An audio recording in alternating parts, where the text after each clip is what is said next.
So you'll want to pick it up and move it. Yeah. 2 1 2. Mic check. We're checking microphones. All right, we're going to OBS. Can you double check on the YouTube stream? You should be able to do it on that on the browser. Oh, but on the browser, unmuted. You should be able to hear it.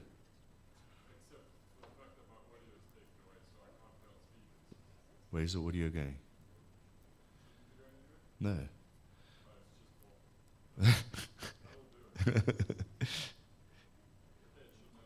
All right, so there's a delay, so we're just going to check here.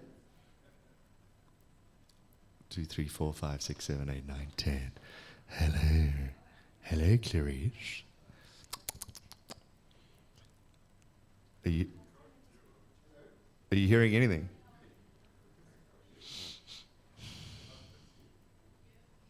All right, let me come check.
Check 1 2 1 2 1 2 1 2 3. Okay.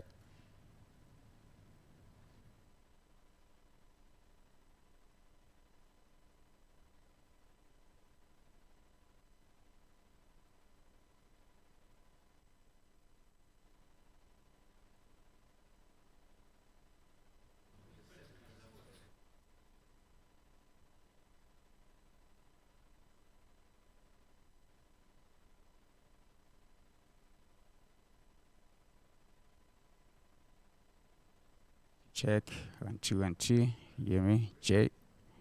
Mic 2, mic 2. Okay. Mic 3, mic 3. It's audio there. 3.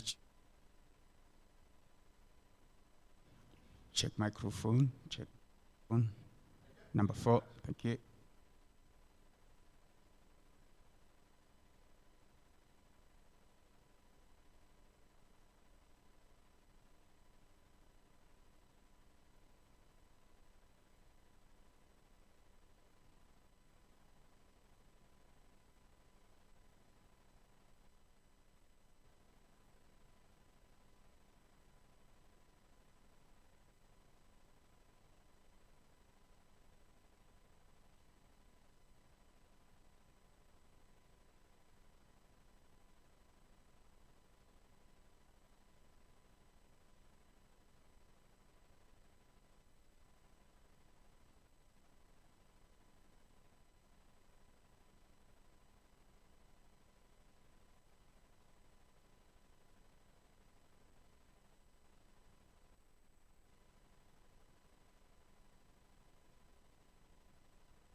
Mic check 1 2. Mic check 1 2. Test 1 2. Mic check 1 2. 2 2 2 2. This is not coming through speakers. Yeah, it's not muted. And because it's getting a level.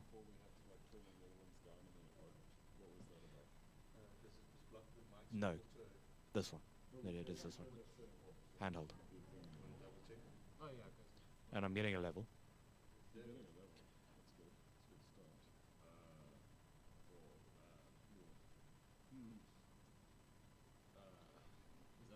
Yes.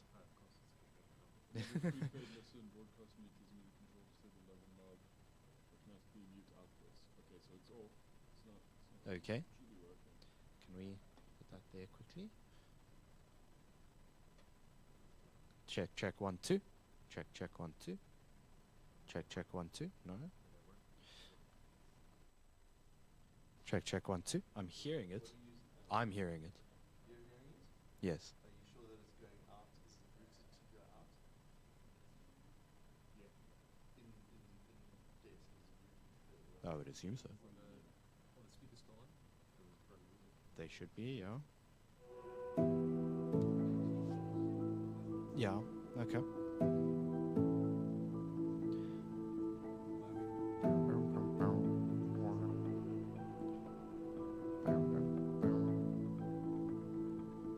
Handheld and presentation. Presentation is currently unplugged. Yeah, it's the same thing. Yeah. What we can do is put the presentation back in, see if I can play that video and if it comes through the speakers. Okay.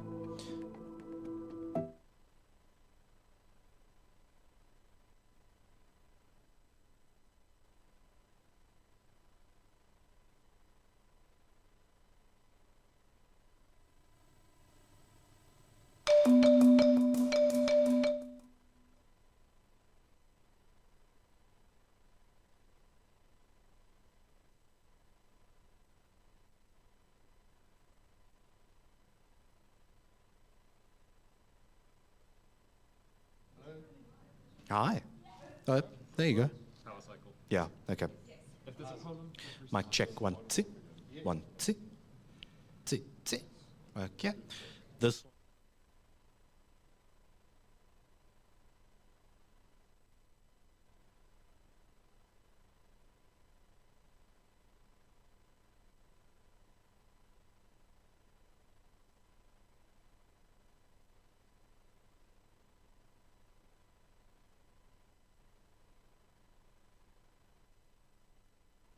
and now I'm here. and test 1 2, test 1 2. Yeah, we're perfectly happy. Perfect. Awesome. Cool.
Good morning.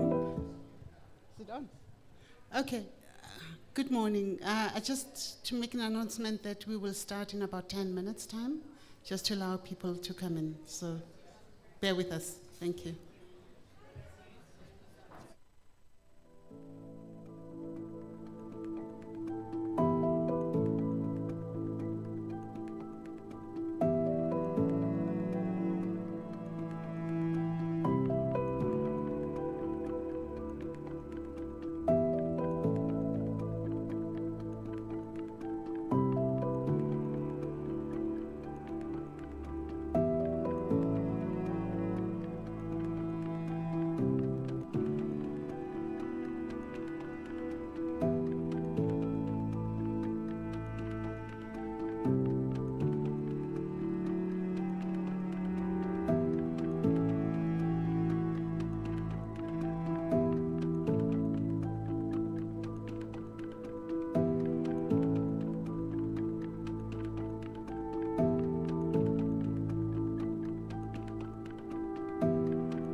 Good morning, everyone. Good morning. If we can please take our seats.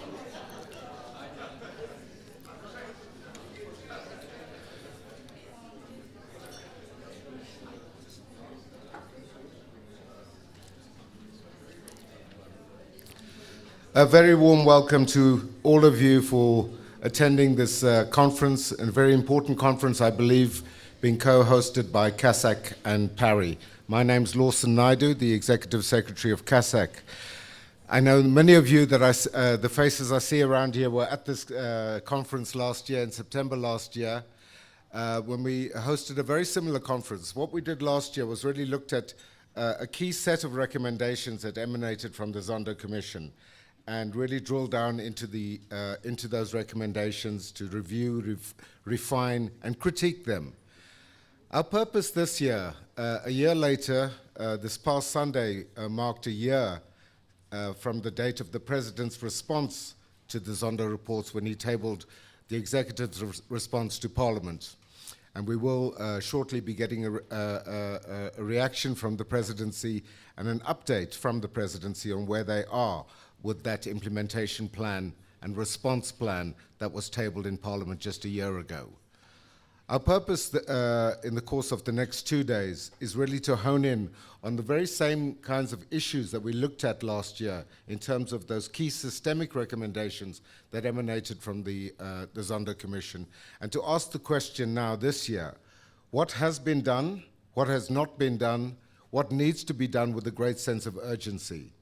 And whilst the focus is specifically not on the individual recommendations in terms of further investigations and prosecutions that form the bulk of the recommendations of the Commission, we do have a session on the criminal justice system and an update on where they are in terms of their capacity to follow up and implement those recommendations. But we're not obviously looking at the individual cases that have emanated from that report. So we're very pleased to have a number of people in the room who've been very involved in this process, either from the side of the Executive, from Parliament, and other government departments who've been key in implementing and following up on those recommendations of the Commission. And I think it says a lot about this conference that we've had the level of response that we have from the executive arm of the state in terms of that response. Just before I conclude, just to say that the keynote address by the Chief Justice has been delayed due to some technical glitches. He's attending a conference in Tanzania, so there have been some issues, but we hope to have those resolved during the course of this morning, and to have that keynote address delivered to us in the course of the day, and hopefully immediately after lunch. So we will adjust the program as we move along in that regard, but you'll be appraised of those developments by my colleague in a moment. But with those words of welcome, it's a warm welcome to you all. I really hope we're able to get stuck into the detail of the issues that are there. You will have been seen that there was a brief document that was prepared by PARI and circulated in advance of this conference, and I think that provides a really solid foundation to guide us in the course of the discussions that we'll be having over the course of the next 2 days. So thank you once again for being here, and I certainly hope that we're going to have a lot of robust engagement over the next 2 days. Thanks.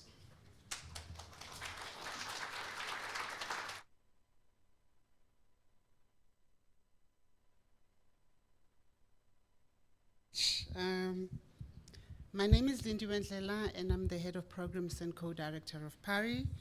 Mine is a very simple task today to just tell you where everything is, who's coming next. Oh.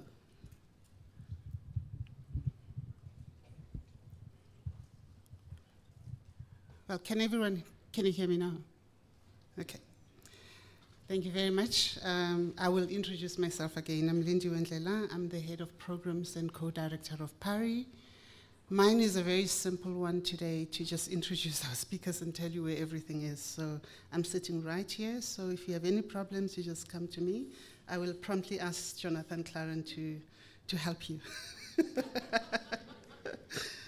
All right, so everyone has a program, but as we've said, this program is kind of like a moving target, but we will achieve everything that we need to achieve here today, depending on when we actually either get the recorded version of the Chief Justice or him doing it live. So we ask you to bear with us. It is I think it's the revenge of technology against us, but we'll flow. We'll just flow with it as and when it happens. I'd like to acknowledge everyone here in the room, those that were here last year and those that have joined us this year. And first and foremost, the civil society organizations that have come from all over the country, from other provinces, including this province, to come and join here with us. Some are here today, some will join us tomorrow. I'd like to acknowledge Professor Itumeleng Musala, the former head of the Secretariat of the Commission, Mr. Paul Pretorius, former head of the legal team at the Commission, who's joining us tomorrow, if I'm not mistaken, or is here today. Members of the National Anti-Corruption Advisory Council, NACAC, that are here in the room today. The Public Protector, don't know if we should still say acting, but upcoming Public Protector, Advocate Kollega Galega, who's here with us today. Members of the Presidency, the PSC, the DPSA, NPA, SIU, AXA, Department of Justice, SARS, and other officials who've taken the time to join us join this primarily civil society conference. It is a civil society conference, and we are happy that we have all of those that are here today, as well as the officials from the provincial and local government that have joined us here today. Our partners, this is a joint conference between PARI and KSEC, a second one in a row. It's PARI's fourth conference on state capture. The funding support for this venue was provided by the University of Johannesburg, and we'd like to thank especially Professor Kamila Naidu, the Dean of Humanities at UJ, for the support for this venue. Our media partner, News24, you've seen their banners outside, and I think some of them are here in the room. And last but not least, our funder, the Open Society Foundation, who've made this conference this year possible. This is a hybrid conference. I think we've got some people who've joined us online. 200 people online. To all of you online, thank you for joining us there as well. So as we've said, the program will move around, and again, apologies. We received this morning an apology from DG Baleni, who was called into cabinet unexpectedly this morning. But she is going to be replaced by someone there from the presidency, Mr. Jonathan Tim. If I can just introduce Jonathan Tim. But before I do that, what we are going to do is that we will, because of this recorded keynote that just did not come through when we needed it to come through, we are going to take breaks. Not necessarily the way we said we would take them here. It will depend on whether we have the full panel, the next panel that's going to come. If not, because people or our speakers, we're going to come at the time at which they're going to come. If we don't have that full panel for session one before tea, we might have to take a tea break. And this is why I pleaded for you to plead with us, is that we are going to play with the program quite a bit for day one, but we will achieve everything that we need to achieve. So without any waste of time, let me introduce Jonathan Tim, who is going to speak on behalf of the presidency, or at least on behalf of the DG. Jonathan Tim is in the office of the DG in the presidency, and he is coordinating, or he was coordinating, the president's response to the recommendations to the Zondo Commission. He's also coordinating various projects that are flowing from that and that have to do with anti-corruption. Jonathan, I think, was yanked from the belly of the beast in the Northwest when you were dealing with interventions, Section 139 interventions, and you are here to talk to us. Jonathan will have 20 minutes to talk to us, and if there's time, we will have about 10 minutes to discuss and have questions. So Jonathan, please come up. Thank you.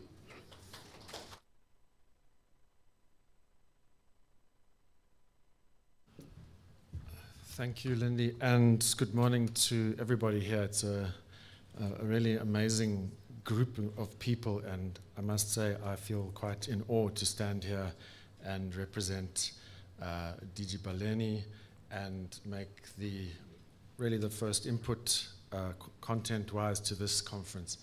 I'm going to be really sharing some background to the President's response, and then some progress with regard to work that is underway and has been, some of which has reached milestones. So I have a PowerPoint presentation that I'm going to try and, there we go, okay.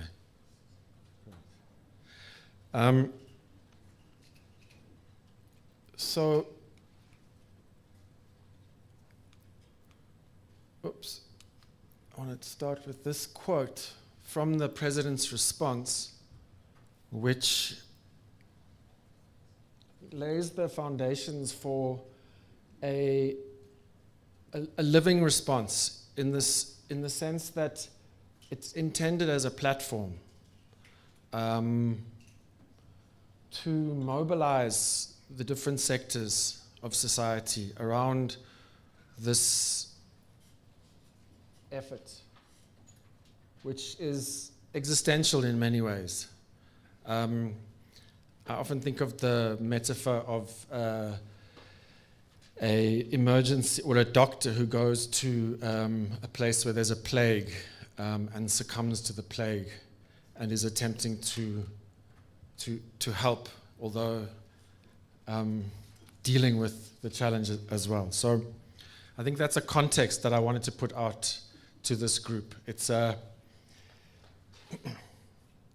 opportunity to build new pathways around this state building effort. And I think what's important also to recognize is this response is in the context of the National Anti-Corruption Strategy, which is located in a whole of government, whole of society approach, and is fundamentally about building state capability.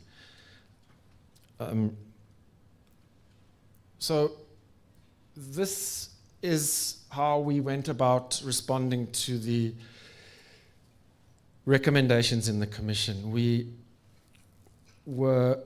It was a very big report, as you will all know, voluminous. We were quite methodical and in a way mechanistic in how we set about approaching this, which was to tabulate 353 or 352 if you remove a duplicate recommendations into a big spreadsheet and begin analyzing and allocating the different recommendations into different categories and different implementers and owners, communicating as the reports came, were released and handed over by the Commission, letters from the President to affected ministers, affected institutions, informing them of the findings and requesting from the executive responses. And then we compiled those responses against the recommendations and really followed this iterative approach of trying to formulate a coherent and comprehensive response.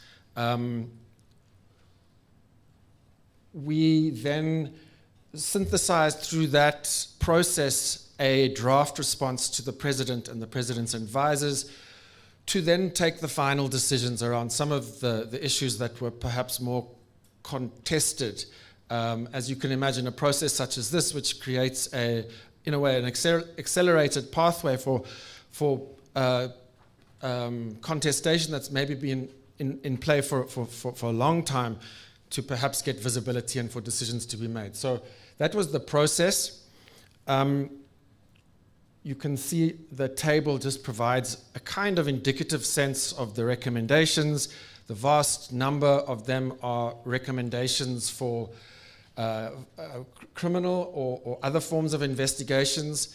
Those relate to specific people or companies where the Commission recommended further investigations.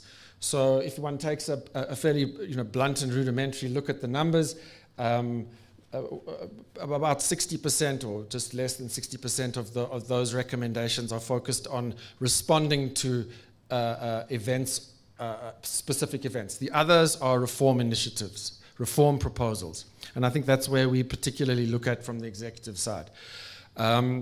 The decision was taken to say all criminal and investigative matters are handed over to the appropriate mandated agencies to be dealt with according to their procedures and policies, with a recognition of the need for independence, as well as a recognition of the context from which we were emerging.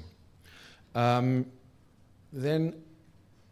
this, again, just a high-level summary. I think talking to that, the key elements of this response, first, contextualizing this response in the work of the Commission, the 4 years of, and the context in which this was being presented. Then the first part looks at dealing with perpetrators or enablers, the kind of reactive side of things, and then the reform initiatives, and two really sort of categories around the kind of, of reform initiatives. And then some examination of implementation, which is always the space where reality is to be found.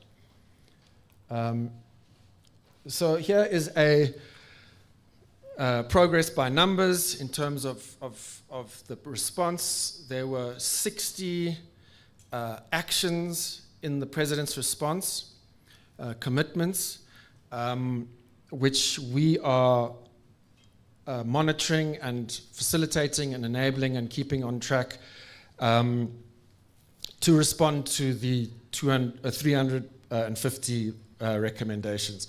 So a number of them are bundled into a single recommendation, or so it's not exactly apples to apples, and these kinds of statistical headline numbers of 20%, 27% completed are, I think those of you that work with data and work with numbers will know that, what are they, lies, damn lies, and statistics. So not to say that these are lies, but they, one can, one recommendation, which is the referral of 193 criminal prosecution recommendations, is just one of the 60. So it's huge, and it takes you right into the reforms underway around the criminal justice system, et cetera, et cetera. And so the 4 slides I'm going to show you now will take you into the engine room a little bit. I don't want to take too much time, but basically we have ticked off, because you will know that government is currently under very much this kind of RAG system, green, amber and red, and we like to mark it off, and we can say we are achieving or not achieving, and the auditors can be happy with us. But I think here we can see a lot of the progress being made around moving the legislative reforms into Parliament, and achieving some of the operational reforms. But I think what's important to note here is a green isn't better than an amber in this.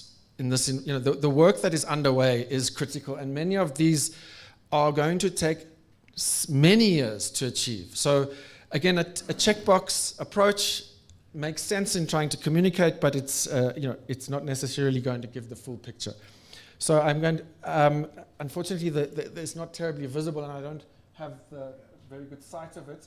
I think I'm going to just I don't think these slides are useful in this context, so I'm going to jump through. We are preparing a detailed report that will be made available against these 60 actions. We have been tracking them at the level of each action, and we have been tracking against the recommendations themselves. So there is that kind of rigor at the level of recommendation that we will be sharing with the public. So let me jump through this. I think this does start to talk to the idea that nothing is happening. I think there's a view that nothing is happening, and I don't think that is evidenced by the facts. We now have 38 of the 193 recommendations for criminal investigations in court. There are 9 court cases. So, yes, I mean, one could say there should be more, there should be less, but the wheels of justice are turning. And I think we're seeing more and more of these cases making their way into court. So 9 cases in court involving 47 individuals and 21 companies. And then asset recoveries. The asset forfeiture unit has recovered 5.4 billion rand that has been recouped. It is a broader sample than the specific 27 recommendations in the Commission's report, but all of those recoveries relate to state capture type crimes. There are many more billions, 14 plus billion, where there are forfeiture or freezing orders in place.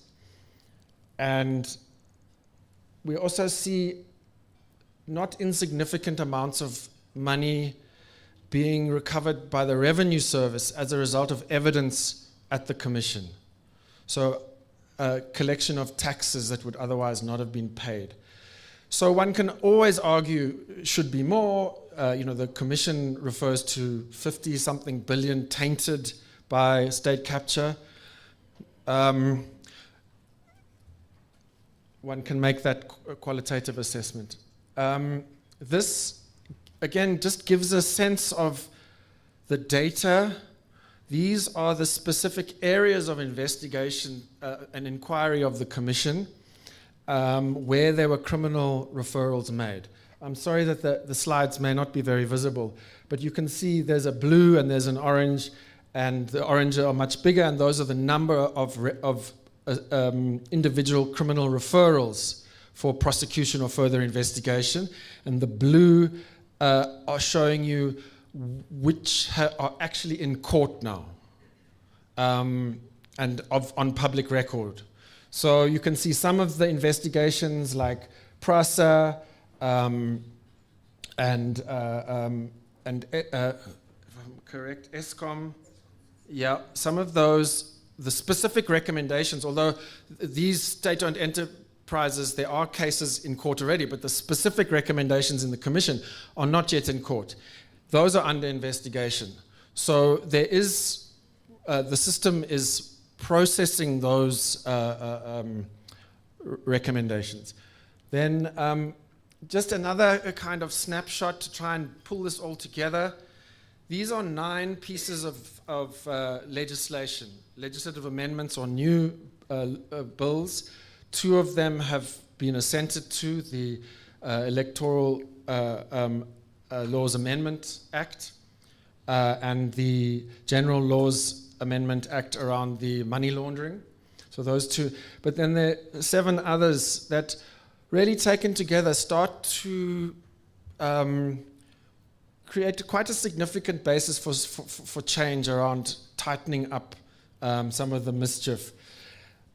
Many of the responses to some of the really significant reforms proposed by the Commission, such as a an independent anti-corruption or public procurement anti-corruption agency are dealt with through other processes like the Public Procurement Bill, which has quite a significant life in NEDLAC and in civil society, and is a source of a lot of discussion and debate. So one can argue about the quality of the response, but these things are moving. The harmonization of procurement laws, the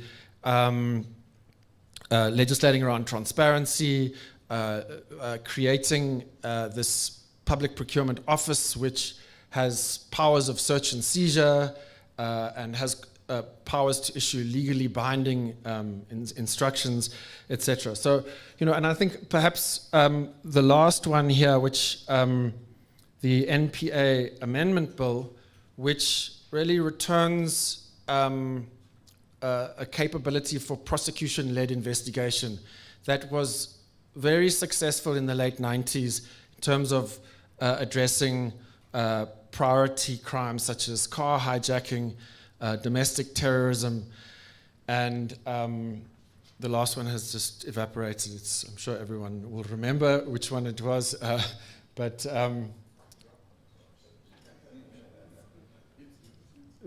does anyone? Anyway, it'll come to me as soon as I sit down. But there were three. This was the investigating directorate that emerged under the popular name the Scorpions. But the investigators under the Permanent Investigating Directorate on corruption will have the powers to arrest, take statements, the powers of police, which is a significant step towards creating a more robust anti-corruption capability. I know there will be many who argue that, no, well, it's still not independent, but there are processes underway and commitments to wrestle with some of the more vexing challenges in relation to the independence of the NPA, issues of funding, issues of authority around appointments, etc. So I think I'm probably eating too much time here.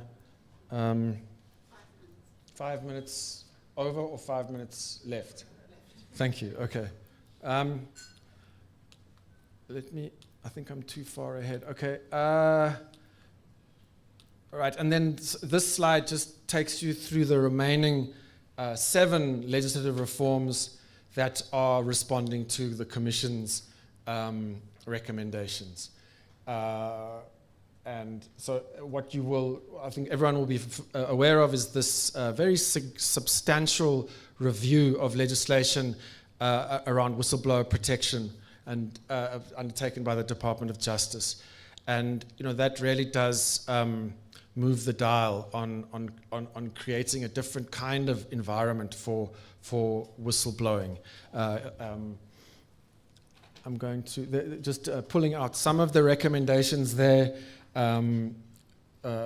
Criminalizing threats against whistleblowers, shifting the burden of proof to those that are disputing whistleblower allegations.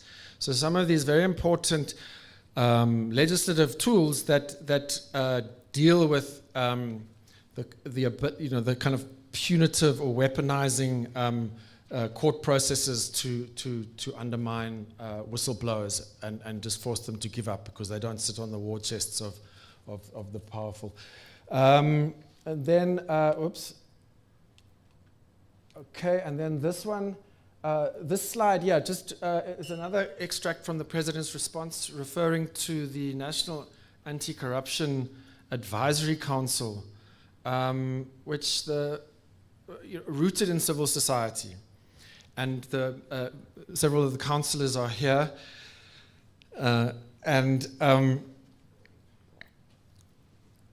Recognizing, again, I think to the opening comment, this engendering a national consensus or a national dialogue. And I think it's important to recognize the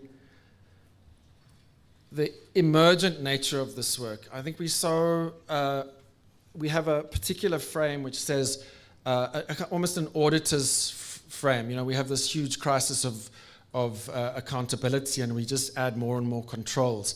without necessarily recognizing the fragile capacity building that needs to take place to do anything more than a kind of mimicry. More, enough pressure on a system that is not capable will just produce a fiction of, because how does one survive? So I think it's important to recognize that as an underlying enabler. And I think what we see here in this diagram, which I snapped at a meeting of the National Anti-Corruption Advisory Council yesterday, which was looking at and receiving reports on the research being done into the anti-corruption institutional architecture. And I put it here because I think it really does show and point to the sea change that I believe is starting to happen beneath what is visible. And if we look here, this map, which is going to be meaningless to you because you can't see it, but it talks to this idea of vicious cycles that are currently running, and it identifies, I think, 4 or 5. I think Gareth Newham will be able to speak better to this, but of these vicious cycles that are working together to create the current capability of the society to deal with corruption. And we're all implicated. It's not someone that you can point at. It's systemic. And these 5 vicious cycles have entry points. And that diagram, if we could go into more details, has there are vicious cycles within the formal systems, so within the legal and judiciary, and fairly old systems that are easily exploited for the corrupt. You can endlessly appeal if you've got a war chest. And then below the line are the informal vicious cycles. And this reference to parallel systems of governance and the machine that will make things go very smoothly or very difficult. And these hidden cultural, organizational factors that you won't find written anywhere but are driving power and systems, and I'm sure we all know them very well. But the articulation of these are so important because we can begin to see entry points in a strategy that isn't simply another document that we put on the table and attempt to fix a problem that exists deeper in the society and in the systems. So I think by concluding, okay, one more. Am I over here? Or can I one? Okay, all right. So these are just 2 projects that I've picked up here because they talk to building new administrative capabilities, building interfaces between departments and sectors and spheres, which is very difficult in government because of the way the incentives are set up. We talk about the silos of government, but looking at the incentives that drive the silos, and these 2 look at an administrative level, how do you build the capabilities to track SIU recommendations at a level of a single recommendation to discipline X official in X municipality? How do you track that and keep sight of the thousands of recommendations that are emanating and hold accountability? Similarly, there's another project which is an action in the President's response, which is really gaining quite a lot of traction, which is building the central register, which recognizes that while there are capabilities within spheres of government and within state-owned enterprises to know who's been dismissed or who's resigned to avoid disciplinary cases, there is no way, if you are in local government, to go and find somebody whose CV is in a national government or in a public enterprises. And what we saw from our analysis of the SIU recommendations, that there were several people who resigned to avoid accountability and therefore don't have any restriction on applying for other jobs. But so we're building a slow and steady, using payroll databases, an ability to go a single port of a place to go and check whether a person has been dismissed or has resigned, and then to ask further questions. We know that disciplinary processes are not straightforward and have been abused to silence people. But these kinds of iterative efforts to solve problems and build capacity and awareness, I think, are really important. So finally, just to recognize, and this is again a quote from the President's response, to recognize the work that was done, the courage. There were many people who were isolated voices at times and persecuted and paid huge personal costs. And I think many of us probably in this room are those people, and how we need to continue to recognize that this will require courage. Fight corruption, corruption fights back. But building this, I think this platform, certainly in the work in developing the response a year ago, the first conference was very significant to bring together a platform of all this expertise and to be able to access it. So thank you very much to the organizers of this. It might seem that government sits, in a kind of reluctant isolation, but it is really valued. This. Thank you very much.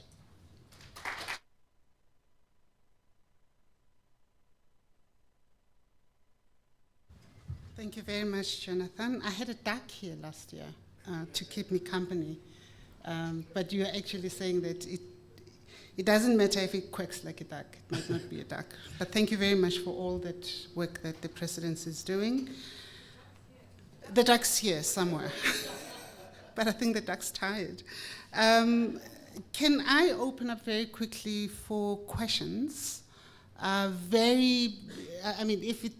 If comments and questions, only burning ones. I'm keeping you here just in case there are questions for you. Be in the room. Absolutely. You don't have to answer all of them. Are there any questions in the room or comments to this input that the Presidency has just made? I've got 1, 2, 3, 4, 5. If you can just hold on to those numbers, and then I'm going to close it because we don't have a lot of time. Right. We'll start with Sam. It will just come this way and end up here. I can't hear you. Sam Soul from Uganda. It's not on. It's not on.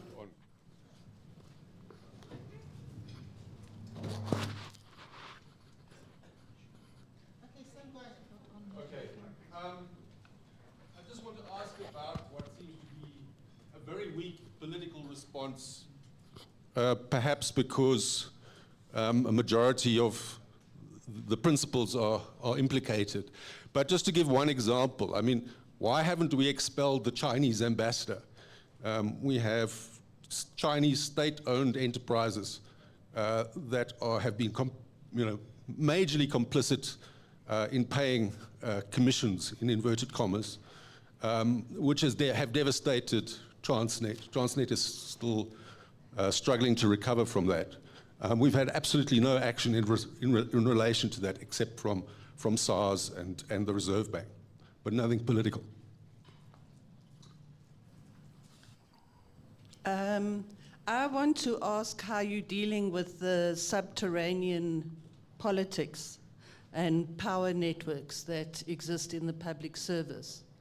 Because the more I think about it, the more, I suppose, both despondent and cynical I get about how you break those cycles without actually completely changing the politics and the senior levels in government. I was going to ask that last question. My name is Mbongi Saini, so I'm going to ask a different one, a very quick one. You said a report is going to be published where you're tracking the implementation of these recommendations. When can we expect that report? And going forward, what is the frequency of your accounting to the public going to be?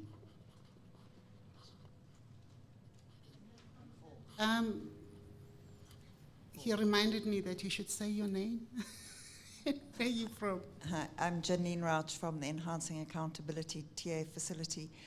My question is, given the fiscal constraints that government is facing, what impact are those having on the planned response?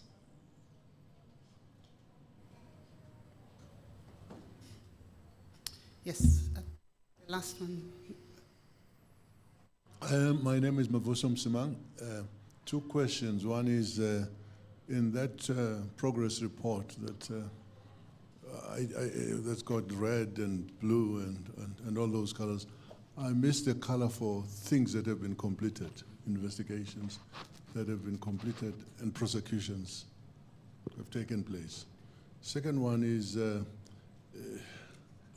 it's a little bit difficult, there's a moment of embarrassment when some of the people who were recommended for prosecution seem to end up in cabinet, and the Zondo had to swear them in. Thank you. Can I just check if there's anything online? This one. Let's take that one and then give to Jonathan to cover those that you can manage. Yeah. And then people can catch up with you at tea. Please don't run away. No, thank you so much. Oh, sorry. One from online. From Anwar Abu Bakr. Does government have an indication of an end date to the multi-year reforms? Are the reform programs embedded to cushion against changes that may arise during the transition between administrations after elections? Jonathan, you can pick and choose and answer the best way you can. Thank you. Let me try and, in a way, I think, provide a composite answer to a number of the questions that are above my station. Although I may have views myself. You know, some of the questions are things that we need to wrestle with. I don't know who said it, but somebody said you get the government you deserve. And so, you know, the state in relation to society, and it's a complex dance, but so many of these, so maybe just quickly, you know, in terms of the weak political response, I think it's also important to recognize that not everything takes place in full view and of the society. And I think particularly things where there's, very delicate geopolitical questions at play and very pressing challenges in terms of the locomotives and getting parts, and SARS going after South China Rail and saying we need this money back, and South China Rail was saying, well, then you're not going to, we control the entire market for all of your locomotives. So I think things are happening I'm not involved in that, but I think those questions are difficult to answer, certainly for someone like myself. Again, I think many of the questions are questions I can't answer in terms of decisions that are made by the leadership. But in terms of how do we deal with subterranean networks, and it's about building state capability. It's about identifying that map that we showed, about recognizing and articulating the actual environment in which we work, and not just simply saying this is the legal environment and why isn't it happening, but also recognizing how does power work, what is happening, what is actually happening, what's written, what's not written, and trying to bring what is written and what actually exists closer and closer together, so that you have a convergence of the law and the practices in society. I think that's the task. And it's a task that comes from we can sit on one side and another, but we are one system.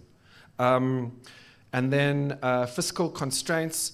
I think, in a way, some of the opportunities arise precisely because no one's got the budgets are not available. So it's shifted so much from, we need to make sure we spend the budget to say, where can we find savings? So a project like the Central Register has allowed for utilization of existing opportunities within the system. When you've got lots of money available, you can endlessly get new. So you can duplicate and proliferate. When you are in a constrained environment, you start to say, oh, but we can use this for that. So for example, the central register is built on a piece of tech that the DPSA already had, and all it did was just repurposing it. So we managed to do that without putting a single tender out or a call for proposals. We just got the officials from 5 different departments together and say, okay, which piece of the puzzle do you have? Which piece of the puzzle do you have? You've got this piece of legislation. Your minister can issue that regulation. And we've got a common purpose here. So I think that's the opportunity. Complete prosecutions, I think Advocate Johnson would be much better placed there, but we do receive the kind of headlines. So I think if I stand under correction, we have had 3 cases finalized in terms of judgments. So there's the first one is the around the former chairperson of SAA, the contempt, the disclosure of a witness against the direction of the. So that was the guilty verdict. The former HOD for Free State Housing was convicted on 2 counts and received, I think, if I speak under correction, Advocate Johnson, custodial sentence. But I think I'm correct. And then again another guilty verdict for someone not complying with the notice from the Commission, PRASA executive. But yeah, I think no significant judgments in the bigger cases which are underway. End date for the reforms. I think as long as it takes, I guess, because many of the reforms have their own internal timeframes.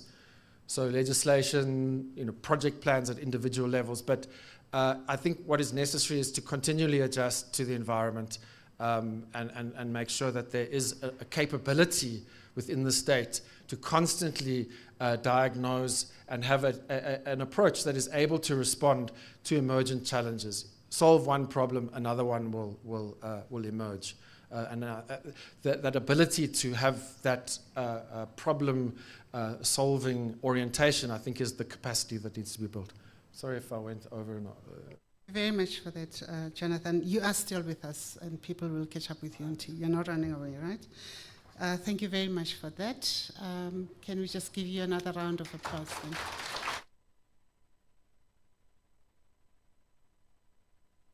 Okay, so I've got good news. We are not breaking for tea now because our session 1 panel is here, and I'm going to call upon the facilitator, Lawson, who needs no introduction, to come up, and call upon Advocate Pindela from the NCOP to come up, and Dr. Stembile Mbete. I think they're both here. So I'm going to give over to you to introduce your panelists. Thank you. Thank you.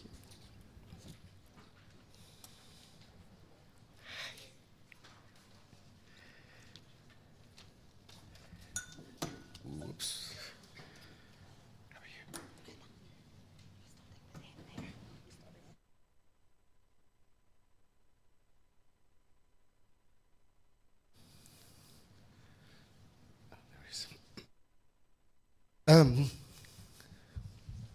Good morning, everyone, again. Let me kick off straight away. I'm just going to briefly introduce the 2 people that are joining me this morning. Advocate Pindela is the Secretary to the National Council of Provinces, a position that he has held for 13 years, since 2010. He was previously a researcher at the Constitutional Court, a commissioner at the CCMA, a senior legal advisor to the Mpumalanga Provincial Legislature, interim clerk of the Pan-African Parliament and chairperson of the Society of Clerks at the Table, the Africa region. To my right is Dr. Sitembile Mbete, the Director of Programs at Future Elect, a non-profit and non-partisan political training program for emerging public leaders in Southern Africa. She's also a senior lecturer in the Department of Political Sciences at the University of Pretoria. So two people that know a lot about Parliament and hopefully can give some context to the discussion that we're going to be having this morning. Just by way of a few introductory remarks, which I'll keep very brief. We know that there's significant focus in the Zondo reports on the role of Parliament, and in particular on the failures of that institution to exercise meaningful oversight, which led to many of the abuses of state capture continuing for far longer than they should have done. Even when they came into the public domain, Parliament failed to act to stop or curtail it. And I need not remind anybody in this room of the recent dispute arose when the Chief Justice spoke on the one-year anniversary of the release of these reports and called Parliament to task for its failure to take sufficient measures. But hopefully Advocate Pindela will now tell us what steps have been taken, how Parliament is going about ensuring that it plays the role and executes the mandate that the Constitution provides to it in order to ensure that we have effective government, we have responsible government, and we have a transparent government. Advocate Pindela.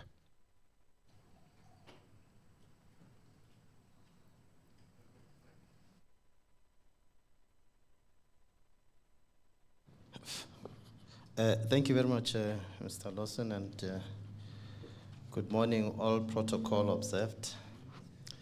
But I would like to recognize Justice Grigla. At the time when I was at the Constitutional Court, Justice Grigla was there. I was serving under Justice Pius Langer. May his soul rest in peace. Having said that, I just want to put context to how Parliament responded to the Zondo Commission report. As we all know, the South African Constitution entrenches separation of powers, with the power to make laws, oversee the executive action, and hold the executive accountable vested in Parliament, the power to implement those laws vested in the executive, and the power to interpret the laws vested in the judiciary. The separation of powers is important in ensuring that no arm of state usurps powers of the other. It maintains the balance of power among the arms of state. The arms are enjoined not to interfere with each other's powers, and to protect each other's independence. The Constitution also empowers Parliament to fashion its own rules and determine its internal arrangements. Pursuant to this, the National Assembly and the National Council of Provinces have designed their own rules that govern the processes, procedures, and practices of each house. In addition to that, we have the joint rules that have been adopted by the houses, and these joint rules deal with the joint business of the two houses. These rules determine the internal functioning of Parliament, its processes and procedures. They regulate various matters, including the rules of debate, establishment, powers and functions of committees, legislative processes, power to summon, etc. These rules, in some instances, effectively mirror the provisions of the Constitution and other laws like the Powers, Privileges and Immunities of Parliament and Provincial Legislatures Act. The rules are not stagnant, they are dynamic and are amended from time to time depending on the circumstances and international parliamentary practices, processes, and procedures. Both the National Assembly and the National Council of Provinces, the two houses of Parliament, have recently amended their rules in response to developments in parliamentary processes, practices, and procedures. We are in the process of amending the joint rules for the same reasons. So this is the framework within which Parliament operates. The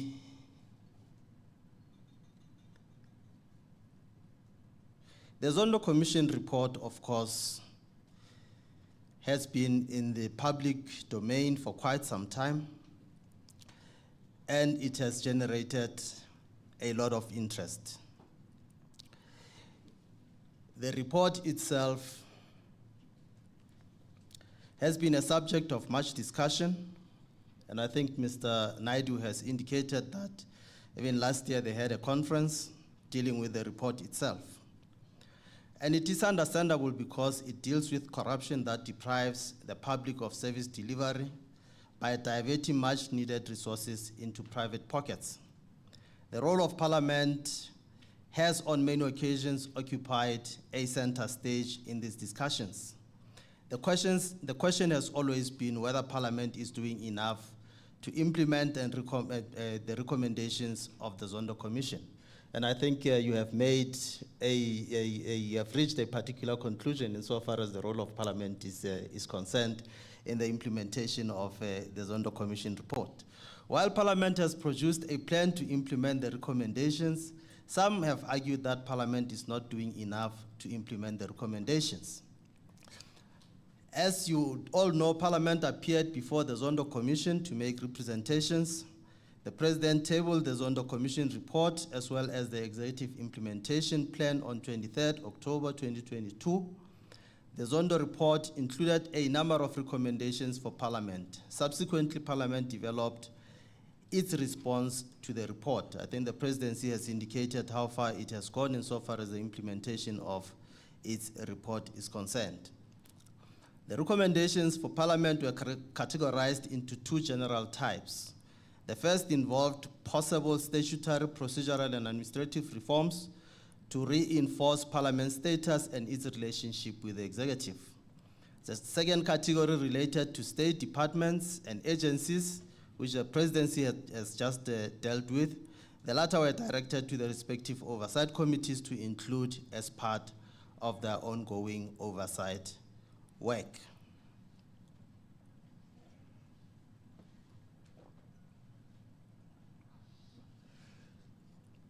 The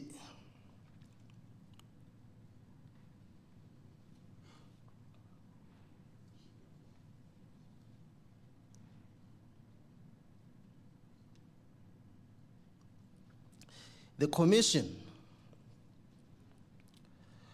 was of the view that weaknesses in parliamentary oversight and executive accountability had over time contributed to corruption and maladministration. It recommended that Parliament reconsiders reforms to improve its processes and procedures. The Commission recommended that certain deficiencies that it had identified relating to oversight could be cured by legislation. This included statutory changes to clarify the principle of mandatory oversight, to regulate executive attendance and reporting to Parliament, and to provide for procedures to nominate candidates for appointment to state agencies. Parliament, as it will be known, welcomed the report and affirmed that it would continue to strengthen its processes, procedures, and practices. At the same time, it noted that some of the legal reforms proposed by the Commission would not necessarily address matters identified by the Commission. I am aware that Parliament has been criticized in rejecting some of the recommendations, but it did that for the reasons that have been outlined. One of the recommendations was that the executive had always taken account of parliamentary resolutions and had not always taken account of parliamentary resolutions and reported thereon. Parliament acknowledged that some challenges with the implementation of resolutions had their origin within the institution, not only with monitoring, but with the technical nature of the resolutions. In particular, that some resolutions are overbroad and lack particularity or specificity. Parliament, in particular, the National Assembly, therefore agreed on the following: that the recommendations emanating from committee activities should be substantiated, must be specific, and must include timeframes within which they must be implemented. The Speaker must maintain a register of resolutions, and in the event of a delay in the implementation, liaise with the leader of government business, and the Speaker must also report to the Rules Committee twice a year on the status of the responses. In the case of executive reporting, the executive must report to Parliament on measures emanating from the resolutions within the timeframes prescribed in the resolutions, or in the event no timeframes have been given, the executive should respond within 60 days of the adoption of the resolution.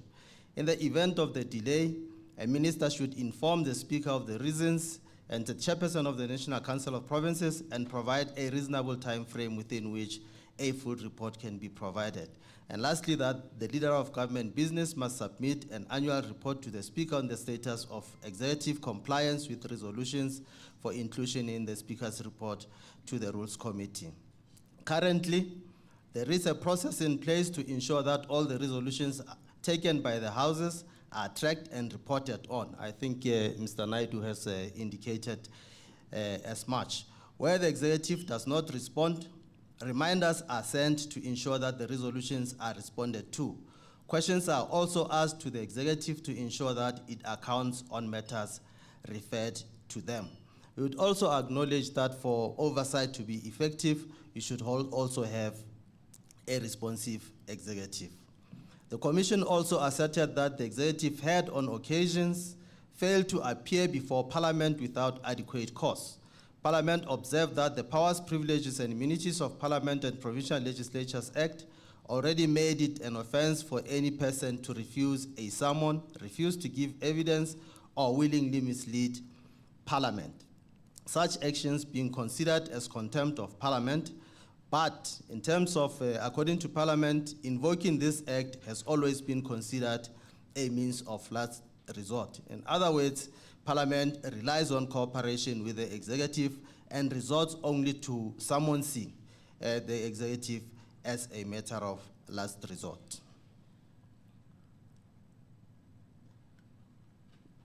The Commission also recommended that candidates for appointment to state institutions must be subjected to high level of public scrutiny and be appointed based on merit. We recently had a process to appoint the public protector, and the interviews were conducted in the open. I'm sure you can make a judgment insofar as that process is concerned. The Commission therefore recommended that Parliament inter alia considers legal reforms to support these principles. Parliament noted that there were already laws and best practices concerning the selection of certain office bearers. If necessary, however, further procedures could be considered insofar as they would support conformity. The other recommendation was that the National Assembly should consider establishing a committee to oversee those aspects of Vote 1, that is the presidency, which were not overseen by the existing structures. I must indicate that insofar as that is concerned, the ministers in the presidency are accountable to the two houses. They account to different portfolio committees as well as the select committees in the National Assembly and the National Council of Provinces, respectively. They also take questions in both houses. Next week, I think in the National Council of Provinces, we'll be having questions to the security cluster. Among those would be the ministers in the presidency. And one of the questions deals with the recommendations, the implementation of the recommendations of the Zondo Commission. The Commission further recommended that parliamentary oversight may be better served if more chairpersons were elected from minority parties. Parliament considered the matter and disagreed with this recommendation.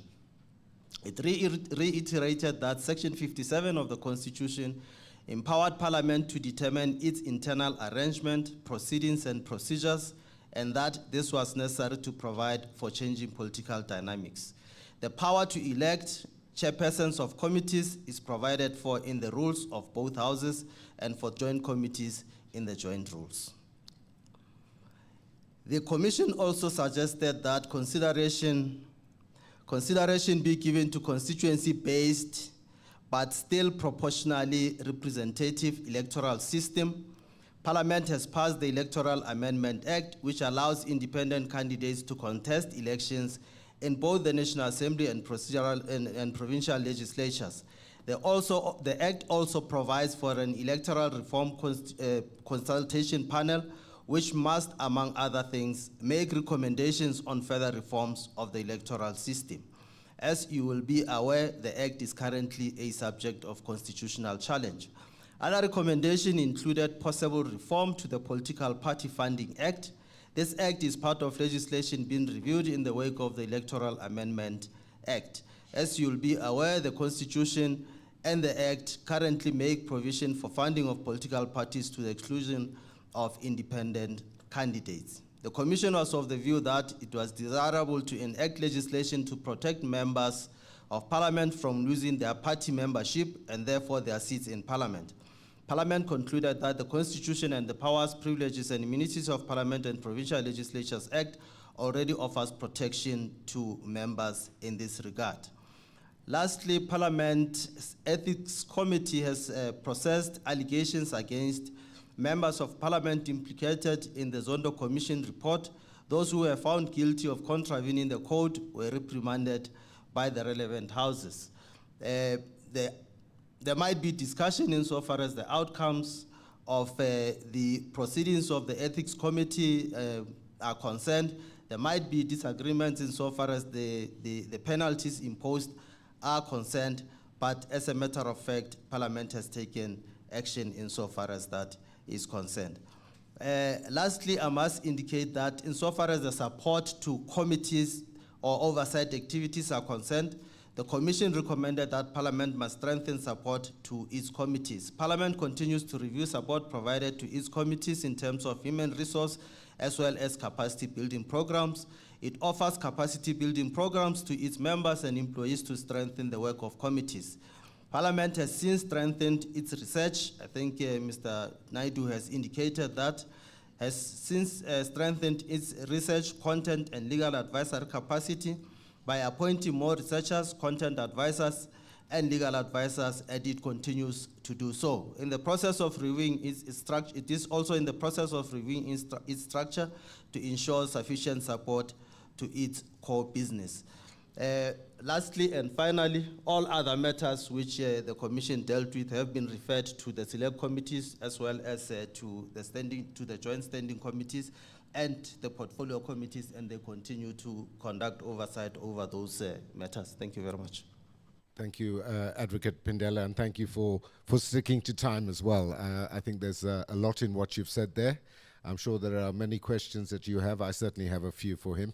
But before we get to that, let me give Dr. Mbete an opportunity to make her input, whereafter we'll open it up to a broader discussion.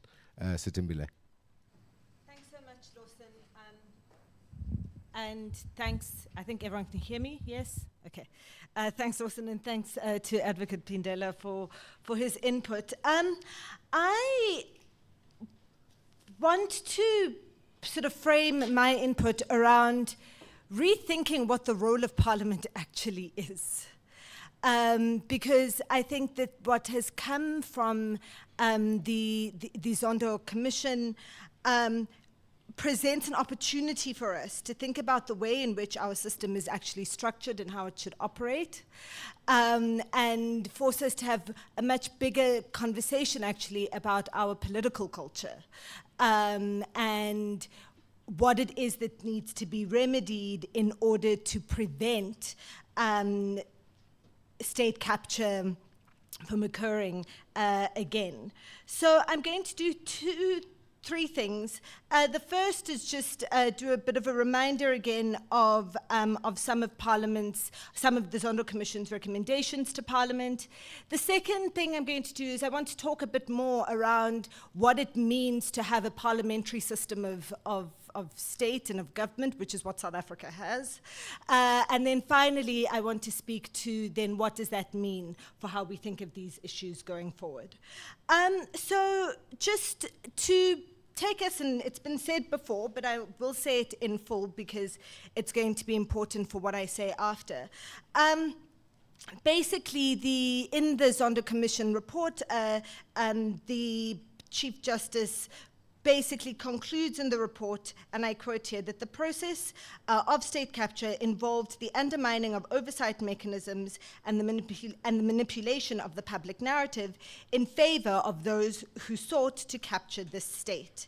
And out of that, he came out to 16 main recommendations that related specifically to Parliament and the role that Parliament should have played or should have been able to play in terms of oversight and accountability to prevent the major crimes of state capture from taking place. And amongst these, firstly, the establishment of a committee to oversee the President and the Presidency. Secondly, enhancing the capacity of members of Parliament to hold the executive accountable through introducing a constituency-based electoral system. Third, protecting members of Parliament from losing party membership and their seats in Parliament by law. Fourth, improved reporting of the Joint Standing Committee on Intelligence at the end of each term, at the end of the term of each Parliament. Fifth, adequate resourcing for parliamentary oversight, including enhancing research and technical assistance to committees and establishing an oversight and advisory section. Improved attendance and reporting of the executive at parliamentary committees, including appropriate consequence management, a system to track and monitor the performance of the executive on resolutions of the Houses of Parliament where corrective action is proposed, the principle of a mandatory accountability and possible legislation or amendment to parliamentary rules in this regard, appointment of chairpersons of committees to include more members of opposition parties, and amendment to Parliament's rules regarding appointments by Parliament. Now, all of these recommendations are based on the idea of the centrality of Parliament in our political system. Nobody here who votes, and we know many people do not vote, but nobody here who has voted for the President. You did not vote for the members of Cabinet. You didn't vote for the Chief Justice or the judiciary. We all here voted for Parliament, for parties who submitted lists of parliamentarians to occupy the National Assembly and the provincial legislatures. So what that means is that when we exercise our democratic right, we exercise our democratic right to elect legislatures. We don't elect the executive. And I think that's a really primary thing, because what that means is that as a parliamentary system, the executive derives its power out of Parliament. Definition of a parliamentary system is a democratic form of government in which the party or coalition of parties with the greatest representation in the Parliament forms the government, and its leader becomes the Prime Minister or Chancellor. Executive functions are exercised by members of the Parliament appointed by the Prime Minister to the Cabinet. Now, in our system, it's been written so that the President vacates their seat in Parliament once they've been elected, and executive power is vested in the President. The members of Cabinet, bar two, remain members of Parliament. And so what that means for me is that part of the core problem here, because of the ANC's electoral dominance, because our first president was Nelson Mandela, is that we framed our system, and the culture of the way that our political system works gives extraordinary preeminence to the executive that isn't warranted in the Constitution, and that actually isn't warranted in the laws of the country. And what that's allowed for is for Parliament to then take a back seat. Parliament doesn't interrogate.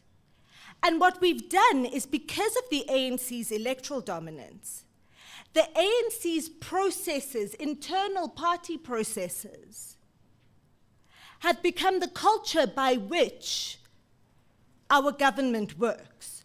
So because you've got senior ANC leaders that are higher up in the list that the ANC submits to Parliament, that submits to the IEC before an election, those are likely the people that are going to become cabinet members.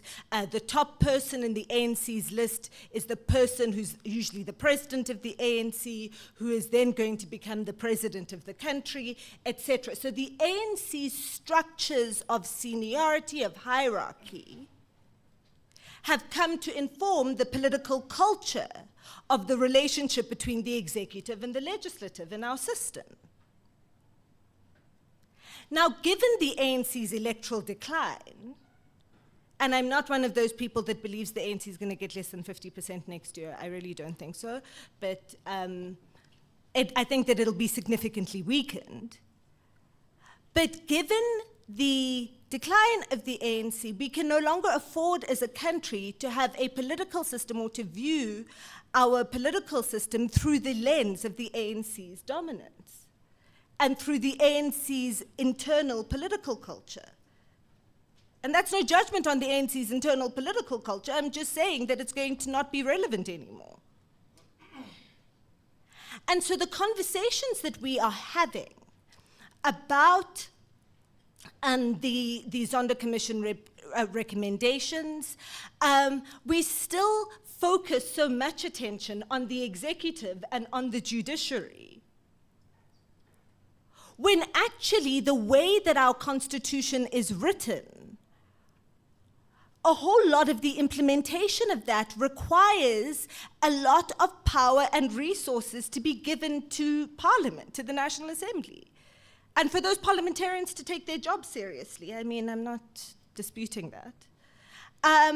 And so we are, and that centrality of Parliament is something that we've seen, in fact, and something that I've been very involved in, which is the Electoral Amendment Act, where the only institution that has the right in terms, and the separation of powers that Advocate Pindela reminded us of, the only institution in our system that has the right to write electoral law is Parliament.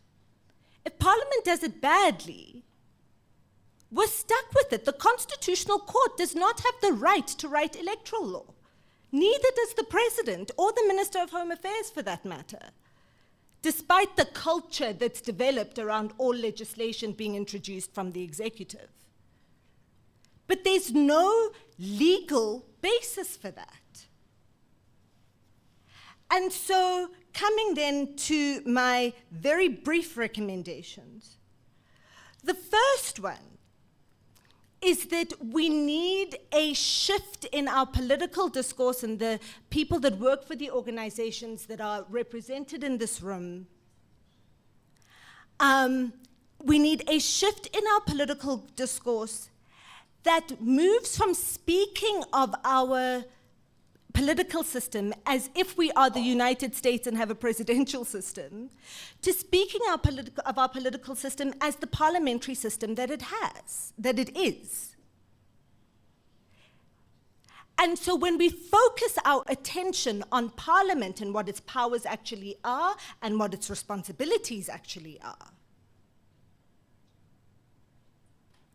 it helps us to then reframe what is possible within the system that we actually have. And this is going to become particularly important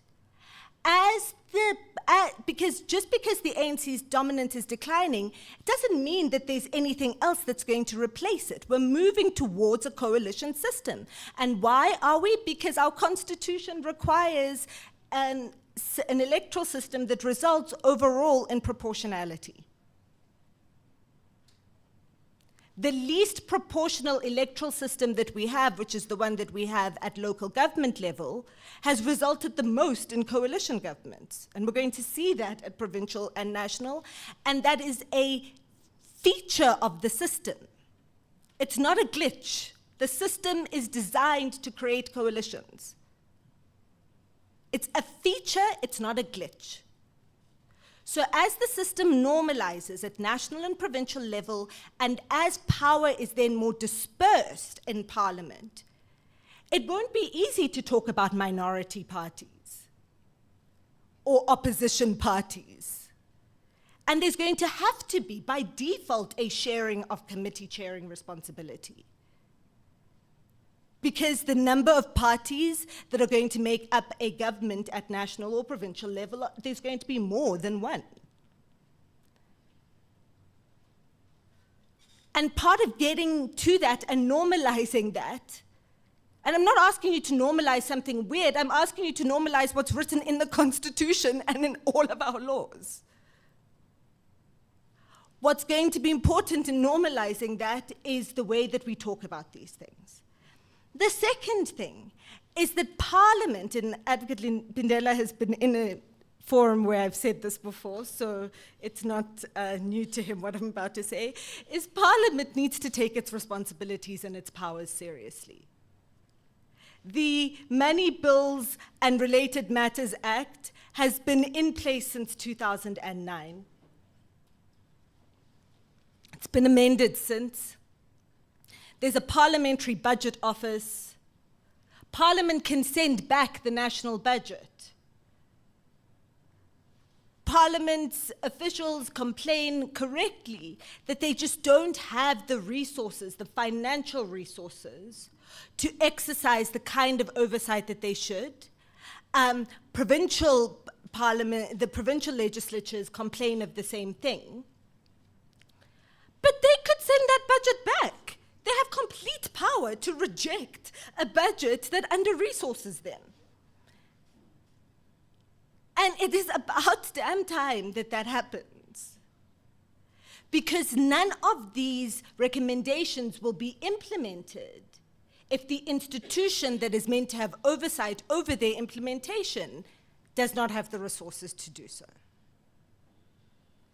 And then the third thing is that as we go towards the election next year, with the Electoral Amendment Act as it is, whether we agree with it or not, I think one of the things that we should all be demanding is that we get to see parties' lists of parliamentarians before they submit them. And have a stake, or before the election, and have a stake and know exactly who it is that we are electing to Parliament, because it is those parliamentarians that control the budget, that it's the pool of people that are going to be the executive. And the point I am making is that if we keep relying on there being the right president or the right ministers, without thinking about the way in which the president becomes the president, or the way in which the ministers become the ministers, we're going to remain stuck in having governments that, what did Johnson say, we'll get governments that we deserve. And we get the governments we deserve because we're not paying attention to who it is actually that we're electing. And so until we start centering Parliament in our discussions, in our discourse about how this country is governed, we're going to keep being governed badly. Thank you.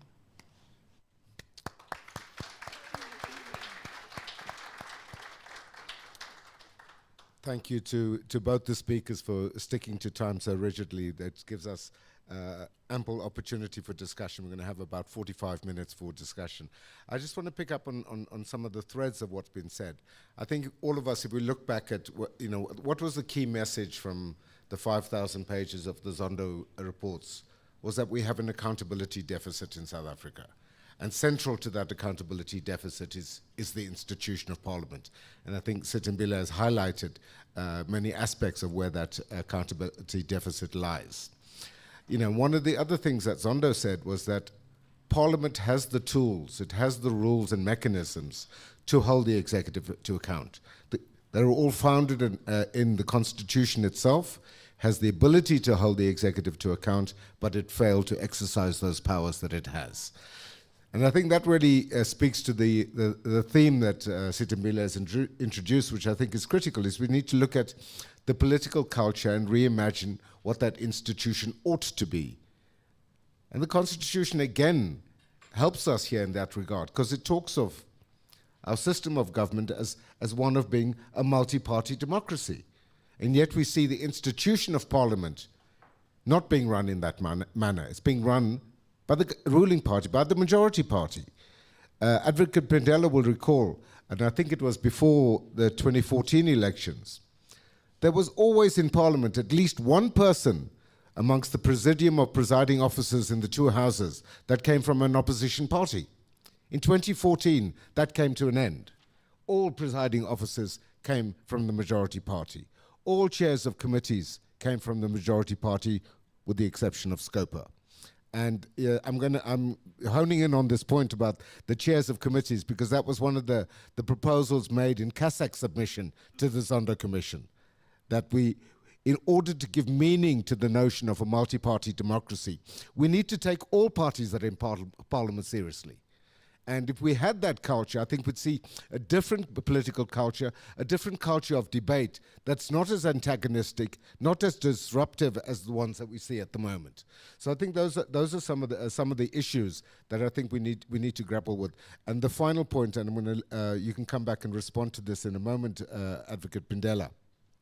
In Parliament's response to the Zondo Commission, they said a lot of the work will have to be done by the committees, the portfolio committees in the National Assembly and the select committees in the NCOP, and that they would report regularly to the House chairpersons, who would then report to Parliament quarterly.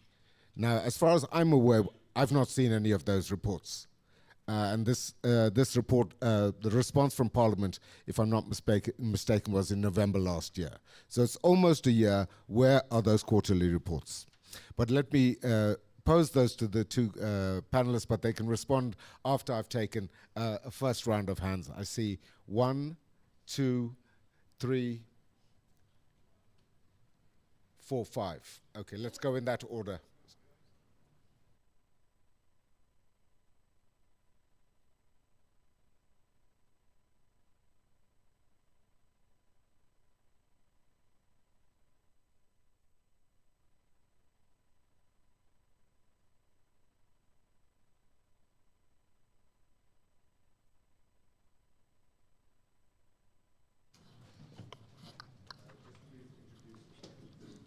Okay, hello everybody. Thank you to the panel. I'm Rachel Fisher from the Organization Undoing Tax Abuse.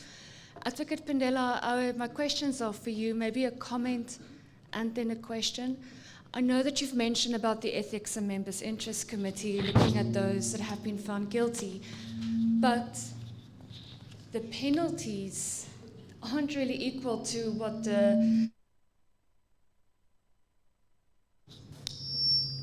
Okay. To what the charges were. So an example is with Mosebenzi Zwane, that had to apologize. He didn't even appear in person to apologize to the National Assembly. And the penalty was about 5 days worth of salary, which I would guess for a member of parliament is not that much, 20,000 rand. So yes, that process has been followed, but it's really not sufficient. And then that does link with my question in terms of what really are the enforcement mechanisms if Parliament fails to actually take those recommendations into consideration? Will it just be another slap on the wrist? I mean, what we've seen until now, people don't really get fired that easily for failing to do their job. Thank you.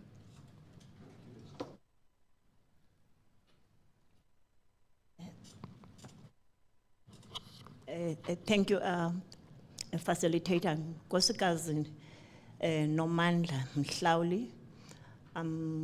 The Deputy Chairperson of the National Anti-Corruption Advisory Council, Yesuka Epedi Engushwa. Thank you very much for your presentations to the panelists. Let me start by saying most of the recommendations, they will need legislation to be amended. I'm coming to you, Advocate. But I'm worried about the processes in Parliament. maybe if you can try by all means to prioritize those amendments that are related to Zondo, Zondo recommendations. And also, we may be talking about progress made, starting from the report from the presidency. But if this is not shared with the rural masses, with the entire South Africans, we may not be understanding whether there is progress or not. So reporting is very key. I'm also talking to Parliament. At least you need to improve, to report to the communities, because we may be saying no. In fact, it will be only us who are here able to fly to Pretoria, to Joburg, will be able to say there is progress. So that is what I wanted to say. Thank you.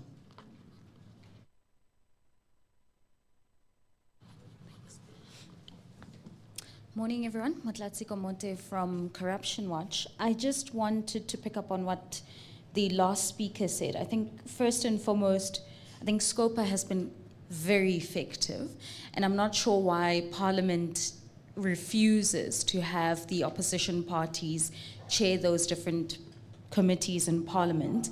And I think that perhaps Parliament really needs to rethink that decision and really think about how ineffective it has been by not having more opposition parties chair the committees. And then I just wanted to make a note on the public participation element in legislative reforms. So we as an organization have been making back-to-back, literally back-to-back submissions to Parliament on different pieces of legislation. And to us, it feels that this has been left till the very last minute of this administration's work. And so we are not sure how meaningful these processes are. So we've had the weeks for us to make commentary, but I'm not sure, again, if other members of the public have actually been able to have their voices heard. What does this mean for the kind of changes that we want to see in our democracy? Is Parliament merely doing a tick-boxing exercise in terms of its public participation processes, or are Parliament really hearing what we have to say? And then the third one, and this is, I think, and I'm sorry, it ties in with the first speaker, around the President's responses. So we're seeing some budgetary cuts, and I think the question here would be, how are we able then, as a country, going to be, or government actually, going to be able to make sure that there is meaningful change again in our decision making if we're seeing the budget cuts, which may impact on our ability to actually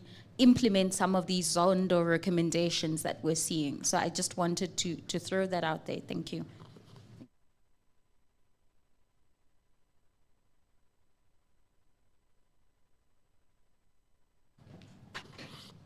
Hi, my name is David Lewis. Debbie, has any consideration been given to regulating political parties?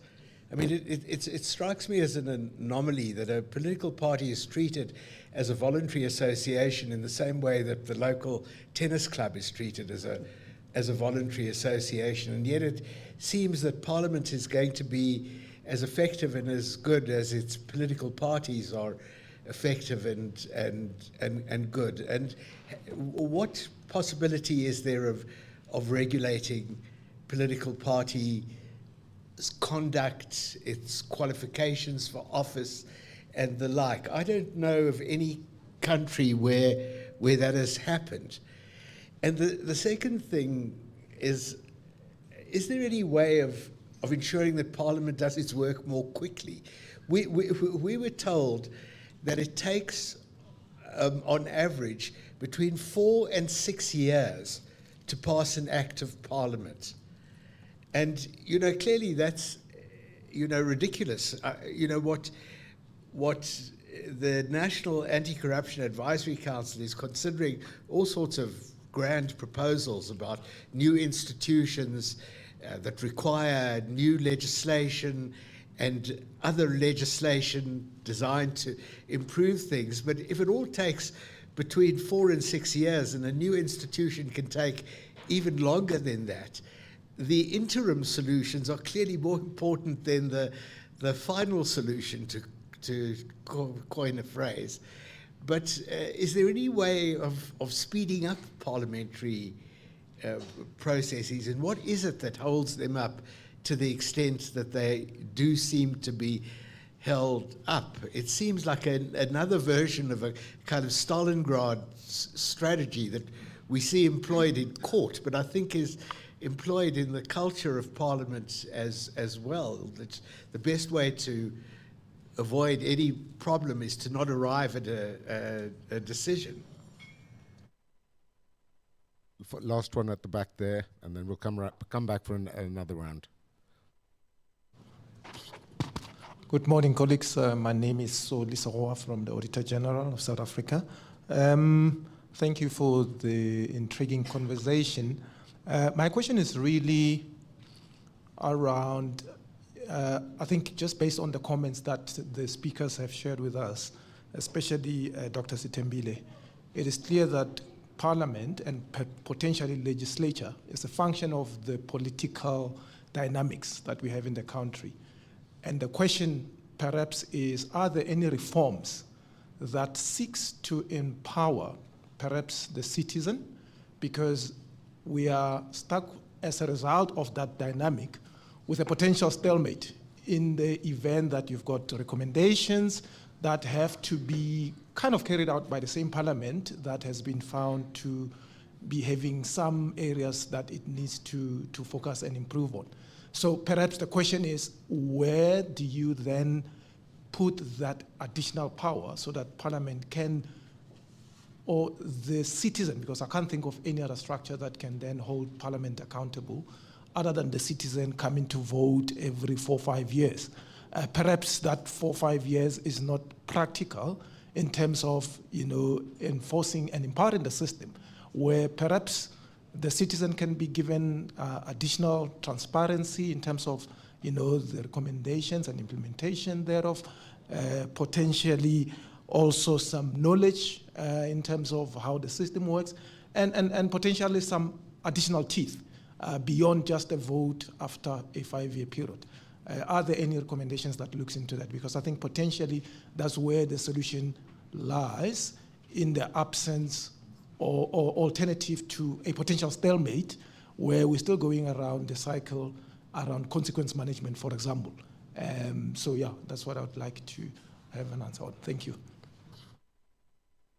Much for that round of questions. I know we've got a couple of questions online, but I'll start the next round with those. I think there's a lot there for my two panelists to respond to. Advocate Pindela, I think you can go first. Most of them were directed at you. Yeah, well, I expected some of the questions. And I'll attempt to respond as much as I possibly can.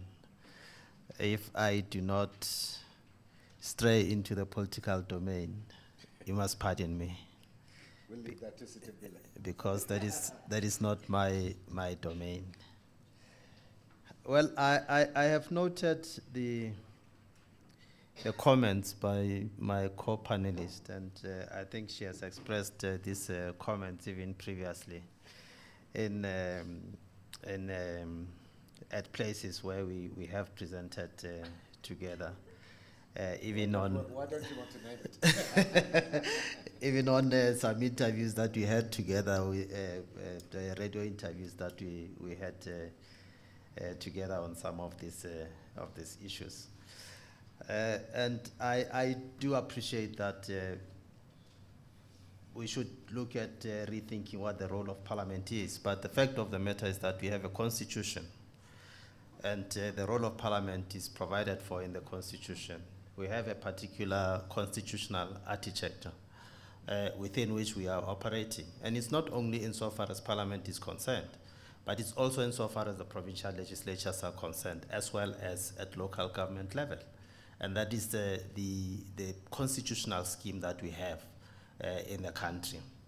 whether the president is elected by the citizens or is not elected by the citizens, the fact of the matter is that the Constitution provides how the president must be elected.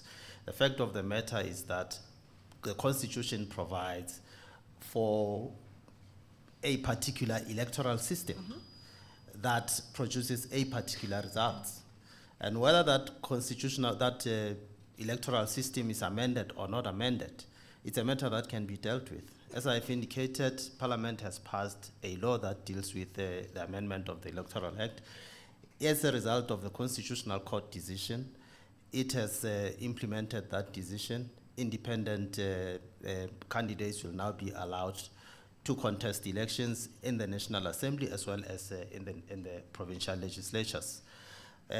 Effectively, that must result in proportional representation, and that is the system that the Constitution has determined for the country. Whether we have a constituency-based system and this and so on, I think those are issues that can be dealt with. As I've indicated, Parliament has passed that legislation and has proposed that there should be a panel, consultation panel, that will deal with the future electoral system. And a lot of all these questions that are arising here are dependent on that particular system. We may argue about the CASAC proposal that some chairpersons must come from opposition parties and this and so on. But as I've indicated, the power to elect the chairpersons of committees are contained in the rules. It may well be, and that is the discussion that I do not want to enter, it may well be that there are processes, party political processes, where it is determined that chairpersons must be elected. Those are purely party political processes, but insofar as I am concerned, from the point that I view the processes, is that a committee sits and the committee elects a chairperson of a committee. Whether there have been a party political process and this and so on is something that can be dealt with somewhere else. The other issues, perhaps I should now come to questions. As I've indicated when I presented, there will be a lot of debate about perhaps the outcomes of the ethics committee deliberations, perhaps the penalties imposed by the ethics committee processes. But the fact of the matter is that the triers of the facts, if I were to put it that way, arrived at a particular conclusion. And that is similar perhaps to even the trial of facts or the triers of facts in other areas. In the judicial system, we have triers of facts who arrive at particular conclusions. We may not be happy with the outcomes, we may not be happy with the penalties imposed. The fact of the matter is that it went through the process and there was a particular outcome. Then insofar as the legislative process is concerned, the speed with which the laws are made, and perhaps that can be coupled with the facilitation of public involvement, whether the facilitation of public involvement is effective or is meaningful. The fact of the matter is that at the core of legislative making process is the facilitation of public involvement. If you fail to do that, the law may be struck down as unconstitutional on the basis of failure to facilitate public involvement. And we know a lot of laws have been struck down as a result of failure to facilitate public involvement. But perhaps from the parliamentary point of view, there are certain bills perhaps that would have been passed, but it took time to pass those bills. What we are looking at now is to look at the timeframes insofar as the National Assembly, for instance, and the National Council of Provinces may deal with the bills. Insofar as the National Council of Provinces is concerned, we have what we call, it used to be a 4-week cycle, it became a 6-week cycle, it's now an 8-week cycle, in terms of which a law affecting provinces may be dealt with. But still, the Constitutional Court has arrived at conclusions that the time frames which you had imposed on yourselves were not sufficient to facilitate public involvement. So it takes time to have a law made, because you have to ensure that you facilitate public involvement. Even if you can fix time, but you have to make sure that you facilitate public involvement in the lawmaking process. And historically, we know a lot of people have been excluded insofar as the lawmaking processes are concerned. So it's a basic tenet of our democracy that whatever law you come up with, so that it can enjoy legitimacy, you have to facilitate public involvement. You have to listen to the views of the public. It takes a community to challenge a law, to say that this law affects us, but we were not consulted. And if the court arrives at the conclusion, if the High Court, if the court arrives at the conclusion that, yes, indeed, in your stakeholder segmentation or in your stakeholder consultation, you did not consult with that particular community, the court will come to the conclusion that that law should be unconstitutional. And it means that then Parliament should go back and remake that law, follow that process again. Although the law, if the suspension of invalidities if the declaration of invalidity is suspended, the law continues to be in place. But the fact of the matter is that Parliament must go back and redo that particular law. The other point that was raised.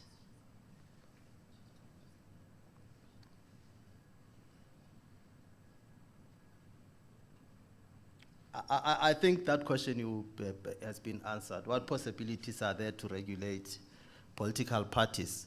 I'll leave that to Sitembu.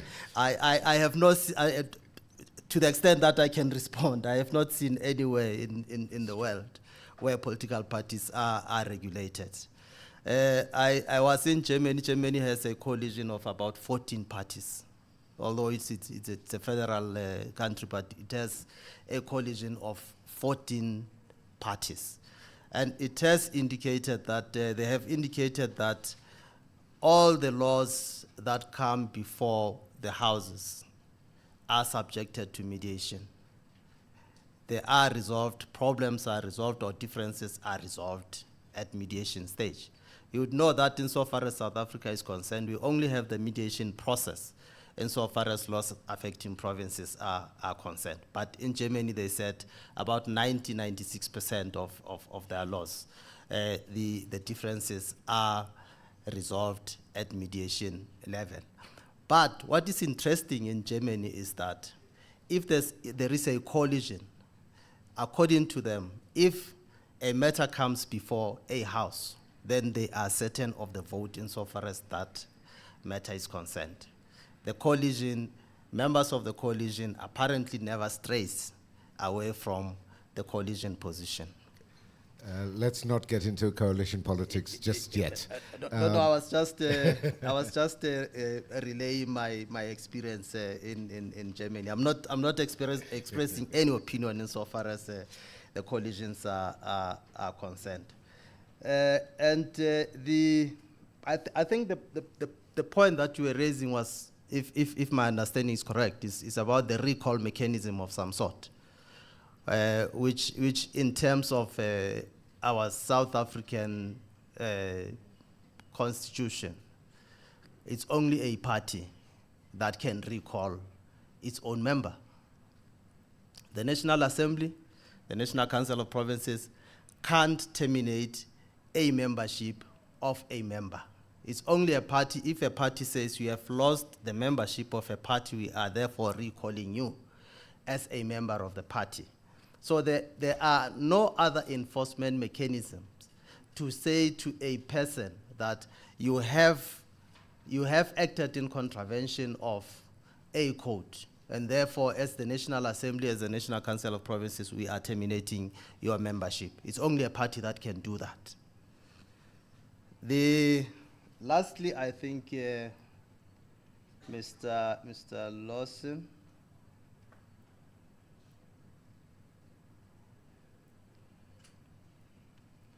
I have taken the point insofar as the reports of committees are concerned, the quarterly reports and this and so on and so on.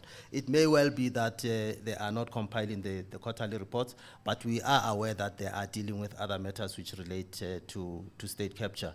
It has been indicated that SCOPA has been very effective insofar as those matters are concerned, and other committees have been effective insofar as dealing with those matters are concerned. So maybe what we should look at is to ensure that there are quarterly reports that are compiled. And I think a point that has been raised insofar as giving feedback to communities insofar as the progress that has been made is concerned insofar as the implementation of the reports are concerned, the Zondo Commission report is concerned. The presiding officers of Parliament have undertaken to do that. In the last media briefing that they had. They have undertaken to have regular briefings to ensure that regular feedback is given to communities on the implementation of, not only on the implementation of the Zondo Commission reports, but also insofar as the work that Parliament is doing. Thank you very much. I think I have attempted to respond. No, thank you for that. Before I pass over to Sitimbila, I want to make a couple of comments in relation to what has been raised. I mean, I think the issue of public participation is important, and I think Parliament still doesn't really have a proper grasp of what is required of it in terms of, as Motlatsi put it, meaningful public participation. We saw recently with the Bella Bill, for example, that Parliament had to be called to order for not processing many of those public submissions properly. So Parliament needs to respond to that. And I don't think it was your intention, but I don't think one can say that the legislative process is slow because of the public participation component. It's because of parliamentary processes. David, I don't think it takes 4 to 6 years. It can be done much. If you're looking from the start of a policy development process in government, green paper, white paper, going through cabinet, then maybe it takes 4 to 6 years. But once a bill is tabled in Parliament, it can be dealt with pretty speedily, as we see quite regularly when it is prioritized by government. And before coming to you, I again just want to clarify this issue. The Constitution does not prescribe our electoral system.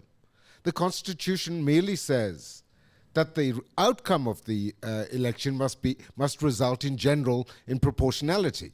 So the kind of electoral system we have is not prescribed by the Constitution.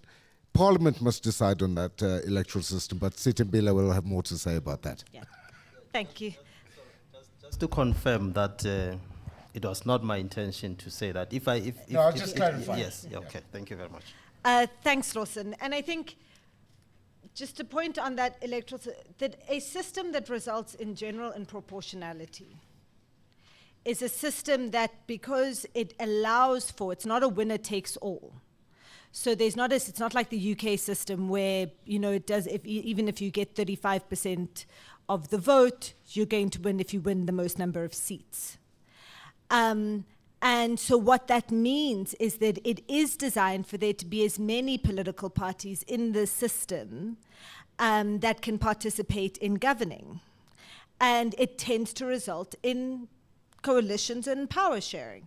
Except here and Namibia, actually, are the two countries where PR systems have resulted in way over 50% of the vote for a single party and for the dominance then of that party. And so, yes, but there's so many permutations within that in general in proportionality. And I think that's the point that you're making, is that the electoral system that you use to achieve that, there are many options and several that are used all over the world that could be used. To David's point about regulating political parties, My Vote Counts, I know, opened up a conversation about this a couple of years ago. I think it's been kind of overtaken by events with the electoral amendment. But they did open up a process of discussing whether we should consider regulating political parties. Given that political parties, even though our law treats parties, like you say, as a private club, like a tennis club, we have the right to know more about the operations of Anglo-American than we do of any of the political parties in law.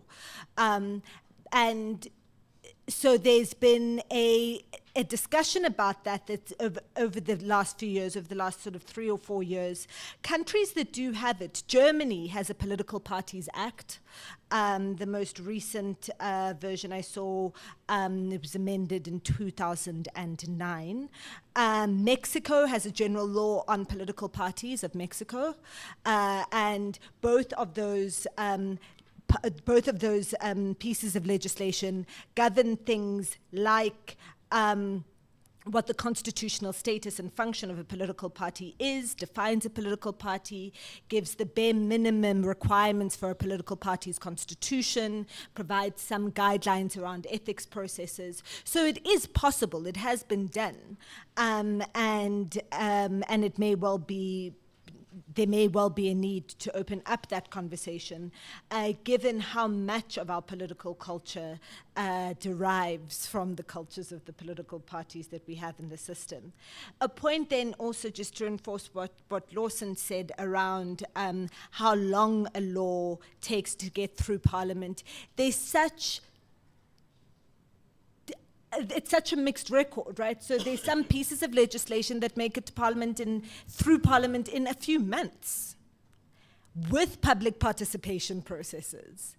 And there are others that take a lot longer. I do think that part of the process and part of the delay is the nature of, so constitutionally, the only laws that have to be introduced by the executive are money bills. All other laws can actually be introduced from the legislature. That doesn't happen very much in private members' bills, not a single one, I think, except the Ambrosini one, I think. Only one private member's bill since 1994 has passed.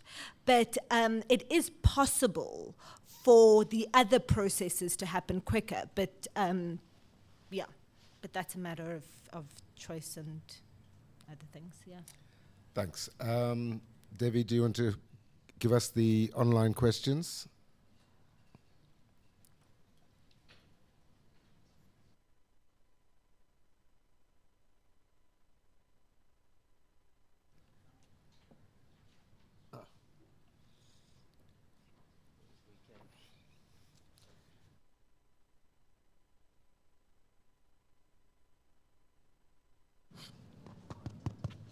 Okay, thank you. There's one comment online in the Q&A function from Sean Miller. The state capture inquiry clearly overstepped its mandate by seeking to propose changes to the electoral system.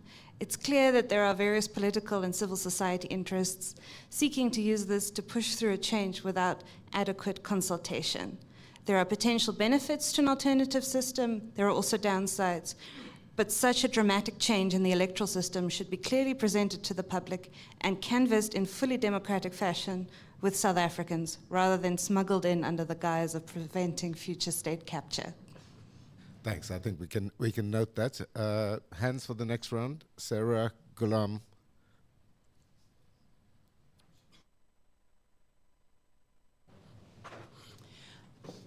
So the first is just a note to the room. There's no reason we need to confine our questions to the panel. We can throw things out for debate and discussion amongst ourselves. The second comment is, to some extent, I think, although I think, Dr. Mbete, your questions have opened us up a bit, we're treating this session as similar to all the other sessions. And my view is this one is the least amenable to technical fixes, law reform, process change, or demands from civil society. I mean, as a couple of people have said, Parliament is a function of our political environment and our political culture. So my sense is, for example, and Parry's recently done some research on Parliament, commissioned by Outer, is that in this administration, for example, the ruling party deployed a set of MPs, many of whom took more seriously than the previous administration the processes and functions of Parliament. And yet still, and so there's a kind of a many of the rituals and processes of oversight are followed and taken seriously. But interrogation, the sort of analytical capacities, the abilities and drive to really push and do your homework and dig down, and what Hugh Corder, I think, referred to as a mandatory accountability, is not functioning. And my sense is that we can't process our way into that, nor can we regulate political parties into that. It's a much bigger question of our political culture and the way the political economy has created some pretty perverse incentives for why one goes into politics and how that shapes party functioning. Gulam and then Thandeka. No, sorry, can we stick to the order I have here?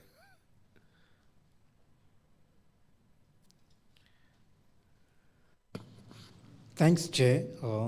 I think we have even though the head of state, the head of government is a president, it's clear that our system is a parliamentary system. And the strength of a parliamentary system is largely determined by the quality of the MPs and the kind of resources available to them. Because, they require a lot of legwork or support to do their political work. I think that's the first point. The second is that Zondo Commission had indicated there were collusions between chairs of portfolio committee and ministers. Obviously, you can, in a sense, defang portfolio committees when that happens. And I'm not sure how one can check on that.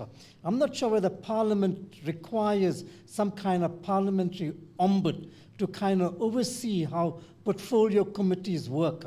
And if there's a clear indication that portfolio committees or the chair is acting in collusion with the executive that they meant to hold to account, then something can be done, or they can complain to it.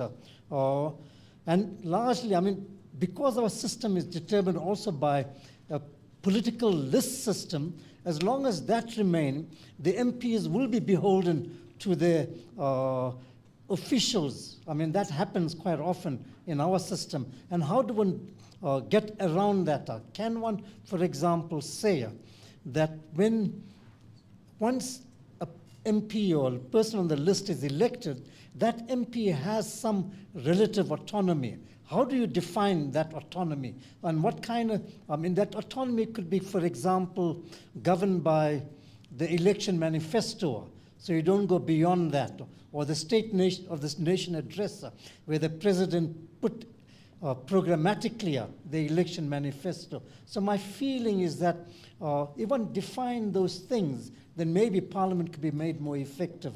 Besides, obviously, the electoral reform, where you have a kind of combination of a list with some kind of constituency-based system. Thanks, Chair. Thanks. Thandeka, we'll take Karam on this side and then come to Judge Kriegler on this side. Thank you very much. I just wanted to appreciate a lot of what Dr. Mbete said about the fact that private members' bills are not really popular in our system. But there is another private members' bill that could act as an example and encourage us and people in civil society not to give up on the idea of a private members' bill or a citizen bill, as it's called in other systems, because it's one of the avenues, low-hanging fruits for success. This bill was an ACDP bill that I'm talking about, and it was a bill to get fathers to get paternity leave. It moved rather successfully through the House, and it had a trajectory in the House that was different from the Ambrosini-Dagga bill, which unfortunately met a filibuster in the House from the Department of Health, complicating the bill unnecessarily.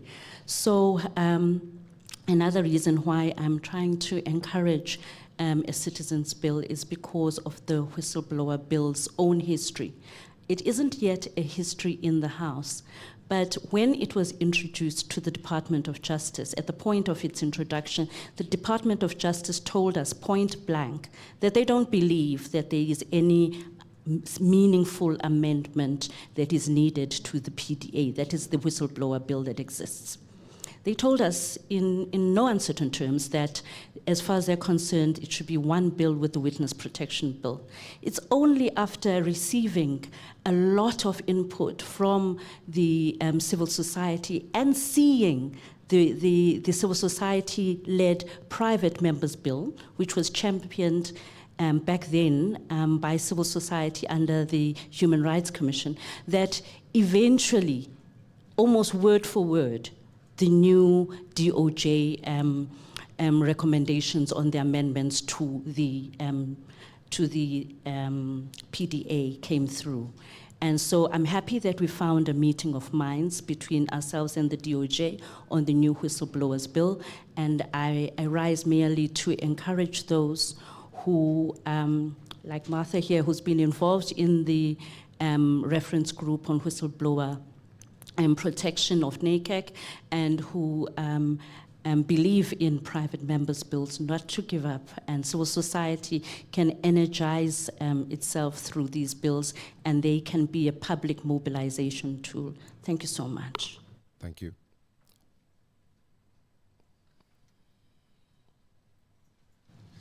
Thanks, Lawson, and thank you to the speakers. Lawson noted the accountability deficit, and I think there's been a long-standing accountability deficit in the post-democratic era that has flown from commissions of inquiry, whether it be the TRC or the Marikana Commission or even the Sariti Commission, which was dismissed. Now, there's this recommendation around what we would do to around a permanent commission of inquiry or some kind of a permanent committee to look at issues of state capture. And I think there's this assumption that if all of the recommendations were implemented, that we would future-proof the democracy from state capture. But I think, as Judge Zondo said, in looking at this current moment, or we can even envision a moment in the near future where we find ourselves in the grips of a kind of set of state capture allegations. The question then is, how are we going to deal with it next time? We're not going to deal with it through another commission of inquiry. Can we imagine a parliamentary system that is sufficiently robust to deal with state capture allegations, or do we need something else? And then this goes back to this issue about the oversight over Parliament. You know, do we need something, an additional permanent structure, not necessarily the anti-corruption commission or the anti-corruption agency, but some type of a structure that would allow us to deal with state capture allegations if they emerged in the future with accountability? Or can we imagine a system where we had a revitalized parliamentary system that could deal with that?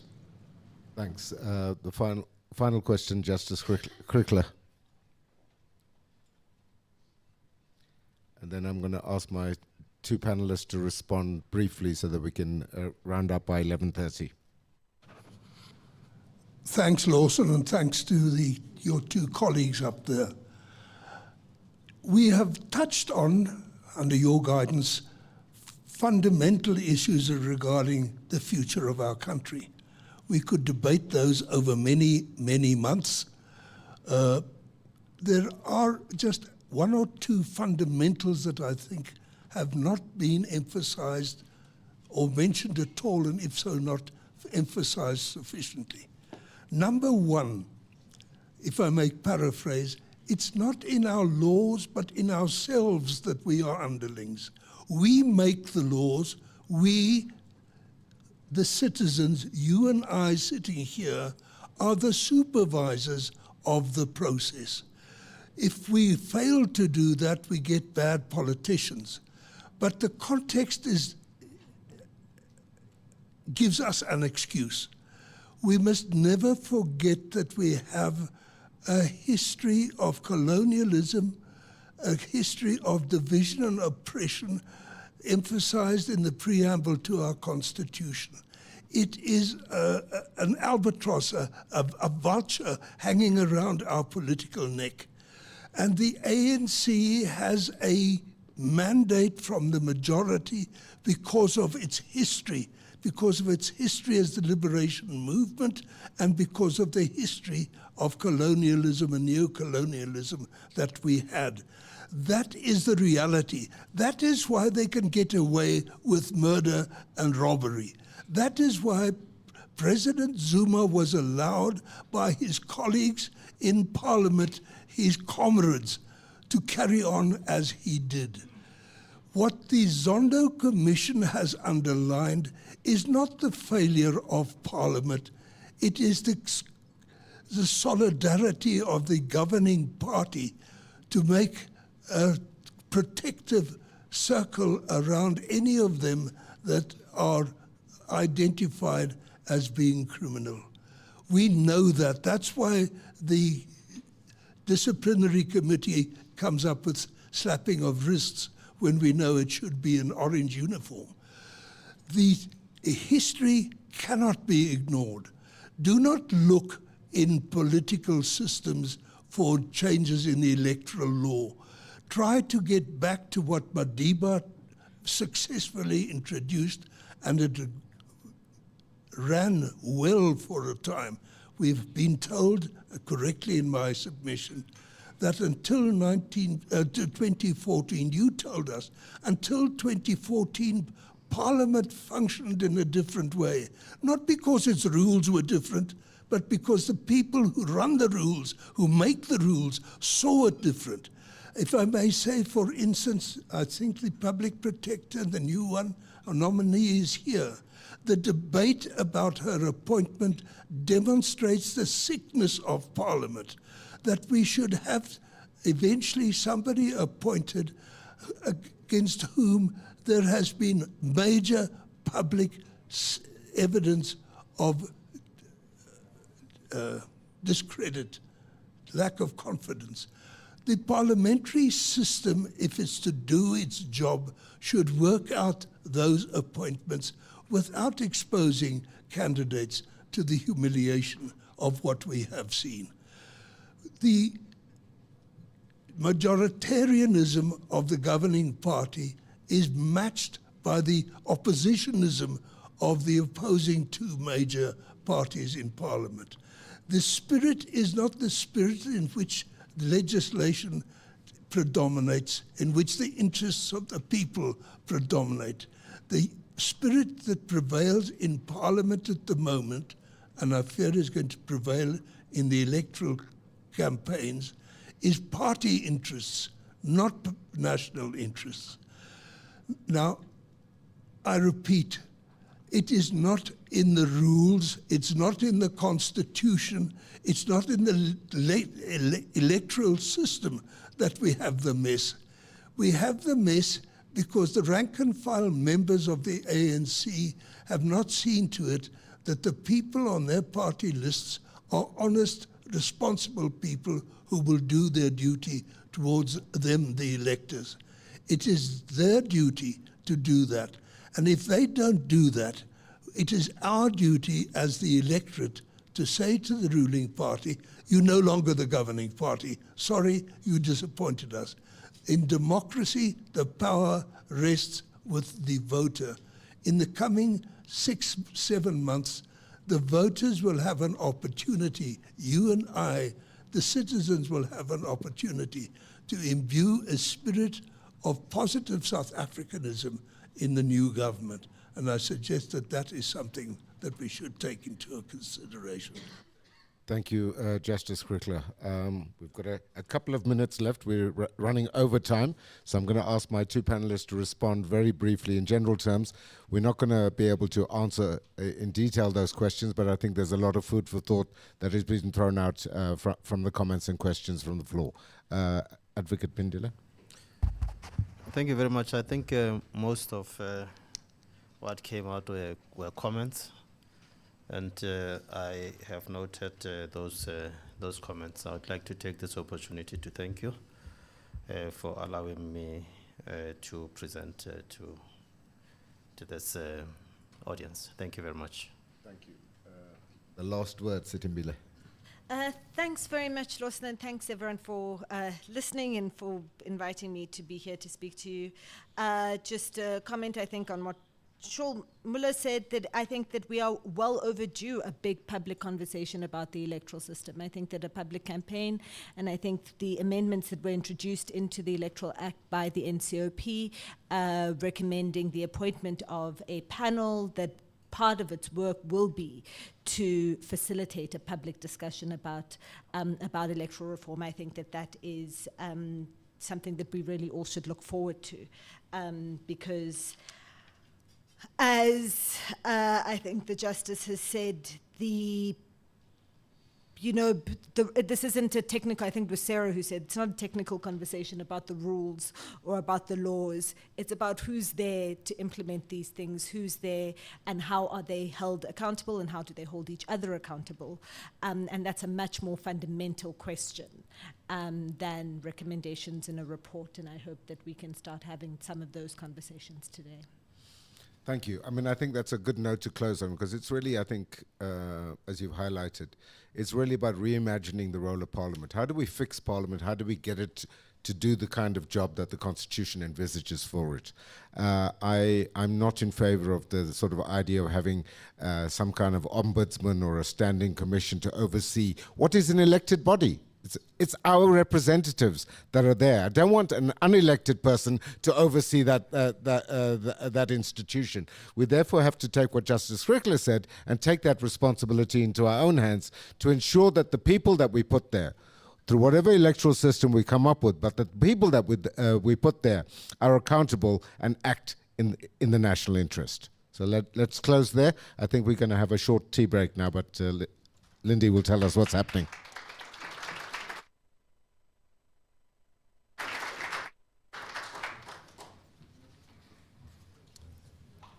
A very big thanks to this panel. I think a lot came up. I will not even attempt to summarize what's come out of here, but thank you to the questions and the comments that came to this panel. So thanks, Lawson and the panelists.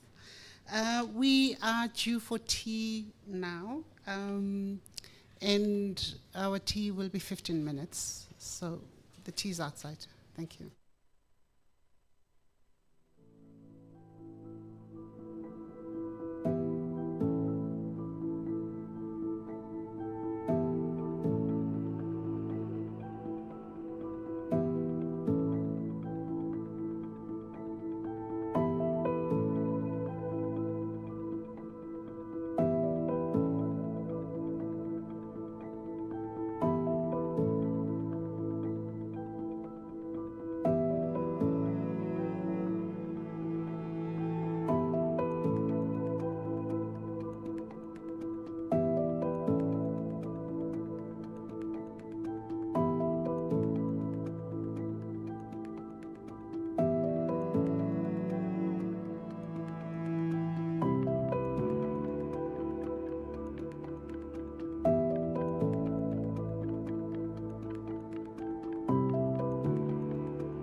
Hello.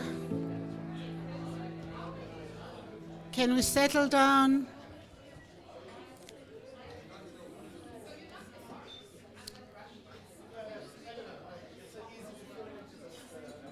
Welcome back.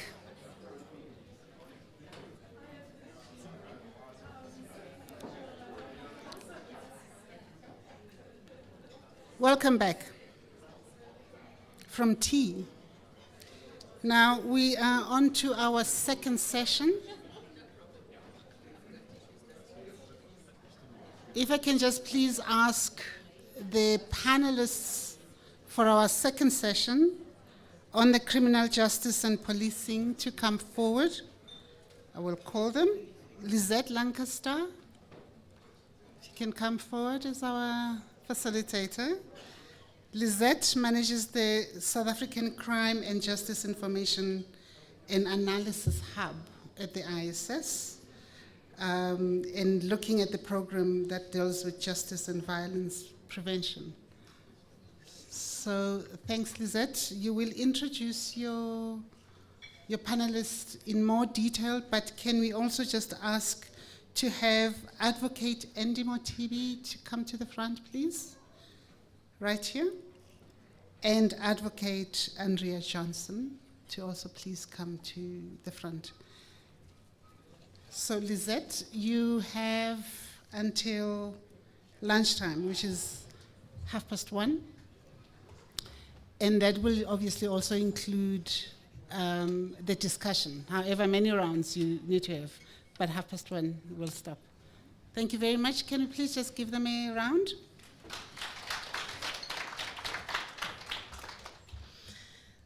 Thank you so much. Good afternoon. It's almost afternoon, 3 minutes to go.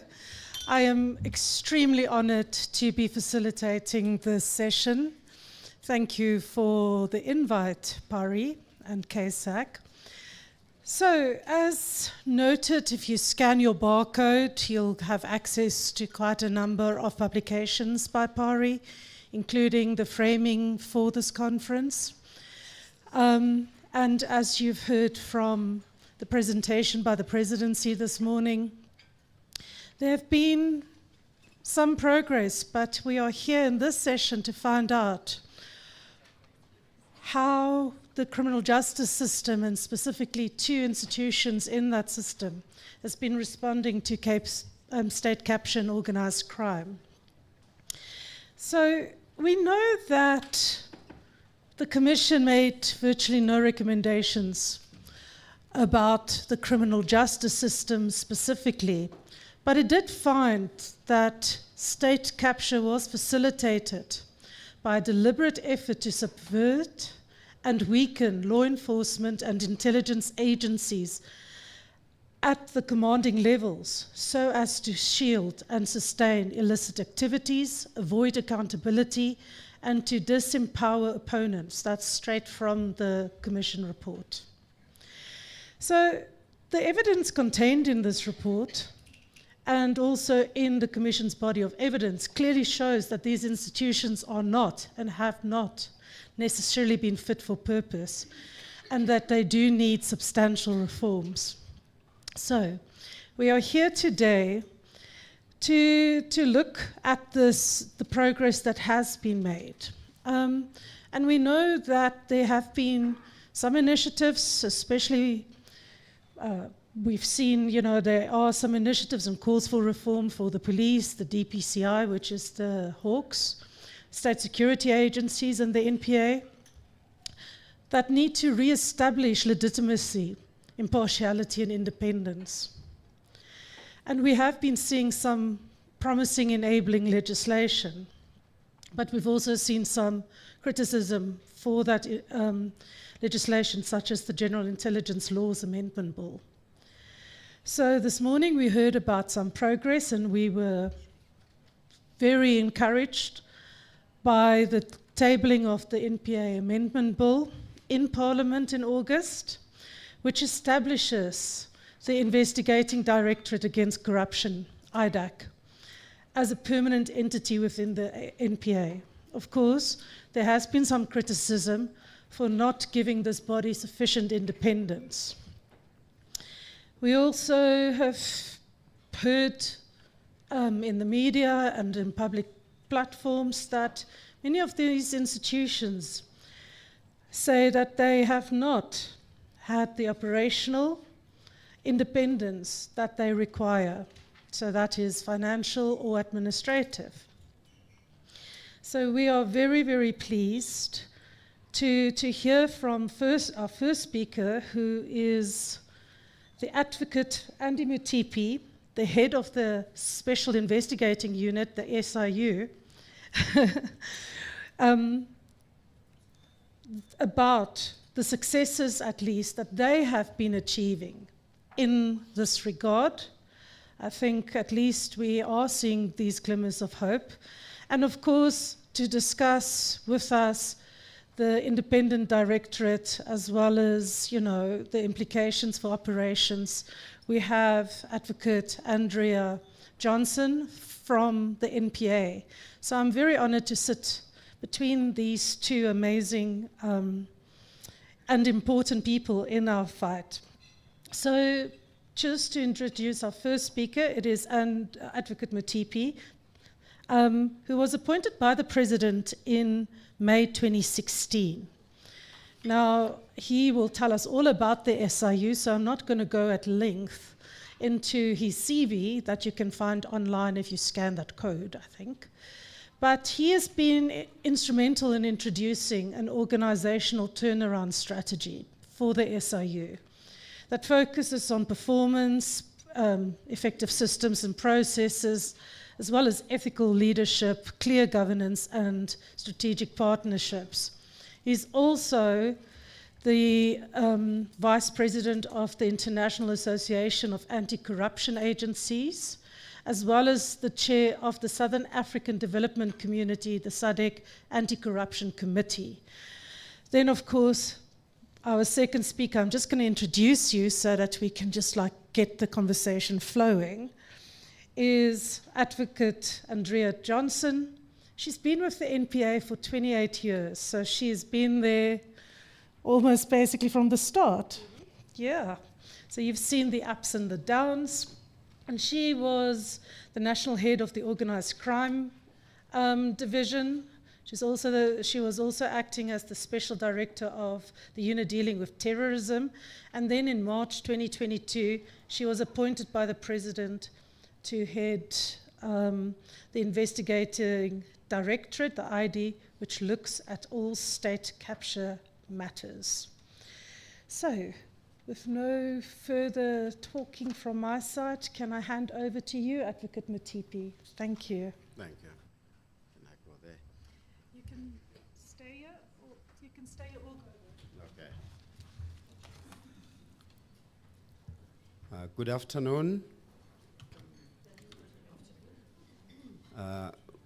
Thank you. Yes, it is. We are really privileged to come and stand before you and really present some of the initiatives that we are busy with, and some of the, as you say, successes that we have really recorded based on the the strategy that we have adopted. And sorry for the hoarse voice. Started visiting me yesterday after Scopa. I've just arrived this morning. The Scopa wasn't such an easy meeting yesterday, where we were showing that we are dealing effectively with the irregularities and corruption relating to NSFAS. Sure, you would have seen that. It's one of the areas really that we can point out that we have shown effectiveness. But in the interest of time, we've prepared a sort of medium short presentation. I won't really go too much on the outline, and I won't spend a lot of time about SIU, but I want to just indicate on the SIU functions and powers you probably all are aware of that. But there's this, every time we go on a platform, the issue around independence comes up. We get allegations, we go through them independently, as I emphasized yesterday, independently, and we draft a proclamation now that goes through the process. It goes through the executive process. And of course, when the proclamation is signed, only then do we kick off the investigation. So every time we go into the platform, the question is asked, are you really independent? But at least ever since I joined and looking at the history of SIU, I have not come across a single instance where the sitting president has refused to sign the proclamation. But of course, that in its nature just really shows that our investigations are dependent on the signature of the proclamation. Inherently, it creates a bit of an issue that some continue to comment that really impacts on the independence. But despite that, we've really been able to execute, and in fact, we have seen in the past 5 years 84% increase in new proclamations, and that really indicates to us that we've been able to really continue to pick up on the public confidence that continues to refer matters to SIU. In the past financial year, we received about 1,700 reports from whistleblowers, from government, from the public, media, and so on. So, and of course, civil society involved. So we have seen an increase in proclamation, and of course, we have resourced SIU accordingly so that we can execute. We've got the functions, of course, that really enables us to do our work. And then in terms of the skills, we do compete well with private sector companies, and we've said to government that we need to see a reliance on private sector companies. No offense to private sector companies, but we need to really see a reduction, because a lot of money gets spent to private sector companies. But guess what? When the reports are released, those reports, and we have found that they are not conclusive. There is some work that still needs to be done. Invariably, those reports end up with SIU or with Hawks or with Independent Directorate. So we're really saying where we could really come in to ensure that we address the needs of government. So those are all the skills that we have. I see the presentation. Okay. I want to spend a few minutes on the outcomes. When we started to reorganize SIU, we put premium. We really put premium on the impact of the SIU work. And I've said to my colleagues that as a corporate, you need to execute such that you create value for your shareholders, right? And then, it was like, this is a corporate concept and so on. But I said, our shareholders are the public that we serve, right? And the expectation of the public is that when they report matters, they must be looked at, investigated, and the outcomes must be achieved, right? Really in brief. And then, of course, we went to put together some of the deliverables that we need to do. We've been busy executing that strategy for the past 5-6 years or so. We'll be reviewing it this year. So in terms of outcomes, you may be aware that we've got a niche business process that we control end to end, which is the civil litigation on the left-hand side. When we find that a contract, if we investigate allegations of corruption in procurement. If we find that the contract has been awarded irregularly, we immediately kick in the civil litigation process to cancel the contract and to recover. And in the process, we preserve assets so that we really avoid dissipation of those assets and so on, right? So we then recover ultimately. And then the rest, of course, are some of those outcomes. I'm just looking at the time. Disciplinary action against officials. We refer to NPA and referral to other regulatory authorities. And we do blacklisting of companies. Legislative mandate, I think it's clear to everyone. I really wanna come to the real subject for today.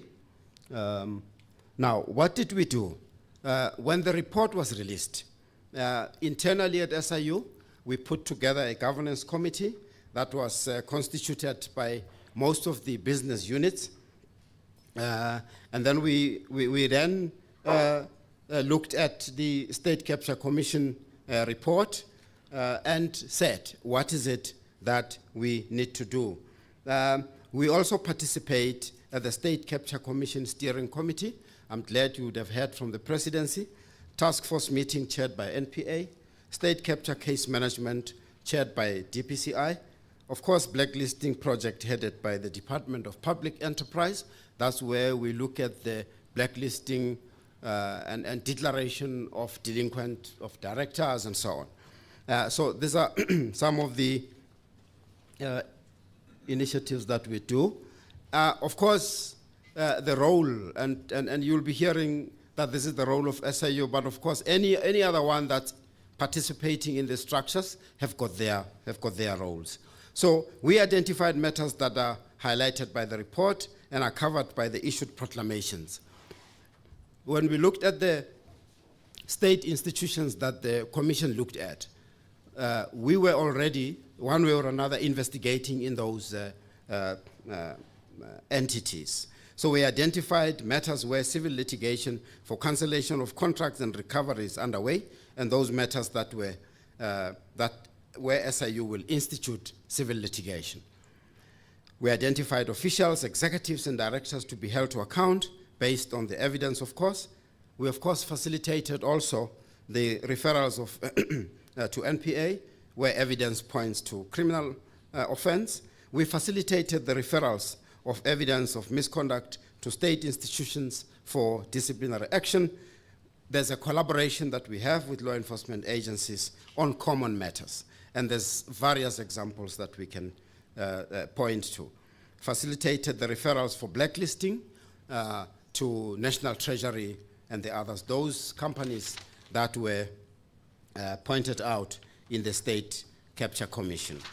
Now, these are the proclamations that I'm referring to without going them into detail.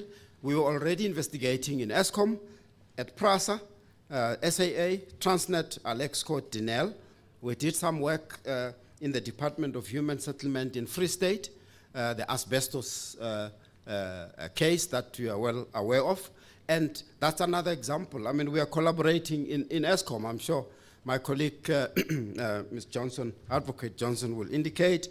In ESCOM, there's various matters that are being prosecuted at the moment from the collaboration that we have. We are aware that, of course, we still need to do more. At PRASA, we investigated, but the State Capture Commission said there's a requirement for another commission. And when the report was prepared to Parliament, the President indicated that Hawks and SIU are investigating there. Let's see the outcomes. And in fact, we are also processing another proclamation that will enable us to dive deep into PRASA. And we would really want to make sure. We want to make sure that that proclamation, I know it's underway. It might be signed anytime from now. And Transnet, Alexco, and Denel, there's various matters that we are busy with. Right, and then, now, measures that we have implemented. I know time is really of the essence. I'm really going to summarize. We are focusing in the main around prevention as part of our work. Right? The State Capture Commission required of government to develop and implement measures to prevent corruption and state capture causes. Now, to this end, we have been tasked by the Anti-Corruption Task Team to develop a anti-corruption risk assessment and national corruption prevention framework. As part of that, implementing the National Anti-Corruption Strategy as well, we adopted a whole-of-society approach. And these are still pilot programs, and I'm really hoping that, in fact, most of the civil society are part of that, and most of the organizations. So, as part of the sector approach to corruption, we created the. Now I think I seem to have lost. Yeah, at the bottom there's a health sector anti-corruption forum, local government anti-corruption forum, infrastructure build anti-corruption forum, and the next ones that we really want to look at is state-owned entities sector, immigration and border management. We've really found these sectors to be so useful in really ensuring that we adopt the whole of society approach. The next slide really just deal with the advocacy that we are also championing. This is the advisory work that I spoke to, that we are focusing at that. The prevention, this is the prevention work. So this presentation can really be made available so that you can look at that. Then I would like to, these are the vulnerable sectors that we came up after doing the risk assessment, and we created those forums. Just to show you, these are some of the vulnerable sectors that we will be focusing at, based on the sector approach that includes the whole of society approach. These are the factors we took into account to create that.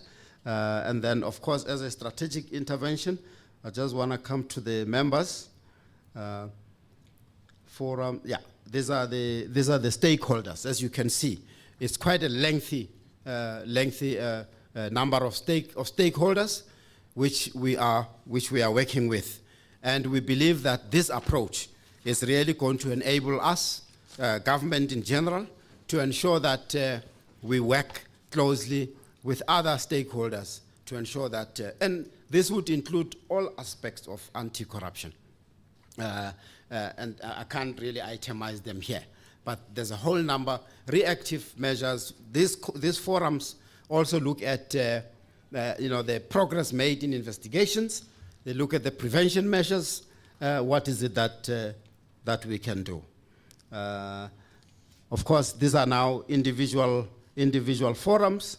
Now, these are, as I close, we thought we would include some of the outcomes in our investigations.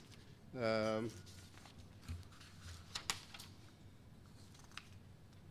just looking at the time, but anyway, can't find it on my presentation. You can see there that from the investigations that we conducted, there's various outcomes already, and we are pursuing those outcomes to ensure, and collaborating, of course, with our colleagues at the NPA, to ensure that we bring out the results that are expected by the public. The next one is referrals to both the Special Tribunal and the High Court.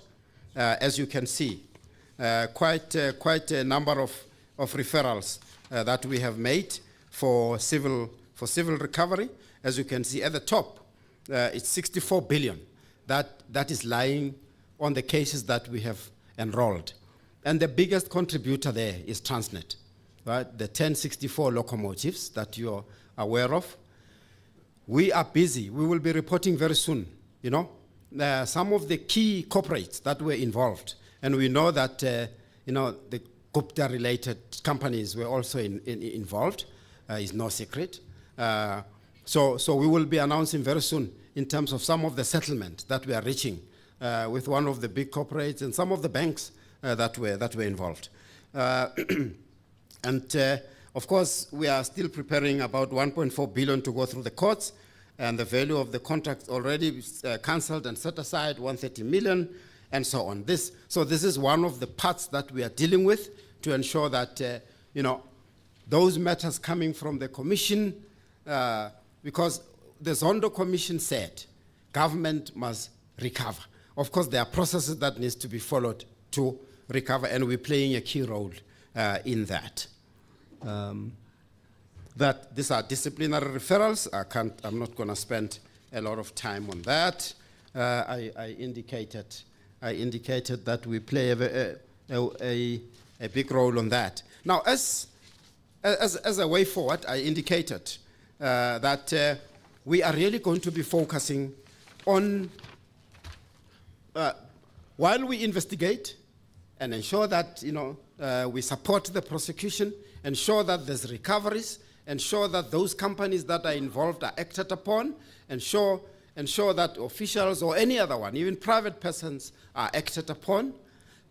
We are of the view that there's a big focus that we also need to focus at, which is prevention.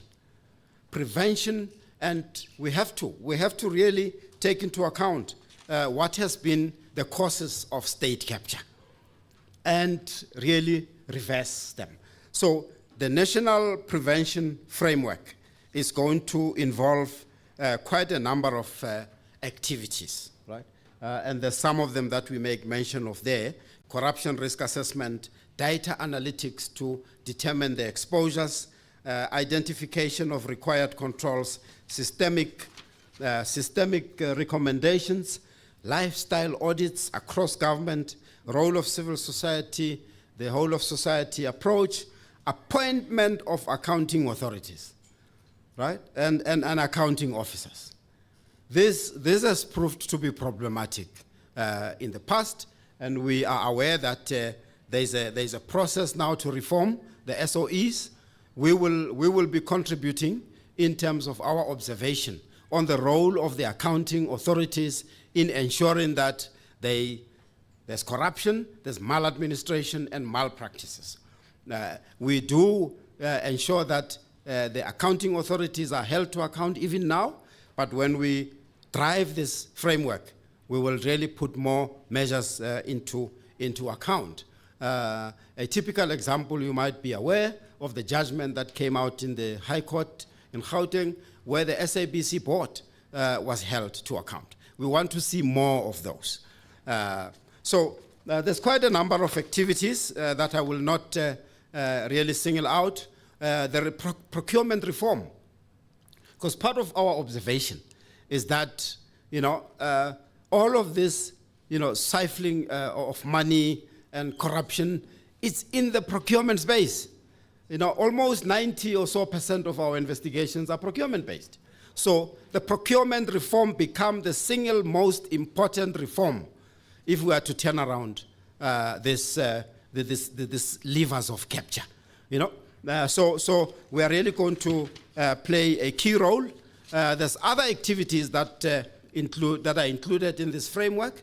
I'm sure we'll continue getting the opportunity to share in these forums that we have set up so that we enable everyone to contribute. Thank you very much.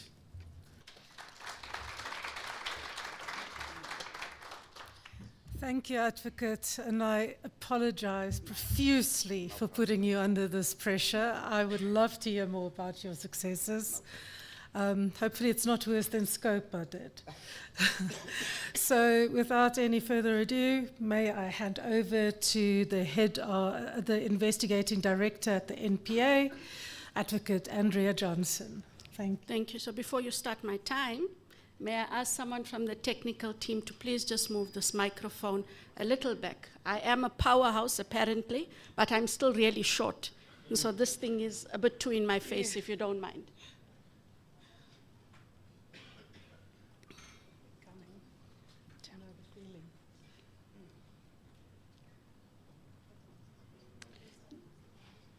Just to move it a bit back.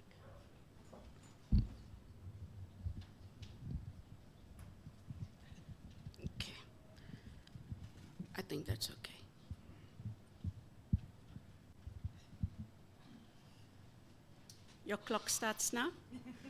My clock starts now. Okay, thank you. And thank you for the opportunity. It's somewhat ironic. I address you today on a day when we are in Parliament, in a public debate, telling the world why we need to be made permanent and why the NPA Amendment Bill should go through. Somewhat of a travesty, I might add, because it's exactly a year and 2 days after the President declared that the ID should be permanent. How apt it was for the panel that spoke just before us about parliamentary processes and the passing of bills. So Bob's your uncle about how fast we can fight corruption, is it not? And how fast we can deal with organized crime, is it not? Because the powers that be have got to give us the power to do. And so where I sit today, I work within a framework that currently exists in terms of existing practices within the NPA, and having a multidisciplinary approach with investigators, both criminal and financial, as well as analysts. But not having permanency is a real issue because it inhibits my ability to recruit the kind of skill and capability that the ID requires. So on that somber note, let me deal with the brief that I've been given. So the ID looks, as you all know, at state capture, which in itself, its modus and purpose is systemic, both in the public and the private sector. But I'm going to ask you today very kindly, don't look at me, myself, and I to be dealing with corruption. So as we sit as the kind of collective we are today, we should remember that it is, in fact, a whole of society approach as espoused in the National Anti-Corruption Strategy. So the ID, to wit the NPA, will do the part it has to do, but then so must everybody else. And so the answer to many questions that might be posed is that the work of the ID, the work of the SIU, the work of the DPCI, and the rest of law enforcement will not be the cure-all to corruption, to the issues that are systemic that led to state capture. So we will have to have this discussion continually to hold one another accountable and to make sure that we all bring our part in order to ensure lasting and effective change. If not, maybe in a few years from now, God willing, Loss and I become a Chief Justice, and I'm going to be sitting on another state capture commission. It's important for us to look also at corruption and its relationship with organized crime. In fact, quite frankly, with the many matters that have been referred to in the State Capture Commission report, colloquially the Zondo Commission report, the findings of the Mpati Commission, the findings of the Nugent Commission, matters where findings have not been made but are matters of systemic corruption that are, in terms of Section 27, referred to the ID, one gets the sense that we are not just dealing with organized crime as you all know it, gun-toting criminals looking at cash in transits, kidnappings for ransom, extortion in the building industry. There's organized corruption. And so the relationship is very close and very clear. Organized crime, as we know it, takes anything between 2 or more individuals with a real plan and purpose, and they go out there, execute the plan to make money. They've done so very violently. They've realized, in terms of organized corruption can support organized crime. You know why? It's fast. It's quiet. You are able to make very quick money by ensuring that government officials and/or persons in the private sector become complicit in the awarding of tenders and/or by compromising the procurement system. And so we have organized criminals now generating funding in order to support acts of terrorism, to support and further feed the cash in transits, as well as the extortions for ransom, through a quieter method of getting funding in order to sustain themselves. They make more money, no mess, almost no fuss, and they get to fly under the radar. Why? We are complicit. We let them into our systems, and we let them into our spaces, as has been shown through the State Capture Commission and its findings. It's important also to note that the fight against organized crime, organized corruption, state capture, fraud, especially in terms of procurement and its processes. It cannot be that the fight is only investigations and prosecutions. There have to be alternates. Part of the alternates, and I know everyone likes an orange overall, so I'm going to change that color and make it pink and see how much you all want people in pink overalls. But on a more serious note, we cannot investigate and prosecute ourselves out of be it organized crime and or organized corruption and or corruption. So we have to look at alternatives, because these cases, given the complicity, the complexity, and the time over which they manifested themselves, unfortunately, will take much longer in terms of the criminal investigation and prosecution process. So what do we need to do? Advocate Mothibi did allude that we look at delinquent directorships, which we are dealing with the Department of Public Enterprises, the CIPC, as well as the various SOEs, and we do get together on a regular basis to ensure that we are all holding one another to account. There's also the referrals in terms of blacklisting of companies, and so that is a process, while it is slow and tedious, is one that we shouldn't give up on. Perhaps as well, even more important, is Section 204 witnesses. And no, they should plead guilty. They should pay back the proceeds of the ill-gotten gains. But we do need them. And the state needs witnesses who are also complicit and are able to assist us in prosecuting the higher levels of criminals. I'm going to quote Ndatevusi Pikoli. He always used to tell us back then when we were dealing with the prosecution of the then late police commissioner and the head of Interpol, Jackie Celebi, when people asked why we use certain Section 204 witnesses, it really is simple. You cannot use the Pope to catch the head of the mafia. And so we must be strategic. The criminals were strategic. You want us to fold our arms and play nice, and we cannot afford to. We should, where we can, also consider the alternate dispute resolution mechanism, colloquially the ADRM, which is an engagement with entities that are complicit but are prepared to come to the party. The ID did that in December with ABB, and in that way, there were two things that are extremely important. Of course, we were able to recoup 2.553 billion back into the fiscus just on one matter. But more importantly, we were able to get evidence from the entity which we would not have been able to get anywhere else. So of course, we will receive a lot of criticism because people will think that we are actually negotiating with entities either because of their racial profile, their international standing, etc. No. It is in order to make sure that we actually address crime and criminality. And if that is the best way, and if it is a way of us being able to recoup money that has been taken away for service delivery, and the everyday South African citizen who continues to use public toilets, has no running water, has no electricity, then these are some of the alternate measures that law enforcement is going to have to undertake. The criminal justice system. And so, you know, Advocate Mothibi, they always like to look at us and the DPCI and the rest of SAPS, and it's almost like we operate in an island. No, we don't. You know that thing called the criminal justice system has a start and a finish. By the way, I'm right at the end. But when I'm called to account, they put me in the front of the queue as the NPA. It's skewed. And so what is the role of the criminal justice system? Do we have an effective criminal justice system? And the simple, honest answer is unfortunately not. And so what are we going to do about it?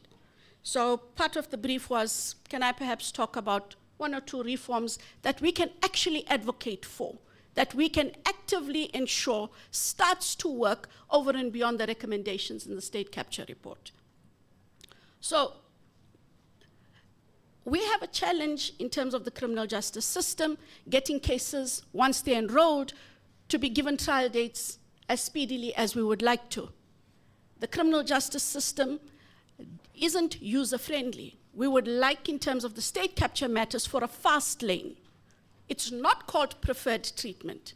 It's not called law enforcement telling the judiciary what to do. It is saying we cannot afford to waste time.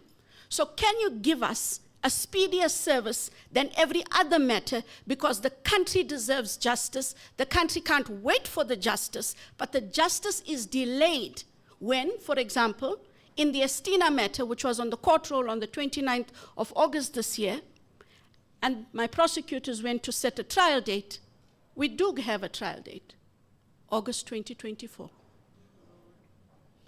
And so what must South Africans do in this year while they wait? They're going to ask the ID, what are you doing?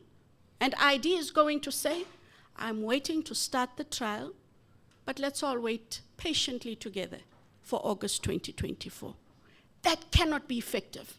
That cannot be saying that the criminal justice system is actually geared to deal with the state capture recommendations in the manner the country expects it to deal with. So there's got to be change. And we've got to ask, where in the criminal value chain, which is the criminal justice system, are the challenges, and what can we do to deal with the challenges? For me, law enforcement agencies remain under-resourced, both in terms of human capital as well as technical competencies and capabilities. It's not just about more people. That's not necessarily what one is asking for. What we are saying is, give us the ability to be able to recruit in terms of the requisite skill and knowledge. Less is more, but the less must be capable and must be competent. And so when the ID is made permanent, that must become the fixture of how one recruits. But unless and until that happens, one is not able to do that. We also need data analytics, data engineers, and data analysts. Oh, she's going to wave that piece of paper at me. Okay. We also need, perhaps, public-private partnerships and collaboration. They are key. I've said this on many a platform. I say tongue-in-cheek, as I'm known to do. You know, we collaborated very well as the public and the private sector when we were committing corruption under state capture. So let's turn the table. And let's ask, how do we reverse that and how do we work effectively? Really, our collective smartness in this room must be able to hold one another accountable and come up with real, tangible solutions. People did it really well. When you look at the amount of money they plundered, how easy they make it look, you'd like to pull out your hair. And so it can't be hard for us to collaborate on a public-private partnership collaboration in terms of fighting crime, corruption, as well as organized crime. So those were my 3, 4, please advocate. I'm advocate, but I'm asking you to advocate, and let's see how we can bring change. Garrett Newham's going to love this one. Can corruption be addressed without police reform? Police reform is critical to the fight against corruption, state capture, organized crime, every single crime in the country. But is police reform doing what? Is it just better policing? Is it more boots on the ground? What does police reform look like? What do we want out of police reform? I mean, on the news this morning, Bongani Bingwa says, correctly so, all those miners trapped underground. And he says, so where's the police? What are they doing? What are they waiting for? Must people die underground before boots on the ground get underground and get with the business? And that becomes a challenge. And so you really have to get your mind around, does police reform, colleagues, mean those 10,000 new recruits? Is that reforming the police? And so does that across the board equate to police reform and therefore effective law enforcement? And unfortunately, it doesn't. And so, with the police who have as huge a budget as they have, one has to ask, what is the oversight role of Treasury and the Auditor General? Because if the police, as we say, need to be reformed, it means they are not being effective. And so the million-dollar question is, who are the regulators that are supposed to hold them to account, and why aren't you? And if you are, what are you doing when they do not comply? my closing remarks. The ID will not be able to prosecute every state capture case, but the support of our sister agencies, one of which is the SIU, the DPCI, will also support in dealing with investigations and prosecutions, and perhaps most importantly, for our everyday citizen, asset recovery. The ID has to prioritize the cases it can deal with. It's going to do this in two ways. We will have to prosecute cases that deliver the most impact. And two, we have to focus on cases that have been most damaging to our constitutional democracy. And so I hope that those brief remarks give you a true reflection of how hamstrung we might be, but that despite that, we are able to get cases enrolled, we are getting investigations done, and we know we should do better, we know we should work faster, but we're doing the best we can with what we have. I thank you.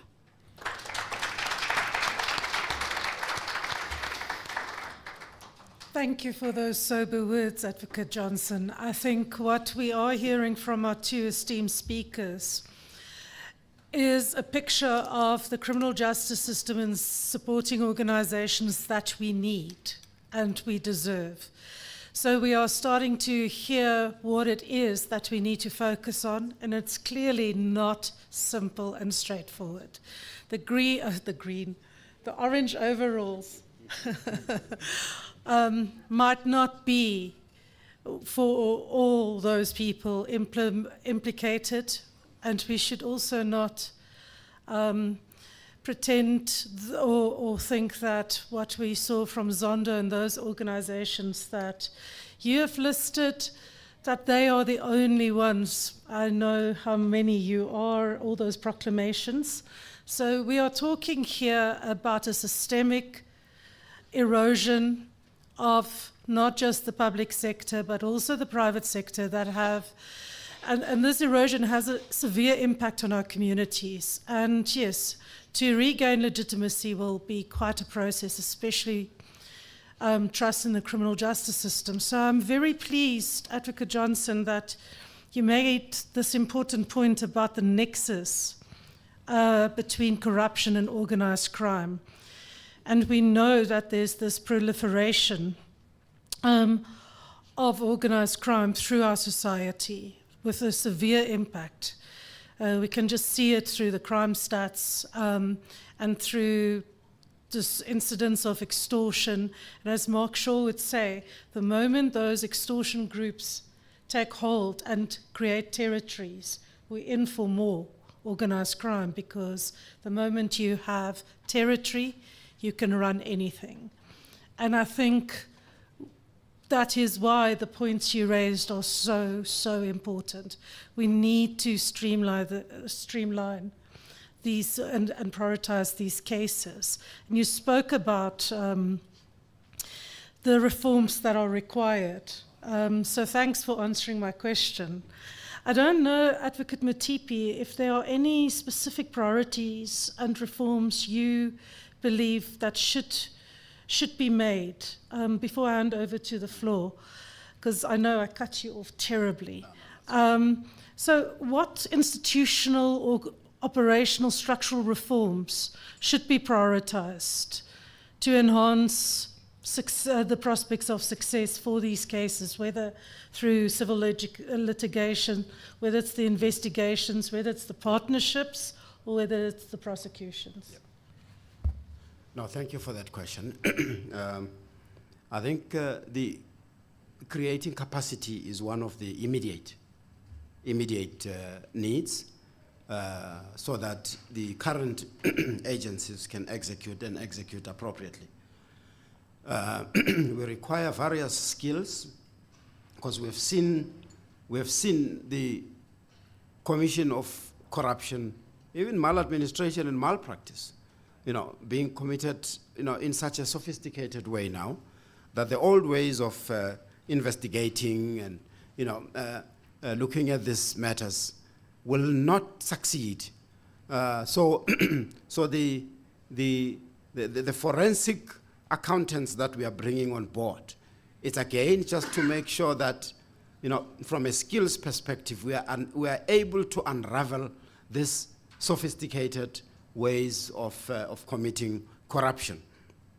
If you look at, and indeed, corruption is one of the, organized crimes in the country. A typical example is really what's happening at Eskom. I know Zondo Commission looked at that. Part of our investigations also look at that. ID is looking at that. But if you look at the modus operandi is such that, and as I said in my presentation, the focus is on procurement, because this is coal procurement, right? But the syndicated way that this is being committed on requires us as law enforcement agencies and investigating agencies to really capacitate ourselves in many ways. In fact, currently, I actually, just really developed an interest to read Andre de Ruyter's book. If you look at it, if you read it, it really gives you a sense of how this syndicates operated. I know that we are looking at some of those matters, but that's from a capacity. But from the institutional reform, and we are really glad and support the work of the National Advisory Council, against corruption. We really look forward that, from an institutional architecture perspective, I think we need a step change. We really require a step change in a sense that would require, an entity or entities that are appropriately resourced. Of course, the appointment processes of the heads of the entities and so on, those require to be looked at. The reform of the police, and I think there's no doubt that also has to be looked at. My colleague Advocate Johnson makes mention of that. But the nature of the reform, should be such that it takes into account where is it, that we have failed. The other initiative in government, is professionalization of the public service, and I would also actually say it should be the professionalization of the public sector. The whole public sector requires those kind of principles. The SOEs in particular, state departments, municipalities, and so on. So, we looked at national entities, but I bet you same principles of capture are found in other municipal areas, and that's really where the rubber hit the tarmac. That's the coal face. When the citizens suffer from service delivery lapse, it's at that stage. And our investigation have pointed out that what we are seeing at Eskom, Transnet, and so on, it's got its own ramification at the municipal level. So, as part of the reforms, I think there's various aspects, and I mentioned the procurement reform. The procurement reform can also not just happen in isolation, right? Because more of those procurement infractions, corruption in procurement, you have to invite law enforcement agencies to support and investigate and ensure that it's investigated appropriately. But the point I emphasized around prevention, right? When I know National Treasury is running with that, when we really put through that process of procurement reform, we have to look at measures that we can put in place to prevent. Thank you. Thank you, Advocate. I just want to check before I open to the floor if Advocate Johnson, is anything you would like to say at this stage? Only if they're going to ask questions. Do not ask me questions about existing court matters. I'm not going to answer them. You're more than welcome, members of the media, to send my office a media query. That I will definitely answer. Thank you for that. So I'm going to open to the floor now. Please, when it's your turn, please give us your name and your organization. And please speak up and speak into the mic. Or must I speak up and speak into? Okay, so please wait for the mic before you answer. Lawson is the only one that doesn't have to introduce himself, but so we have a hand from you first, then you, oh gosh, then you, and then I'll go to you. Do you have a number? Did I get it? Can you remember which you are? So you're number 3, 4, 5, 6. I think. Thank you. A very brief question. You spoke about the effectiveness of the criminal justice system, and you spoke about the IDA or the NPA being at the end of that. But there's something after that, which is the courts, and you used the Estina case as an example of the delay. Is there a case to be made, if you can effectively deal with state capture cases, for there to be special dedicated courts to deal with these matters? We did it in 2010 when FIFA insisted that we do, and I'm sure Advocate Mothibi can maybe reflect on the effectiveness of the special tribunal in that regard.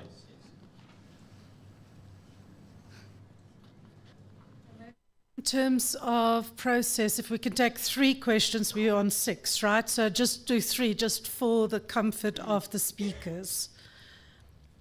And then answers, and then the next round. Lumkile Mondi from the School of Economics and Finance at WITS.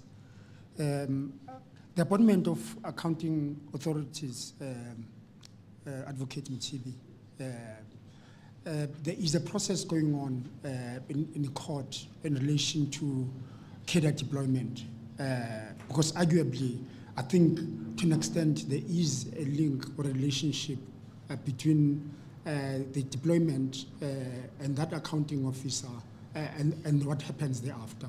So I want to just hear a view, how do you deal with the political process that takes place before those individuals are appointed, including the board? Was the board only makes that decision, make recommendation to the minister who's deployed by a political party? The second one relates to the procurement, because you also are very vocal about reforming the procurement process. And arguably, there could be a point about the dangers of preferential procurement and the black economic empowerment as a whole. How does one deal with that? Because if listening to the ESCOM case, the Transnet case, what's common across is the beast called preferential procurement and BE, how that's linked to political deployment, the political party, etc. So how one deals with that without foregoing black participation in the economy going forward. Thank you. No, sorry, they're right next to you. Thanks. Good afternoon. My name is Martha Ngoye. I'm known as the PRASA whistleblower, but I'm here in my capacity representing ACM, the Active Citizens Movement. I guess my questions are directed to you, Advocate Mothibi. You did mention PRASA quite extensively in your comments. In terms of prioritization of cases, I mean, I know even insofar as civil litigation is concerned, there are 2 cases that have been decided by the Constitutional Court that have declared the 2 major contracts at PRASA as irregular, 2.6 billion rand and 6 billion rand. But I don't see them feature, you know, insofar as your prioritization is concerned. And I raise this also because I think Jonathan, if he's still here, when he was showing his report, he indicated that there wasn't any arrests insofar as PRASA is concerned. Perhaps my question is, and I know you spoke to the independence of the SIU, I have a different view because of my experience, and I think I've said this publicly before, in terms of how the SIU has conducted itself in terms of the investigations at PRASA, and perhaps you can touch on that. The issue is, why is it that when the proclamations in respect of PRASA was issued as long ago as 2018, 2019, that to date, nothing has been done and nothing can be shown to say these are the arrests that are there? Well, my view, and perhaps this is a comment that I feel strongly about, is that perhaps because PRASA is not like an ESCOM, which affects big business, PRASA affects the ordinary people who don't have a voice.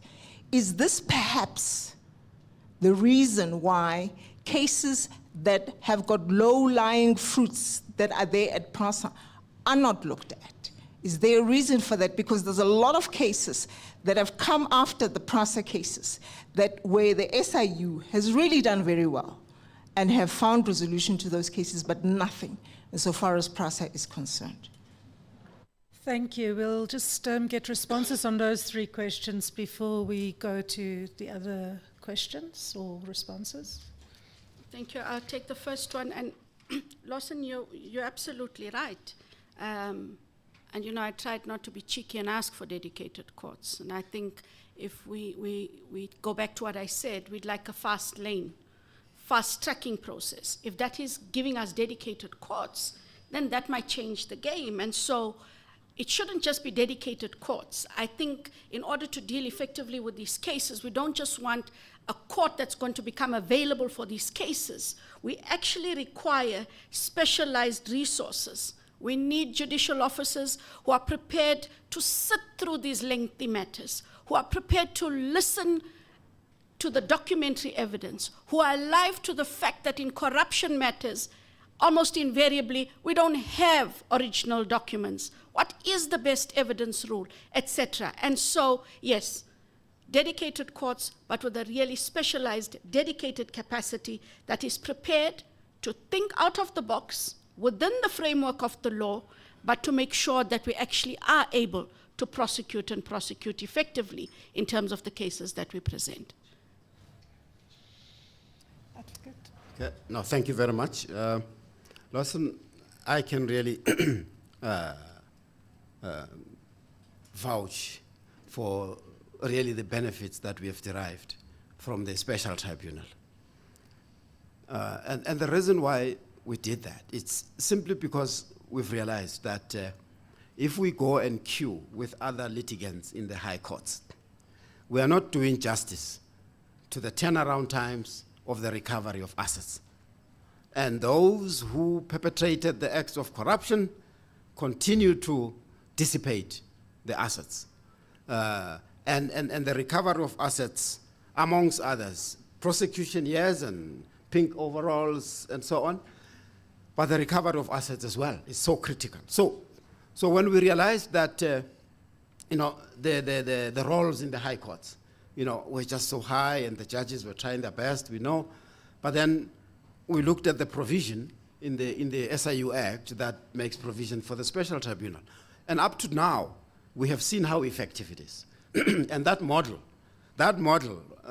it is my view, that which I've also shared in some of the criminal justice meetings, that that model, we need to look at that. I mean, you mentioned that we did it during the World Cup in 2010. Why is it that we can't do it now? I mean, those kind of thoughts are on the table, but I'm saying there's models that we can use, even on the criminal justice side. I mean, I know that the special tribunal is predominantly civil, but that model works and works well. There are judges allocated, cases, strictly only cases emanating from, you know, SIU investigations. If we take that model and really duplicate or replicate it in the criminal justice system, I think we are likely to see results. I really, really support that.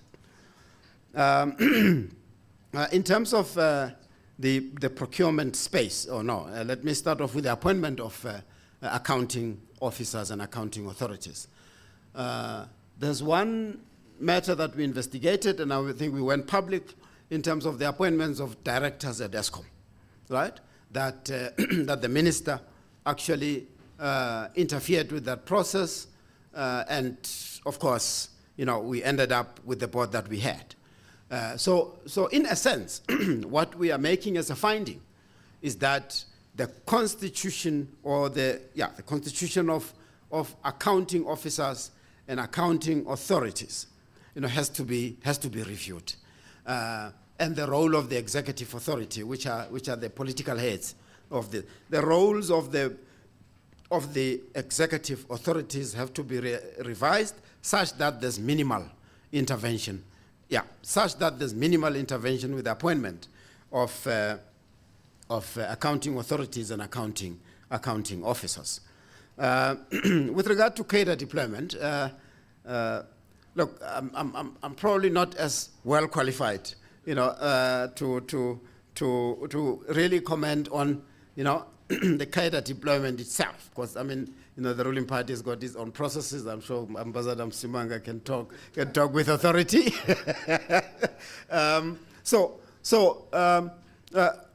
All really what we are saying is that the appointment of accounting officers, senior officers in government, in the public sector, really has to be merit-based. And the recruitment process thereof has to be, has to have checks and balances. And we have seen an example of the recruitment of the current NDPP. We really believe that it worked. It worked well.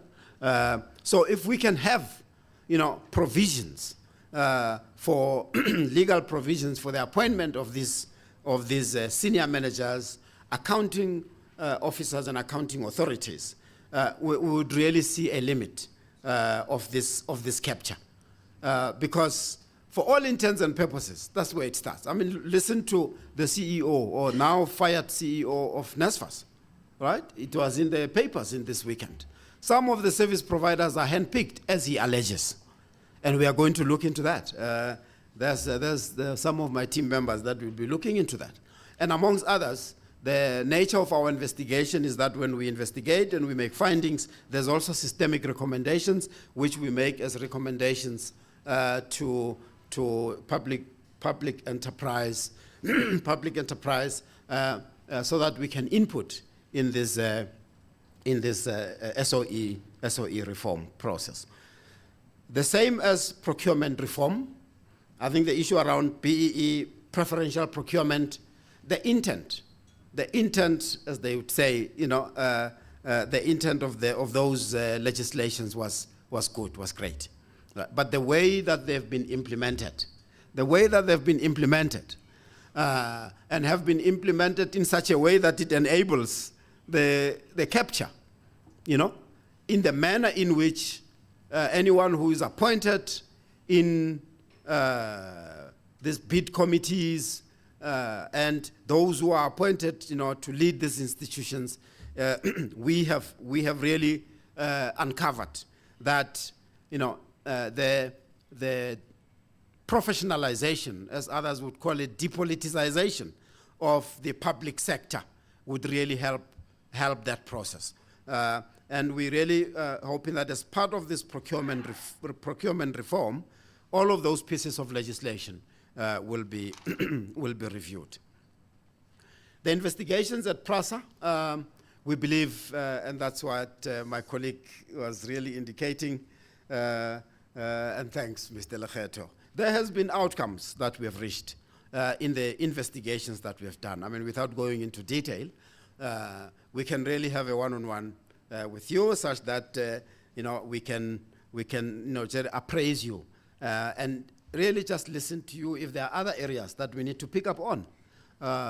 So really, I'll really appreciate it if we can engage in so many ways. But my colleague has, he's leading the investigations. We've made 10 referrals for considerations by the NPA. Remember, there's still a process after the FTA referral for those who need to, where our law, the law that, that governs the work of SIU, says if we are of the view that there's a evidence pointing to criminal action, then we need to refer it to NPA. And of course, they've got their own processes, Hawks get to be pulled in as well. So to a large extent, we also support that process. And there's a number of referrals of officials and so on. All we need to do is to really follow up and check what has happened. In terms of the civil recoveries, I know that there are some cases that PRASA themselves took to court, the board at the time. Those were not really applications by SIU in so many ways. So, but as part of looking at the consequence management and ensuring that there's cumulative recoveries from all these court processes, we would really include those other processes where the court, out of their own, went to court and cancelled some of the contracts, right? So the process of following up on this consequence management, and I'm glad my colleague Jonathan Tim is here, we are collaborating with Presidency. All of these referrals, including PRASA referrals, have been included in the system that is now going to kick off to start asking questions to those who are supposed to implement and ask questions, why is it that you're not implementing, right? So we look really forward to that process, kicking off and showing results. Because we believe that it's only by effective consequence management that we will, start contributing to winning the fight against corruption and maladministration. Over and above the prevention framework that I'm really so passionate about. But the public wants to see consequence management. People like yourselves, you have risked your life by reporting these matters. So we would like to make sure that they are taken to their logical conclusion. Thank you.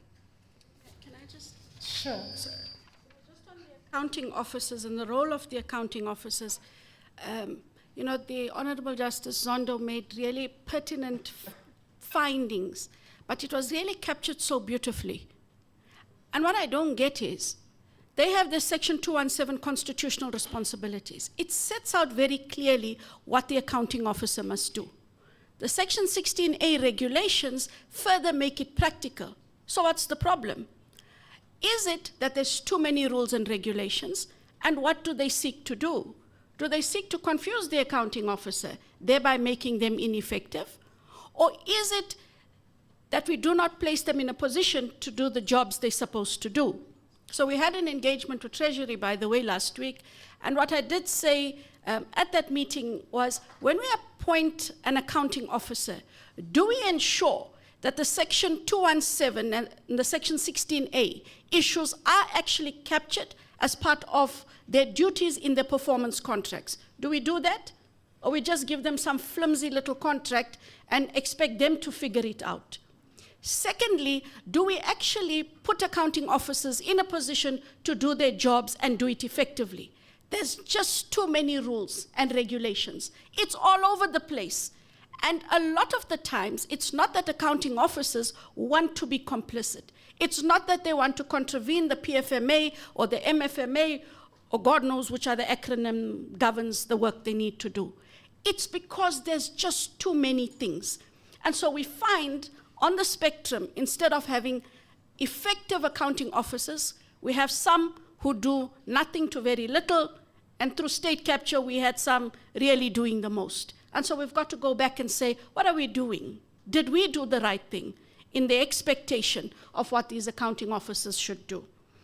And Martha, I love you a lot, so what I'm going to do is, the PRASA matters are not with the ID, but the ID is in the NPA. I will take your message back to the SCCU as well as the DPCI, where I know for a fact the Swifambu and Siangana legs of investigation, which I know are near and dear to your heart, and where those arrests should happen. I will make sure that the message is conveyed, and once I get a response, I'll communicate that to you. Thank you. So we will now go to the next line of questions, but we are running out of time a little bit, so try and keep it brief, because we still need to go online as well. But also, at the same time, there's the balance of also trying to hear your opinions. So, so this is not a Q&A as much as it should be a discussion. So let's just try and remember that. So the new number one, followed by the Justice, and then... Rihad Desai, Human Rights Media Trust. I wondered if you could, between the NPA and SIU there at the front, whether we know what the conversion rate is from the referrals to prosecutions, and then how many of those prosecutions have been successful. The other question I'd like to ask the SIU, is the forensic accounting capacity you're bringing, are you bringing it in-house, or are you insourcing it through the private companies? And I think it's, we've got a big problem, I think, essentially in getting private sector cooperation. A lot of these companies, important companies, hold important data that we need to get our hands on in order to compare data sets, particularly when it becomes, more forensic in nature. And I think the final thing I would like to ask the MPA is, when you talk about public-private partnerships and the financing of the MPA, and we now know there's considerable support from the private sector, what are the checks and balances that are put into place? Are we not compromising our prosecuting authority in the process somehow or somewhere? And finally, I think the bigger political point that needs to be made is, we've got a problem with a monopolized economy and very little space for the black middle class to accumulate. And that's going to be a perennial problem as long as we've got a highly monopolized economy. So and we know that the private sector corruption is, on an international comparative level, higher than the public sector corruption. I think we need to keep those two things very clearly in mind.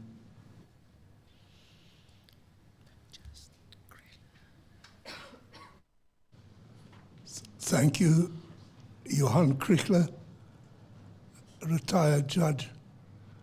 Madam Chair, question to each one of the two.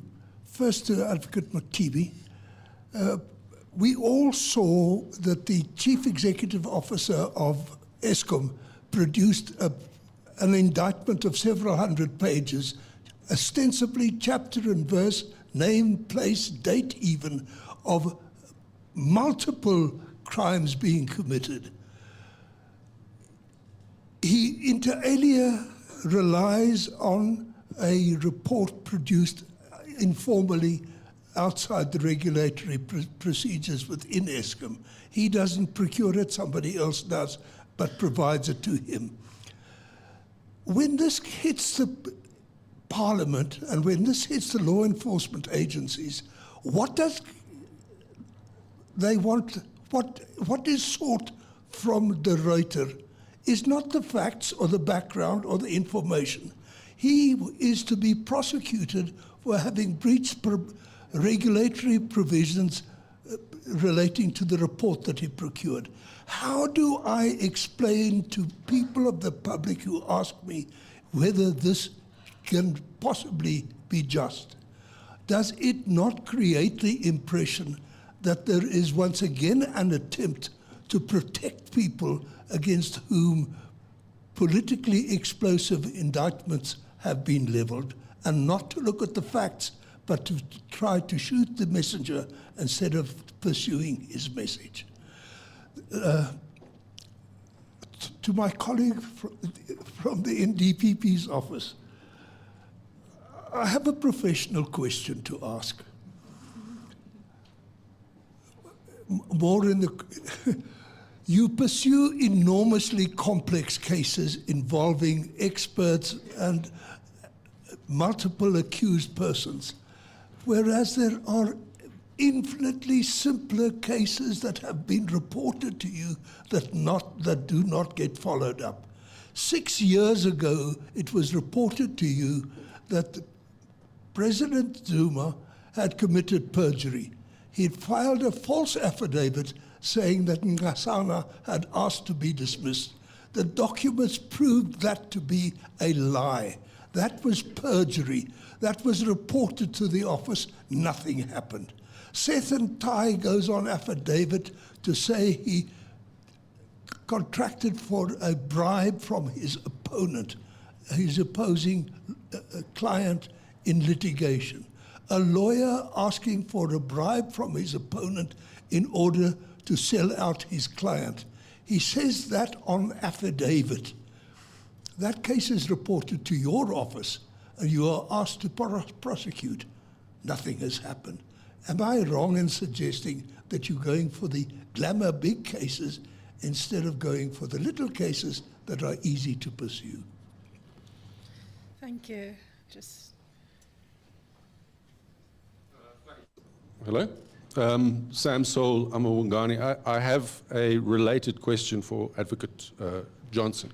I don't think it's in order to, in a blanket way, say I'm not going to comment on cases that are before the courts, because we have one example of significant failure in the New Lane case. And I think if we're going to make any progress, that failure needs to be accounted for and explained. The issues around the admissibility of evidence that you spoke about, the issue around the fact this was the first big case and it doesn't seem to have been managed from head office in the way it should have been managed to get the outcome which the whole country wanted. And there's been no accountability for that, and I don't think it's appropriate to say, well, we're appealing, so we're not going to talk about what went wrong. Okay, so let's start with, can I just take this round? Sorry, I've got a 3-person policy here. So Advocate Matipi, can you respond first, and then we'll go to Advocate Johnson. All right. No, thank you very much. The question around the conversion of referrals to prosecution, as I said, from the SIU side, we refer to NPA for consideration. Of course, we've got the numbers, in our books, and they've got the numbers in their books, which of course we don't have now. There is a number of conversion to prosecution. I mentioned ESCOM. At ESCOM, there's quite a number of senior people that have been charged, including former CEOs. So we need to look at that. There is an undertaking now that the PRASA matters will probably be looked at. So we're really continuing to see an uptake in the conversion rate, different to I would say in so many ways before the new NDPP. We signed an MOU in 2017. When NPA was still led by another NDPP. So that's when we started saying, we need to see that the point you are making, we need to see conversion. And while we know that our colleagues, it's their prerogative to look at these matters and look at the evidence and convert them to prosecution, we started working together and supporting that process. So we believe as we proceed forward, we'll continue to see that improvement trajectory. Forensic accountants, we've taken a deliberate strategic decision to appoint forensic accountants in-house. There's a number of them that we have appointed, very, very good. We've seen them when they crunch the numbers on the income statements of PRASA, ESCOM, and so on. Really, I think this is one of the best decisions we could have taken, because in the past, we would sort of outsource that aspect, and it hasn't really worked and worked well. Judge Krichler, yes, indeed. We are aware of the report. In fact, not just aware. We were made to be in possession of that report. It was sent to us by Mr. Fivers himself. We went public in saying that. And when we read through that report, in fact, the DPCI also, the Hawks also has a copy. They said it publicly as well. So I think the most important thing to mention is that the contents of that report cannot be ignored. And we have said so in so many ways, that we need to pursue, because if you read that report, there is aspects of what Mr. Director mentioned several times around syndicates on coal, fuel, and so on. And that report gives us an information which investigators can look at, and we are busy doing that part. We have been put on terms to continue to feed back to SCOPA, but even before the feedback to SCOPA, we want to make sure that we execute such that we unravel the organized crime that has been really seen at Eskom.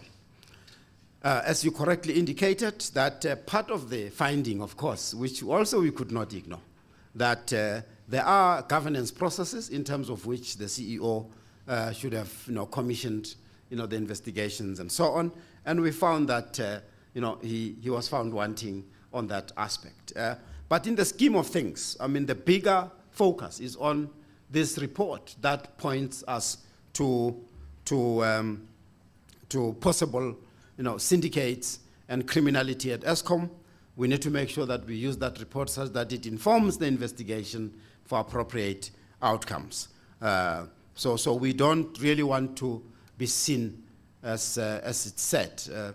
I heard it before that are we not shooting the messenger?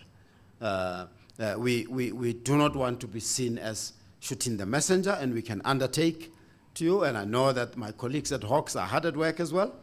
We are collaborating, the investigators. We've got a team together with the Hawks where we're working on this on this report, and we would like to see the results and see them soon. Yeah, thank you. So on the question of the conversion rate of referrals for prosecutions, if that deals with the SIU refers to the NPA in the main. Much of the cases go to the SCCU. I don't have the exact numbers for you. But in terms of the matters that do come to the ID, in terms of enrollment, we have the Eskom and the Transnet matters currently on the roll, as well as several other legs of the Eskom Transnet matters, the Alex Core matter, the SAA matter. So those are all under investigation. So the conversion rate may not be as fast in terms of the enrollment, but those investigations are well underway, and we do work together with the SIU to get those enrolled. In terms of the question of public-private partnerships and collaboration and financing of the NPA doesn't get financed. The NPA gets a budget because it is a program of the Department of Justice. Any funding will go through the Department of Justice. There are processes. PFMA processes do not get overlooked just because the private sector wants to make a donation. And the donation is governed by a need, a capability need, not a capacity need. We've got to capacitate ourselves in terms of the human capital. As an example, you would have heard in the media that the presidency runs what they call the JIC, which is the Joint Initiative Against Crime and Corruption. The private sector has come to the party to say, what do you need? And if you look at the kind of work that law enforcement has between the SIU, the DPCI, as well as the ID, we do not have a digital forensics lab. There's volumes of data out there. We do not have the requisite capability in terms of digital data mining, digital analytics, and data analysts. Those are specialized capacities that require a lot of money. By the time we wait for government to get that funding together, what happens with all the cases? Would you like us to sit and wait? And so, yes, due process must be followed.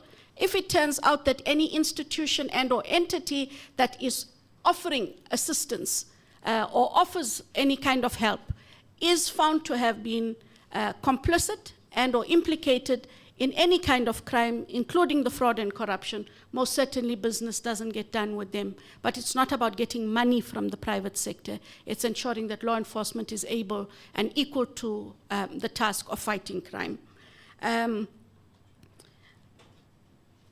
Honorable Justice, we do not look to prosecute glamorous cases. Corruption is not glamorous in any scale. So even if it is 50 rand taken by a traffic official or the gazillion stolen at the SOEs, they all are equal in terms of they should be prosecuted. I will find out, Justice, why the perjury matter with regards to Ngasana as well as the Seth and Tai matter have not been dealt with. They are unfortunately not in my office, exactly like what I undertook with Martha.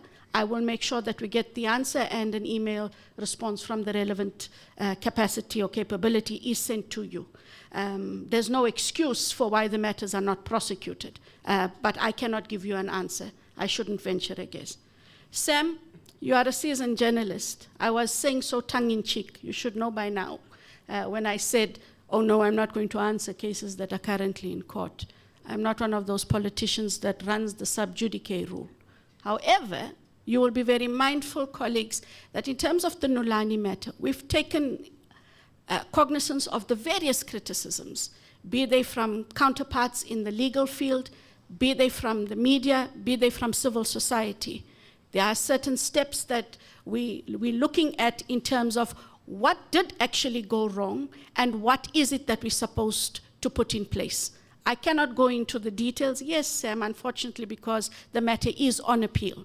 But the criticisms have been noted, and they really are being looked at and dealt with seriously in terms of why is it that when we took the first state capture matter to court, there are many things that could have been done differently.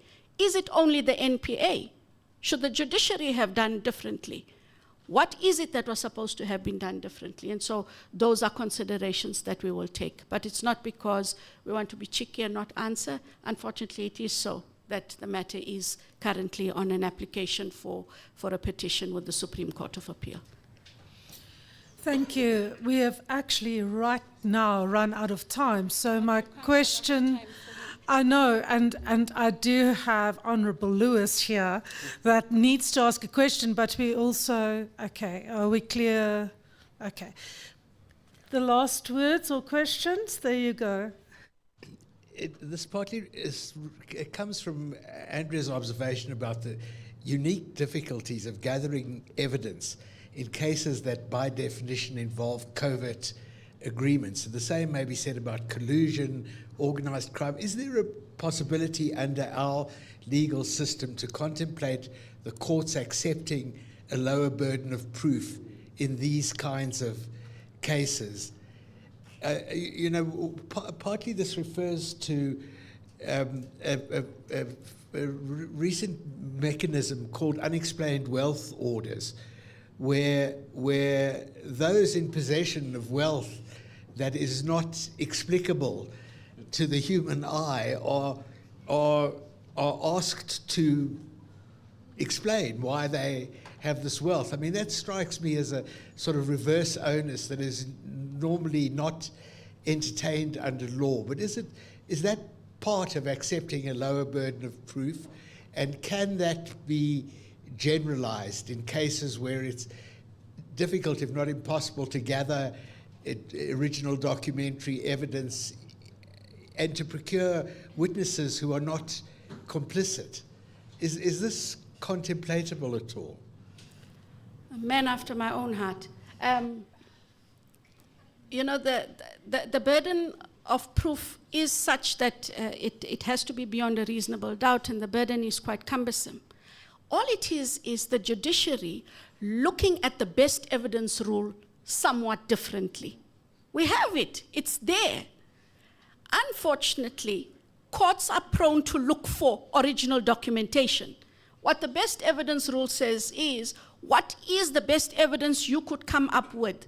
And to get there, you've got to show all the steps that you took in order to get the original and why you didn't.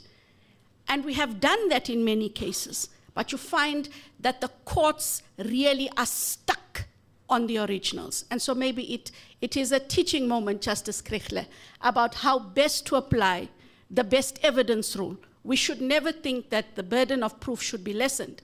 We do have a burden. Let's stick to the burden, but let us look at how we can get the judiciary to think, as I said earlier, out of the box, but within the framework of the law. Final words from you, Advocate Matipi. No, thank you. Thank you. Once more, thanks for the opportunity to participate in this session. Yeah, and I was really particularly glad that as I came in, I saw Mr. Pindela was here, and I knew that the role of Parliament was one of the subjects. So as part of this overall framework, we also really would like engaging with Parliament in terms of what their role should be, and looking at the Zondo Commission comments. So it's going to be very important that all aspects of government, the public, business, and everyone, as the National Anti-Corruption Strategy says, that we really need to institutionalize the whole of society approach in the fight against corruption, focusing on all aspects of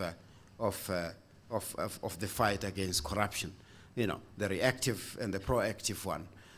So for me, and as we look at that, is now the institutions that are at hand. How is it that you reform these institutions, an extent to which you bring in the enablers, in terms of process, on the judiciary side, and so on. So I really believe that the outcome of this conference will go a long way in assisting, government in terms of really the focus and direction to improve the situation in our country. Thank you. Thank you, and that's the end of this process there, or this session. Thank you for all your inputs, and thank you specifically to the two advocates, and all the best with what's to come. Thank you. Thank you.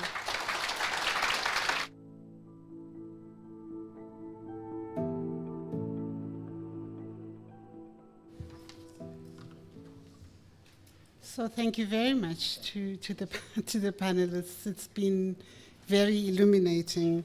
I think we took time this time thinking about how to design these panel discussions, and we found that to have two panelists and a facilitator would give everyone enough time to input into the conversation. I think that's what we've just seen in both sessions. So thank you so much for that. It is time for lunch, and our lunch is going to be as you walk out. You won't miss it, going to the bathrooms. I also acknowledge that I didn't tell you where the bathrooms were, but I thought the signage was quite very clear and in our faces. And for those who are still looking for their Wi-Fi details, they are stuck on the walls there. So as I had said in the beginning, that we are going to play around with time a little bit. We believe we have received the keynote address from Chief Justice. We are just trying to see how long it is. So it is lunch. We had set aside 45 minutes for lunch. So we might call you earlier, but not too early, maybe 5-10 minutes early. So I urge you, as you walk out to have lunch, not to network too much. We'll have time for that afterwards. And we might actually even eat into that late tea there at the end. So with those few words, it's lunchtime. Please enjoy.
I think I was too optimistic to get people back into the room on time.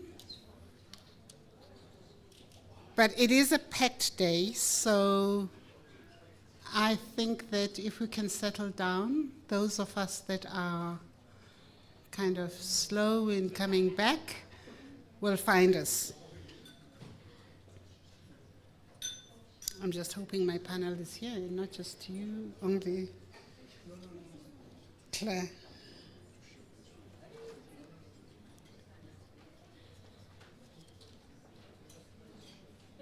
All right. Welcome back from lunch. It was a lovely lunch indeed. So I believe we are ready for the third session called Corporate Capture and Private Sector Accountability. It is going to be facilitated by Mr. Khaya Sithole. I know he's around here. He was ready like 5 minutes ago. If you can just please come up.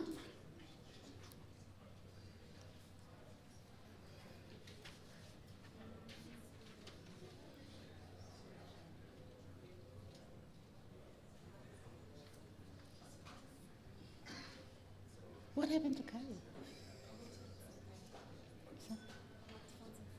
Some food. Wow.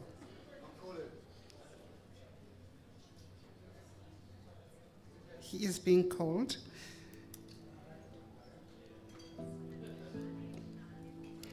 So whilst we are waiting for Khaya to come up, let me just make this announcement now. The keynote address has arrived, but unfortunately we don't have time to play it today. So it's going to be played first thing in the morning tomorrow, and which I think works out because it will kind of gather some momentum and energy on day 2 of the conference. Khaya Sithole, he was ready 10 minutes ago. He's walking up. I am introducing Khaya. He's a chartered accountant, academic, and activist with a passion for human development and social justice. Khaya, we are back at the Sol Kesner venue. You had some things to say last year, and I think they still hold. So Khaya is joined by Claire Ballard. Miss.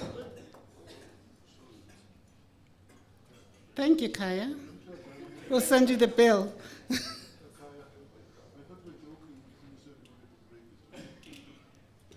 He wasn't joking. He's joined by Claire Ballard from Open Secrets and Dr. Iraj Abidjan from the Pan-African Investment and Research Services. I did meet the 3 of them. They're all here. So Khaya, you have until 3:45 for this session, including the discussion. And we had about 200 people online this morning. I believe they're still with us. So you'll also include them in the discussion itself in terms of questions and comments. So over to you. Thank you. All right. Thank you very much, and good afternoon to everyone. I'm a bit exhausted, but it's fine. We'll make that happen. And yes, it is still the Sol Kesner building, and the sentiments of yesteryear will always remain, but yeah, we'll let it go this year.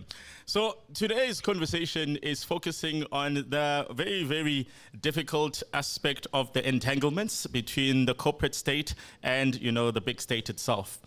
And I think when we reflect on what we learned from the Zondo Commission, what we learned from the different testimonies that are there, it is very clear that the entanglements between the state and the private sector are quite complicated, and they will probably be here with us for a very long time.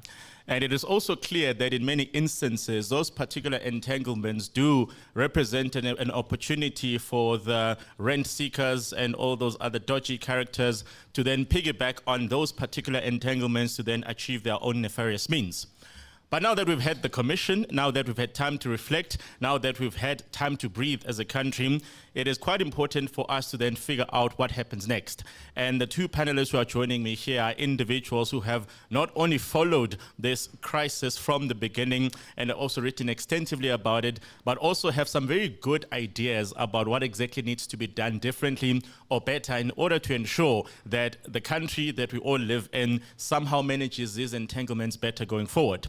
So what I'll do first is I'll ask them to give us some reflections on what we have gone as a journey, as a country since the first state capture hearings many, many years ago and where we are today, and also perhaps reflect on what the key disappointments or the key achievements have been since the report was released, if there are any. So I'll start with Claire Ballard, who is, of course, from Open Secrets, where she's the head of the legal unit. And if you know about Open Secrets, they have this habit of opening up the type of secrets that a lot of us didn't know still actually had to be unpacked. So they've done some wonderful work there.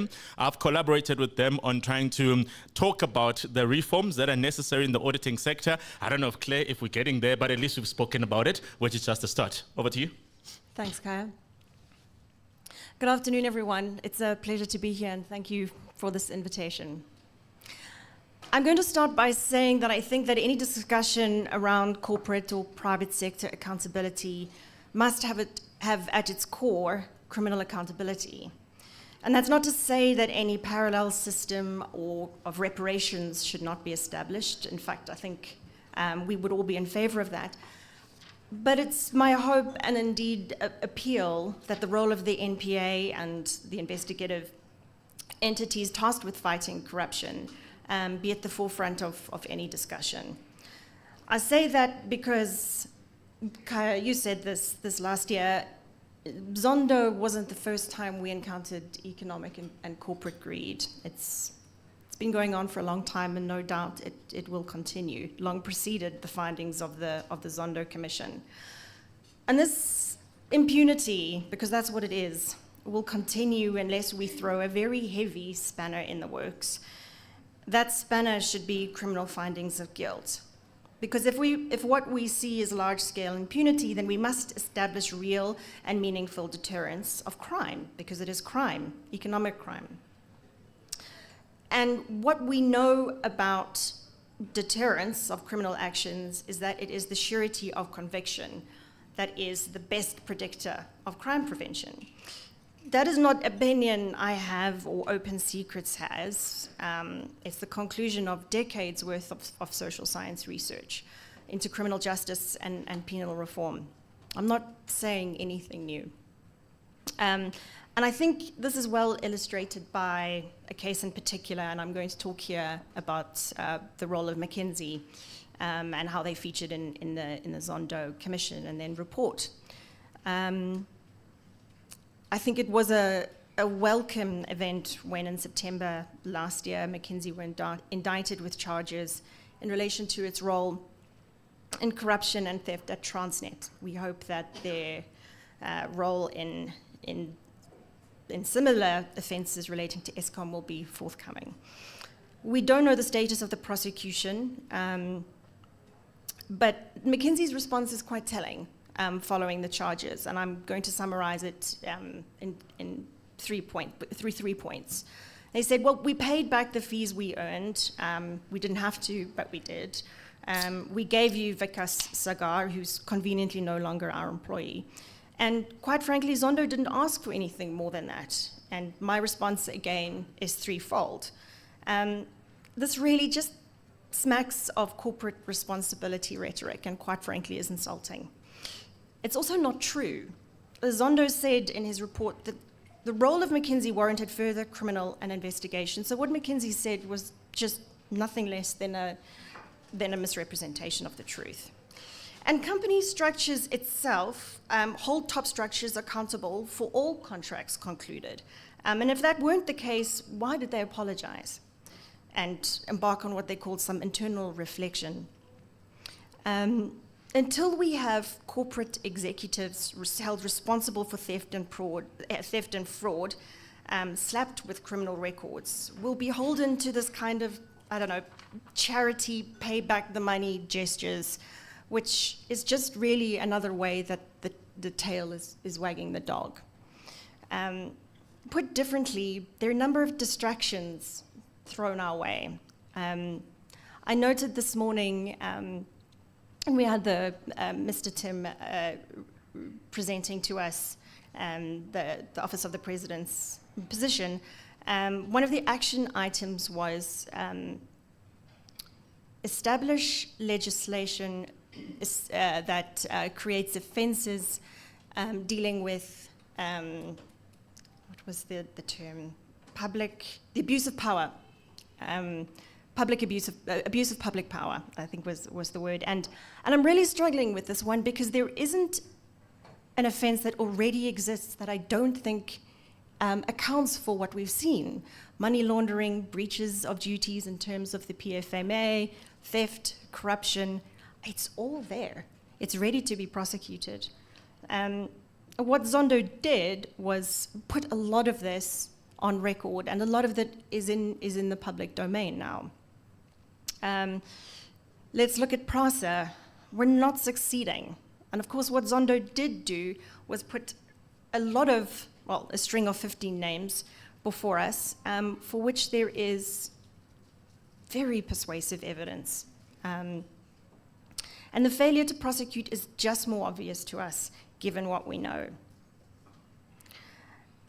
PRASA itself initiated litigation compelling the Hawks to complete its investigation. And this is where perhaps Ms. Johnson and I disagree, where as the prosecutor, she is the final leg of an investigation of this nature. Because the ID is established in terms of a presidential proclamation. The ID exists within the location of the National Prosecuting Authority legislation. For that reason, and this is very clear, it's a prosecution-led investigation. And I think the papers filed by PRASA asking the court to compel the Hawks to act is incredibly telling. It tells us in great deal the trajectory of that investigation. And what we see is this. Every time a new investigating officer is appointed, they start from square one. If you had a prosecutor assigned to that case right from the beginning, that wouldn't be the case. You'd have a sense of efficiency, knowledge of the law, accountability, a sense of permanence, etc. And we just don't have that. And when Lieutenant General Libia of the Hawks appeared before the Zondo Commission in 2021, he assured the public, certainly in relation to corruption regarding the Siangena and Swivambo contracts, that the Hawks were 90% and 75% complete with their respective investigations. His silence over the last 3 years on that score is quite deafening, I believe. That's not to say there isn't a need for legislative reform. I do believe that to be the case.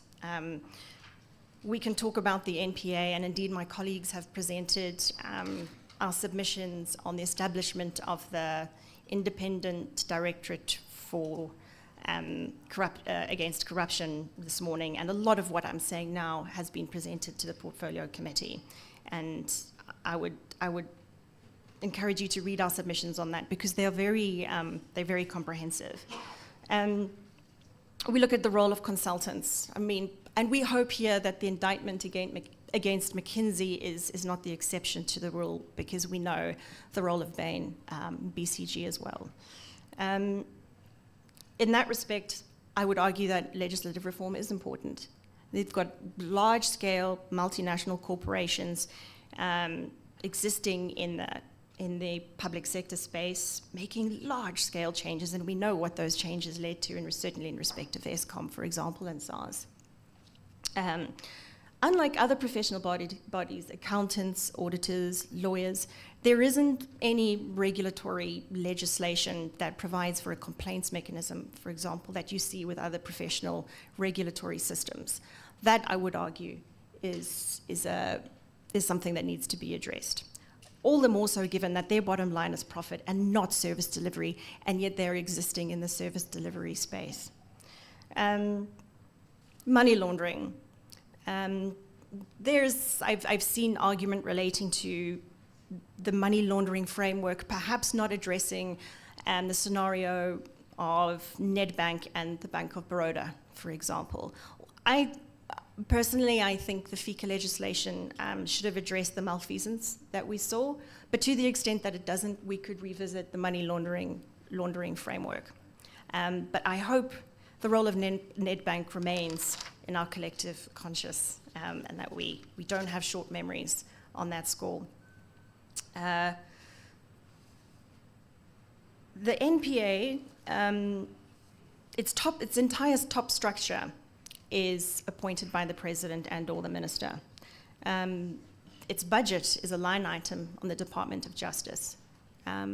While the Constitution envisages a degree of executive involvement, because the text of the Constitution says that it is the Minister of Justice that exercises final responsibility over the NPA, that shouldn't translate into what the NPA legislation does, which is essentially provide for the top structure to be beholden to the president, not only in terms of appointment, but conditions of that employment, remuneration, the establishment of policy, for example.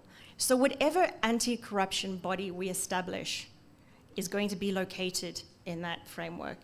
And we are bound by certain international treaty law that says that when that is the case, we need to look very, very closely at how we can address issues around structural, financial, and operational autonomy. And there are various ways in which you can do that, creating separate hierarchies, ring-fencing budgets, for example. But while it's a very positive move that a corruption entity is firstly prosecution-led and secondly established in primary legislation, which means it doesn't have to rely on a presidential proclamation to exist, it's still located within an authority that is beholden to executive control. And I think we have to address that, because if we care about deterrence, which we must care about criminal prosecution, which means we have to care about the way in which our prosecuting authority is capacitated. We need to listen to Mr. Motibi when he goes to Parliament and says the funding model is not working. When our NDPP addresses Parliament, and quite frankly, every year she puts it in the annual report to say that the fact that we are a line item on Justice's budget really, really hinders our capacity to fight crime. We really need to listen. Sometimes it feels, talking about the NPA, it really does feel like a failed project, but as long as there is large-scale impunity, we absolutely cannot let it go. I'm gonna end there, Kaya. Thank you very much, Claire. A lot of questions emerge from what you're saying. I can give you a hint.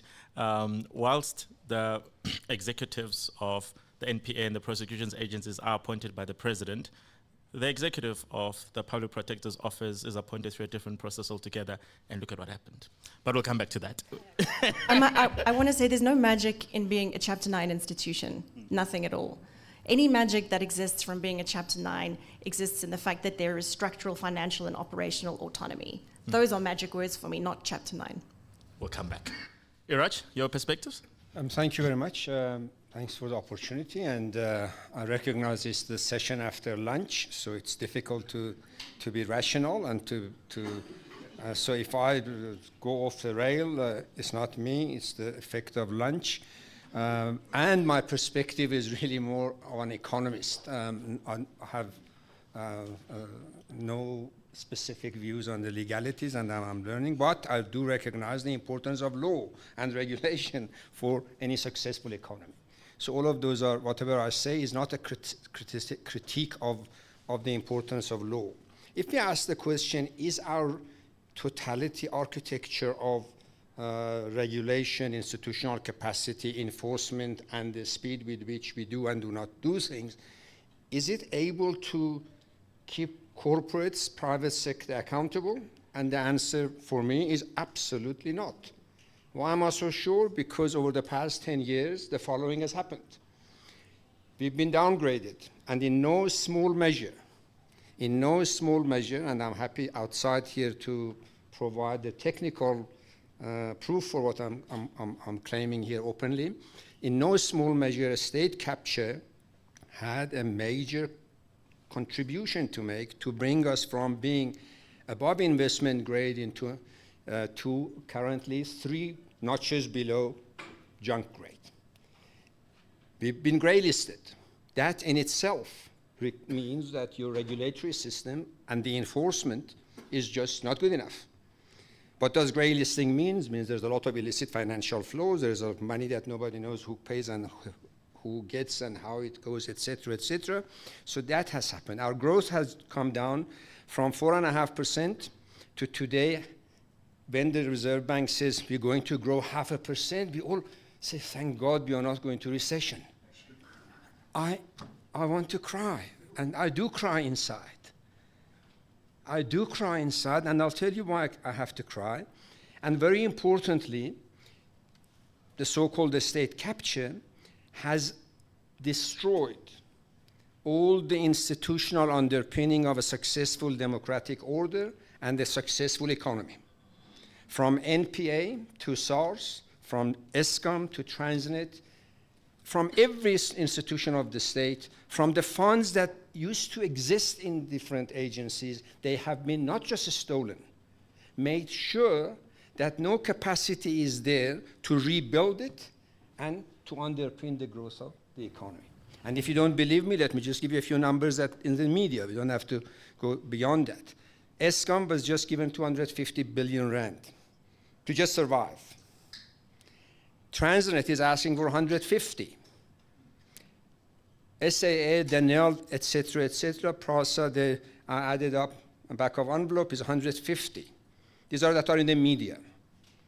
That's 550 billion rand.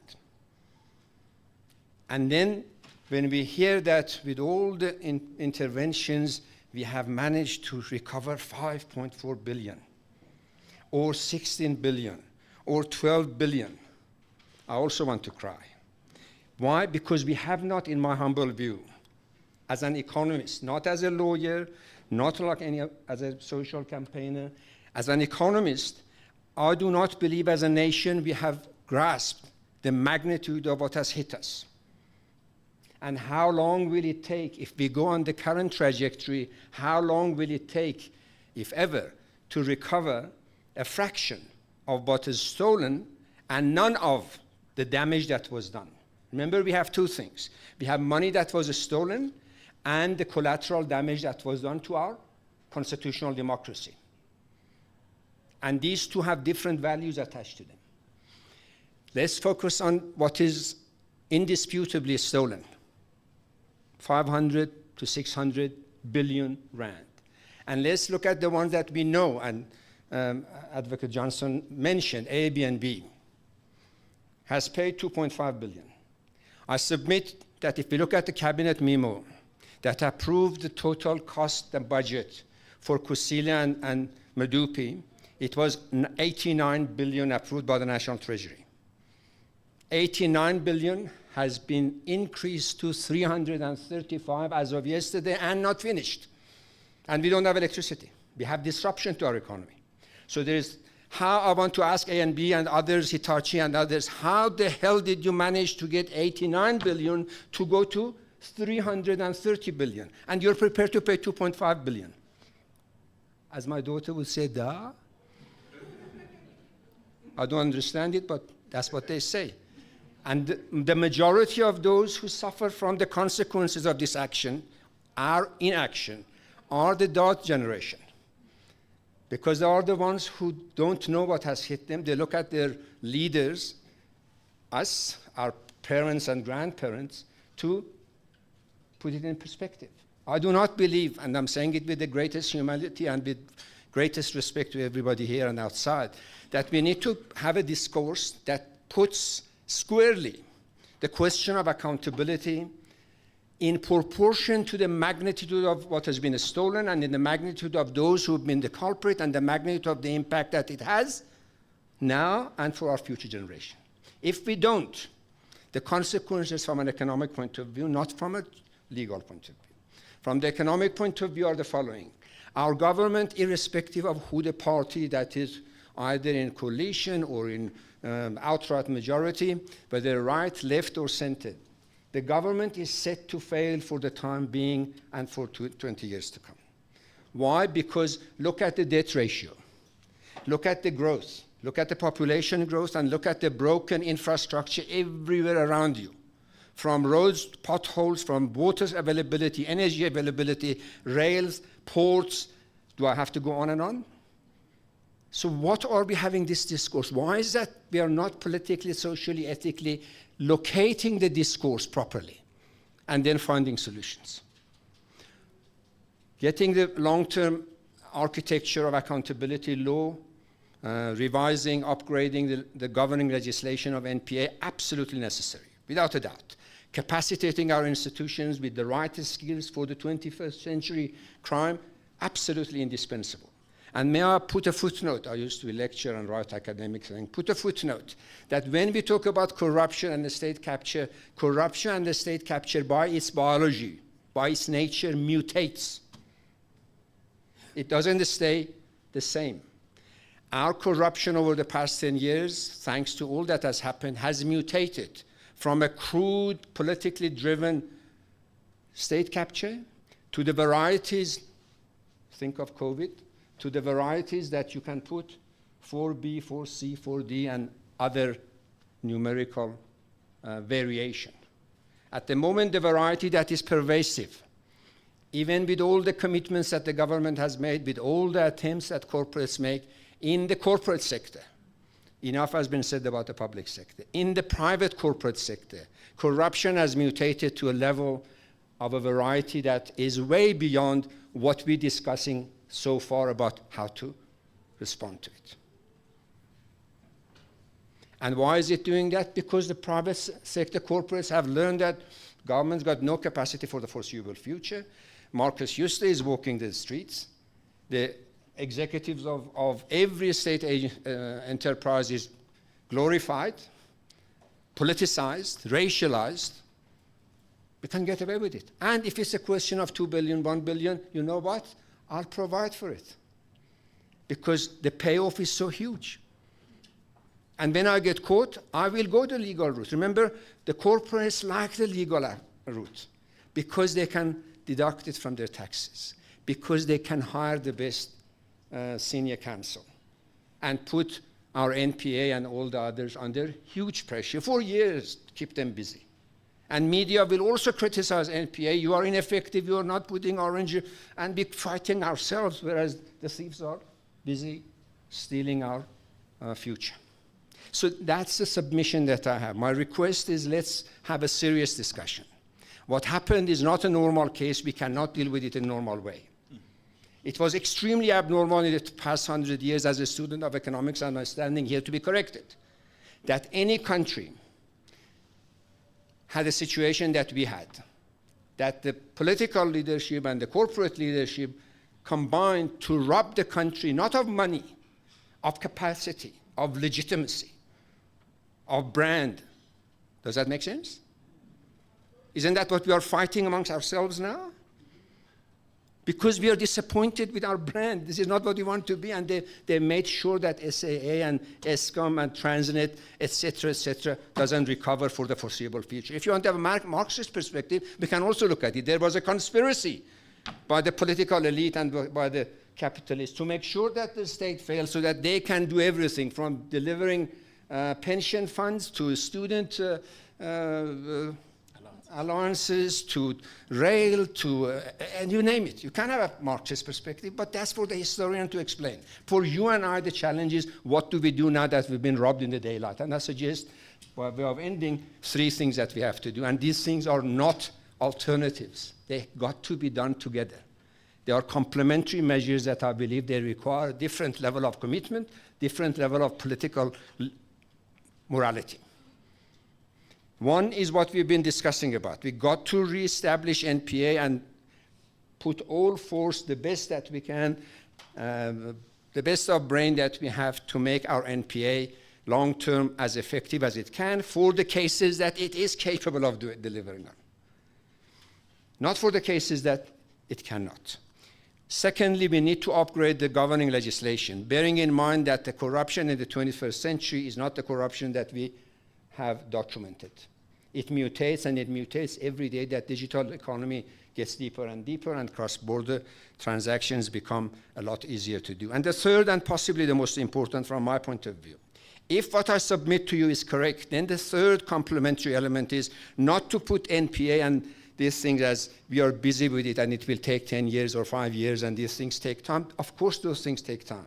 But there are things that we have to do now in the next month or 6 months and 12 months so that we can reestablish the viability of our state, which means we need to have a parallel process. Whilst we are doing those long-term architectural redesign and upgrade, we got to have a political intervention as a national campaign, not as a partisan political campaign, in order to bring to account the private sector players who have been at the heart of stealing our constitutional democracy. We can still do it, but it requires a different kind of campaign, a different type of political leadership, and it requires a different type of national, not partisan leadership. We cannot let A&B, Hitachi, SAP, banks that have been involved, law firms that have been involved, KPMG and others get away with it and get to a point, and this is really a slap in the face of us, that at the moment, Bain & Co. is taking National Treasury to court for boycotting them. Look how brazen they've become. To me, this is insane. And equally insane that the private sector gives Bain & Co. still business in this country, after all that we have had. Because be discussing in this style, as if it's a normal situation, a normal mistake has happened, somebody has done misjudgment, somebody has been greedy, misled, etc., etc., etc. This is absolute off the where we should be. That's where I would like to end it, and we can discuss more. Thank you. All right, thank you.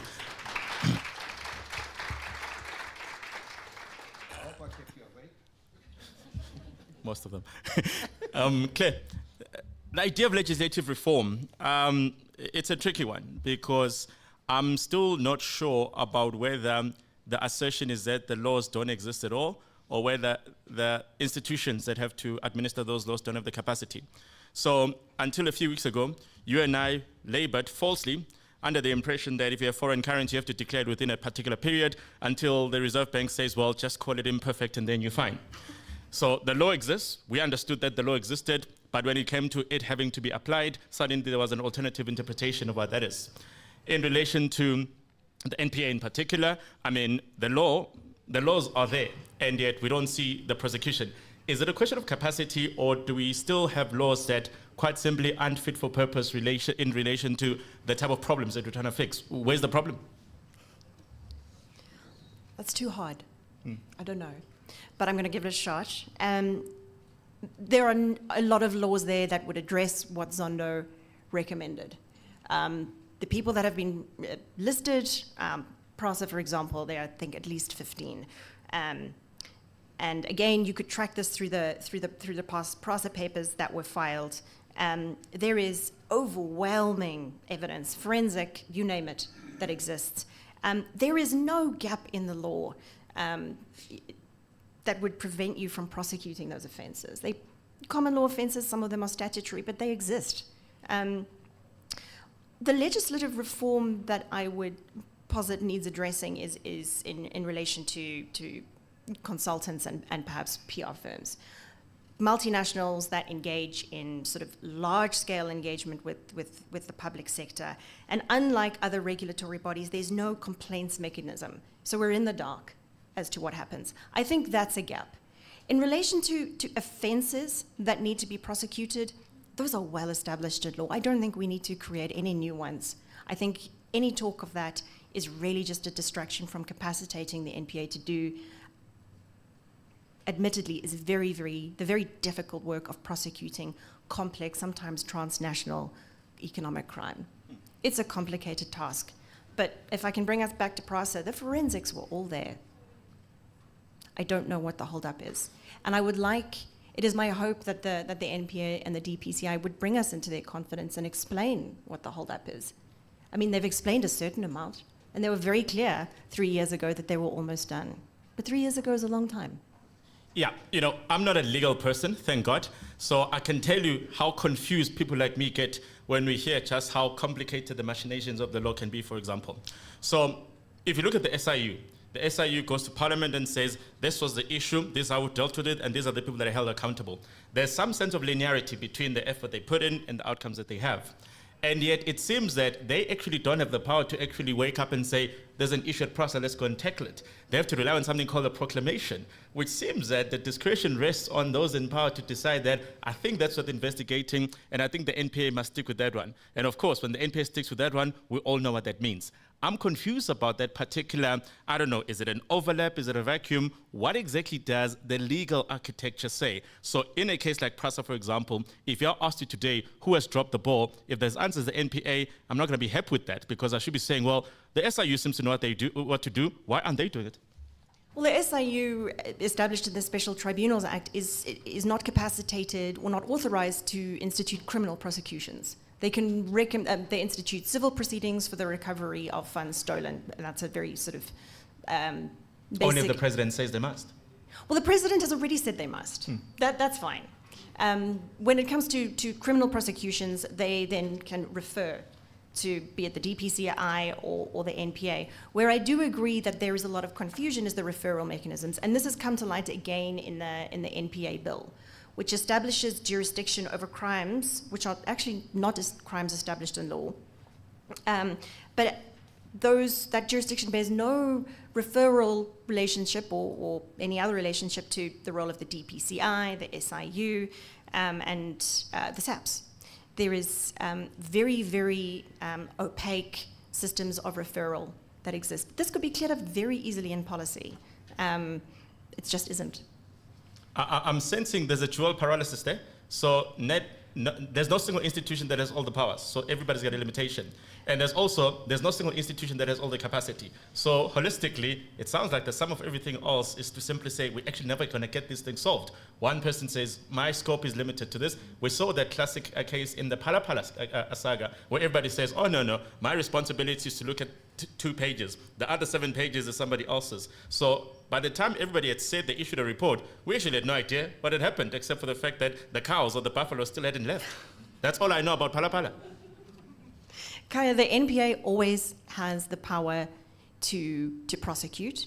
It also has the power to suggest that there be an investigation. And I would argue that the NPA has a lot of work to do, and it's not about pointing fingers, it's about whether they are structurally enabled to do that. And that's where we need a bit more collective buy-in. Iraj, when people then write and say, well, it looks like the NPA is sitting idle, there may be some, obviously, the criticism that comes from those that want it to remain idle, and there may be legitimacy to people saying, well, in December 2017, Marcus Euster did something. It's been 6 years. Surely the NPA must know how to react to that. So that sense of paralysis may indeed be a question of capacity, but surely there's also questions to be asked about the willingness to even look like they're tackling these issues. I think with the greatest respect, we need to put in context that if we want NPA, and for that matter, European equivalent of NPA, to deal with these issues, we barking off the wrong tree. NPA tells us they haven't got the capacity. They haven't got the forensic accounting. They haven't got digital forensic. They don't have all that it takes to track down within the existing legislation. And if we want to capacitate them, it will take 10 years, assuming that those in power stay on track and not change their mind and change their names and games and all that stuff. So we're dealing with the cross-section of politics, institutional capacity building, and economics impact, social impact. And I think this is where we should, with the greatest respect, expect from NPA what the NPA can deliver. And if it takes 3 years to give it other capacity, we need to give it the budget openly, with commitment. 3 years, build this capacity. Identify what new capacity you need. In the meantime, let's expect them what they can do. Otherwise, we're setting them up to fail, which is exactly what the criminals want. The more we undermine the legitimacy, the stature of NPA, the more we are encouraging brazen corruption. So I think we need to, with the greatest respect, be mindful that this is what the impact is on the business. But it doesn't mean that NPA should not be with haste capacitated. It does not mean this legislation should be with haste upgraded, enabled, etc., etc. But sometimes even the good accidents seem to not be capitalized on. So a good accident is that in PRASA, well, somebody did the forensic work for them. At Transnet, somebody did the forensic work for them. At Steinhoff, somebody did the forensic work for them. Even at VBS, the forensic work was done. So even if I have to accept that they've got capacity constraints, there have been some of these low-hanging fruit where the hard work has been done. If every other institution in the financial reporting ecosystem has already pronounced guilt on Marcus Houston and said there was insider trading here, I'm struggling to see what it is that this additional work that the NPA has to conceptualize from inception and then meet these particular hurdles that hasn't been done. What's going on? Yeah, exactly my question. I'm not a lawyer and I really do not know, have no idea. NPA must answer that, and that is a strategic mapping of case management from a purely business strategy point of view. If I was business manager, I'd say, look, do this, do that, because it's the closest to results and building the capacity. I do not know. For me, in every opportunity I get, I use Marcus Houston because his chairman, Visek, said, the board said, what else do you want? Just bring them in and get the man and lock him up. But he also got lawyers. He's got stolen money that he's happily spending it on whoever he has to spend. And that is where, with the greatest respect, we need to revise our laws, governing laws, not to put so much legal traps in so that senior counsel can find a way out. And that I think it was discussed earlier, that we need to upgrade the legislation to fit for purpose. At the moment, it's fit for loot smartly, and nobody will catch you. That's scary. Claire, the idea of deterrence for errant behavior, do we not have enough, or do people simply think, well, even if I get caught, what is the likelihood that anyone's ever going to successfully prosecute me? And unfortunately, we've seen evidence of this where the Hollywood-style arrest, they get there, they take Zandile Gumede, and you're like, surely they must have a solid case by this time. And then a year later, she's like, that case is so weak, I'm going to walk into the parliamentary legislature. And she does, she becomes an MPL. And then 2 years later, oh, sorry, the documents that were going to be used to prosecute her have now disappeared in a flood. So you look at all of these things, you're thinking, wait, hold on. By the time you executed on that Hollywood-style arrest, what exactly did you have behind you? And we see, was it the Nulane case in relation to Estina, where suddenly we thought, finally, somebody's going to get something on the Guptas. And when it got there, everyone was like, oh, dear God, this is embarrassing. It was embarrassing. And I think, look, I think there are plenty of Hollywood-type arrests that occur with a very incomplete docket. And I think that is deeply irresponsible. What I don't want the discourse to be about is whether or not we want the NPA to do X, Y, or Z. We want crime to stop. That includes economic crime. If that is the case, what does that? Well, we know that it's the surety of conviction. If that is the case, if that's what deterrence requires, then it's not about whether we want the NPA to do something. It's about the fact that the NPA has to do it, because that's what deterrence requires. I'm alive to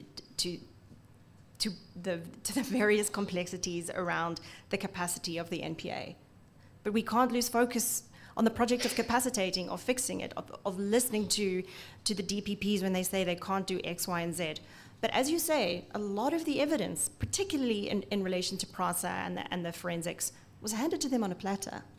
And again, the silence on that score is deafening. Iraj, if we are to accept that the state in its current form is never going to put enough resources to these agencies, whether they don't want to because they know what the consequences are, or whether because legitimately resources don't exist, does that then bolster the case for saying, well, private resources do exist and private resource can be mobilized? We've seen it in the Solidarity Fund. We've seen it in the National Energy Crisis Committee. We're about to see it in Transnet, and I can predict that we're about to see it in water, and I can go on and on and on. So private resources do exist. But obviously, there's serious tension points that emerge as soon as private resources then take this place, displace the state, because, well, in the case of BLSA, for example, you can get resources from them only to discover that one of their members is Bain that have onboarded. Would you still prosecute them? Is there a case to be made for mobilizing resources? Yes, but not through what is now commonly get the private sector to have a solidarity fund and all that. Because what are you doing? You're taxing the good guys to let the bad guys get away with it. No, you got to get the money from those who are the bad guys who have stolen. Because that's what we're doing. And I've had this discussion with the BLSA in the open discussion. What the hell are you doing? Join forces with the government to bring the corporates who've looted to pay back compensation, reparation, whatever they have to pay. Don't do it the way that you want to say, okay, the rail has to be done and our coal are piling up, let's get the rail going. Then you're creating the secondary problem. It becomes a problem of, are you buying the agencies to get your export going, but you don't care about hospitals that people are dying in, and the schools that are not getting quality education? So we then become fighting amongst ourselves, which is exactly what the guys want. Those who were stolen, they want to find ways of us fighting with each other, as opposed to saying, damn it, you were stolen from all of us, black, white, male, female, young, and old. We're going to join forces to get it back. Resources should be raised and should be raised in the next 8 to 12 months. But from not private sector, full stop, private sector that has been party to stealing our money, decapacitating our economy. Yes, we must raise it. So where should we get the resources? Sorry? Where should we get the resources now? From those who have admitted they've been party to this looting. They have admitted. We are no longer hypothesizing. Mackenzie has admitted. A&B has admitted. Hitachi has admitted. SAP has paid a penalty in the United States for the state looting participation. They didn't pay us. They paid in the United States. Because those authorities were on the ball and they got it within 3 weeks. 6 years later, we talk about it. And we're fighting amongst ourselves. So I think we need to ask the question differently, and the answer would be very different. If we stay the space that we are and ask the questions that we are asking ourselves, the answers will be the type of answers that we discuss, and it'll get us nowhere. Claire, your views on the resource dimensions? I agree it's a constraint. But I'm going to bring us back to the point that there's a lot of low-hanging fruit, that a lot of the work has been done. And I think the public deserve answers as to why we haven't seen charges, prosecutions, and convictions. Somebody must answer that. Unfortunately, the NPA is not on the stage. We're going to come to the floor now and ask for some of your inputs on some of these questions. Mr. Desai's hand was first, and I see Mr. Lewis here. And there's 2 more hands on the side, in that order. Mine was just a quick one, a procedure one. It's feeling like your radio show, so I'm asking you to open it to the floor. Oh, okay. Here we are now. First hand there. Allow me quickly to stand up, because where I come from, you don't speak to the elders sitting down.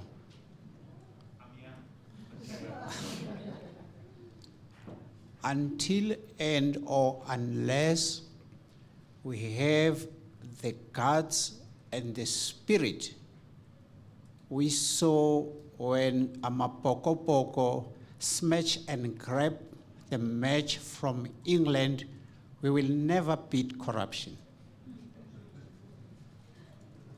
To an ordinary guy in the township, in the informal settlement, in the farm, in the village, perception is everything. When we are influential, you're a top guy, we are well known, you are not guilty until proven guilty. When you are an ordinary guy in the street, you are guilty, arrested, and probably deny bail until you prove yourself not guilty. Soon we will be narrators and commentators of corruption, because almost the same thing we spoke about last year, we're speaking about them today, and same thing we'll be addressing next year. Before I sit down, where I grew up, we used to play soccer in front of our neighbor's yard, and there was a dog that was inside the yard, and it was always barking. I was afraid one day this dog will come out of the yard, and I don't know what was going to happen to us.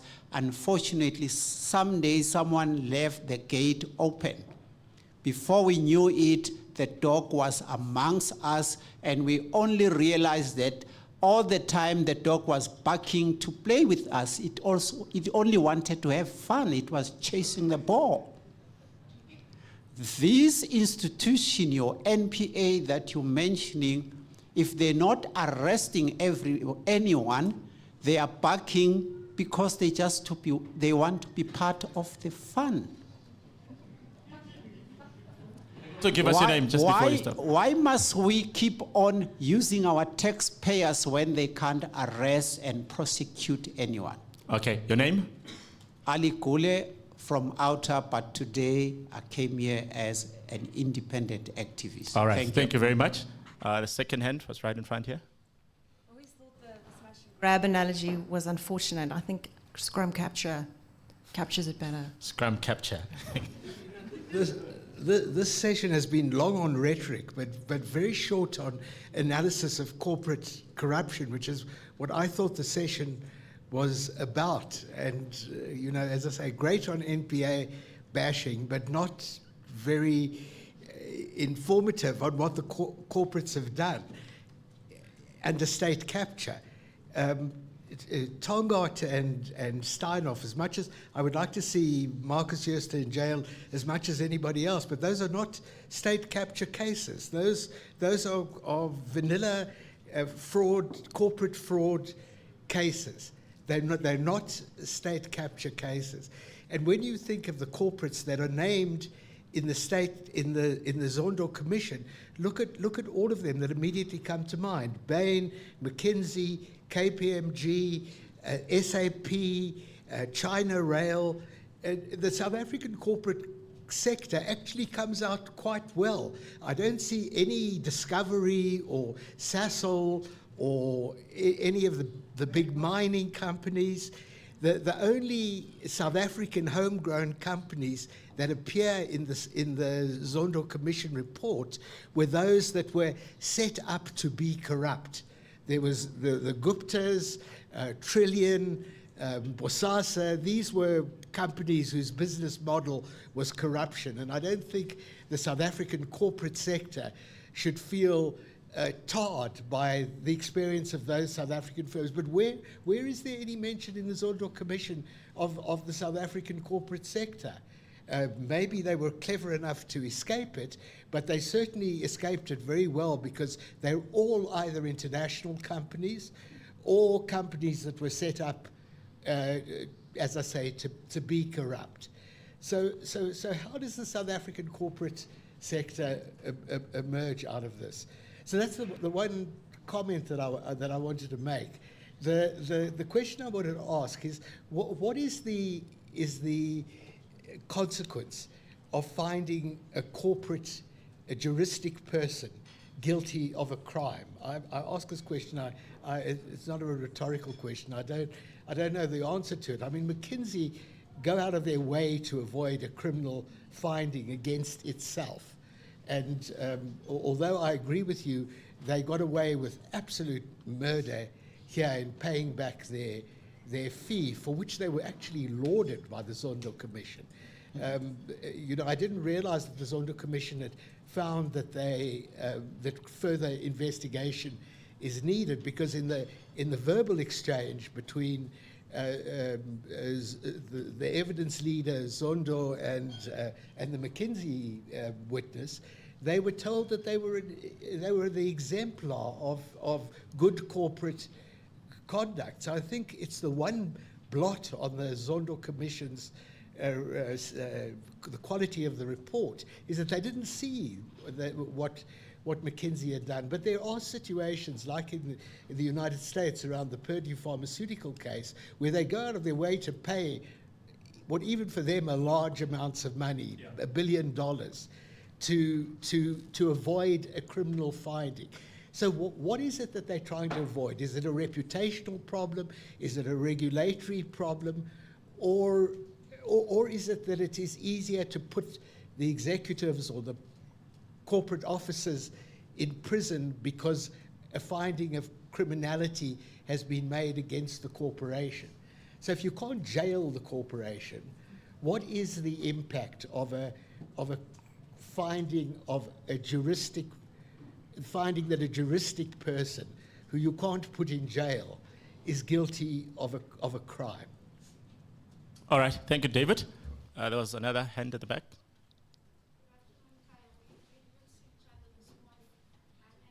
And I'm the investigating director. So the NPA is not on the panel up there. I am in the House, slightly confused because when I looked at my program, it talked about corporate capture and private sector accountability. And unfortunately, session 3 was literally an NPA bashing. Be that as it may, I take everything the panelists say.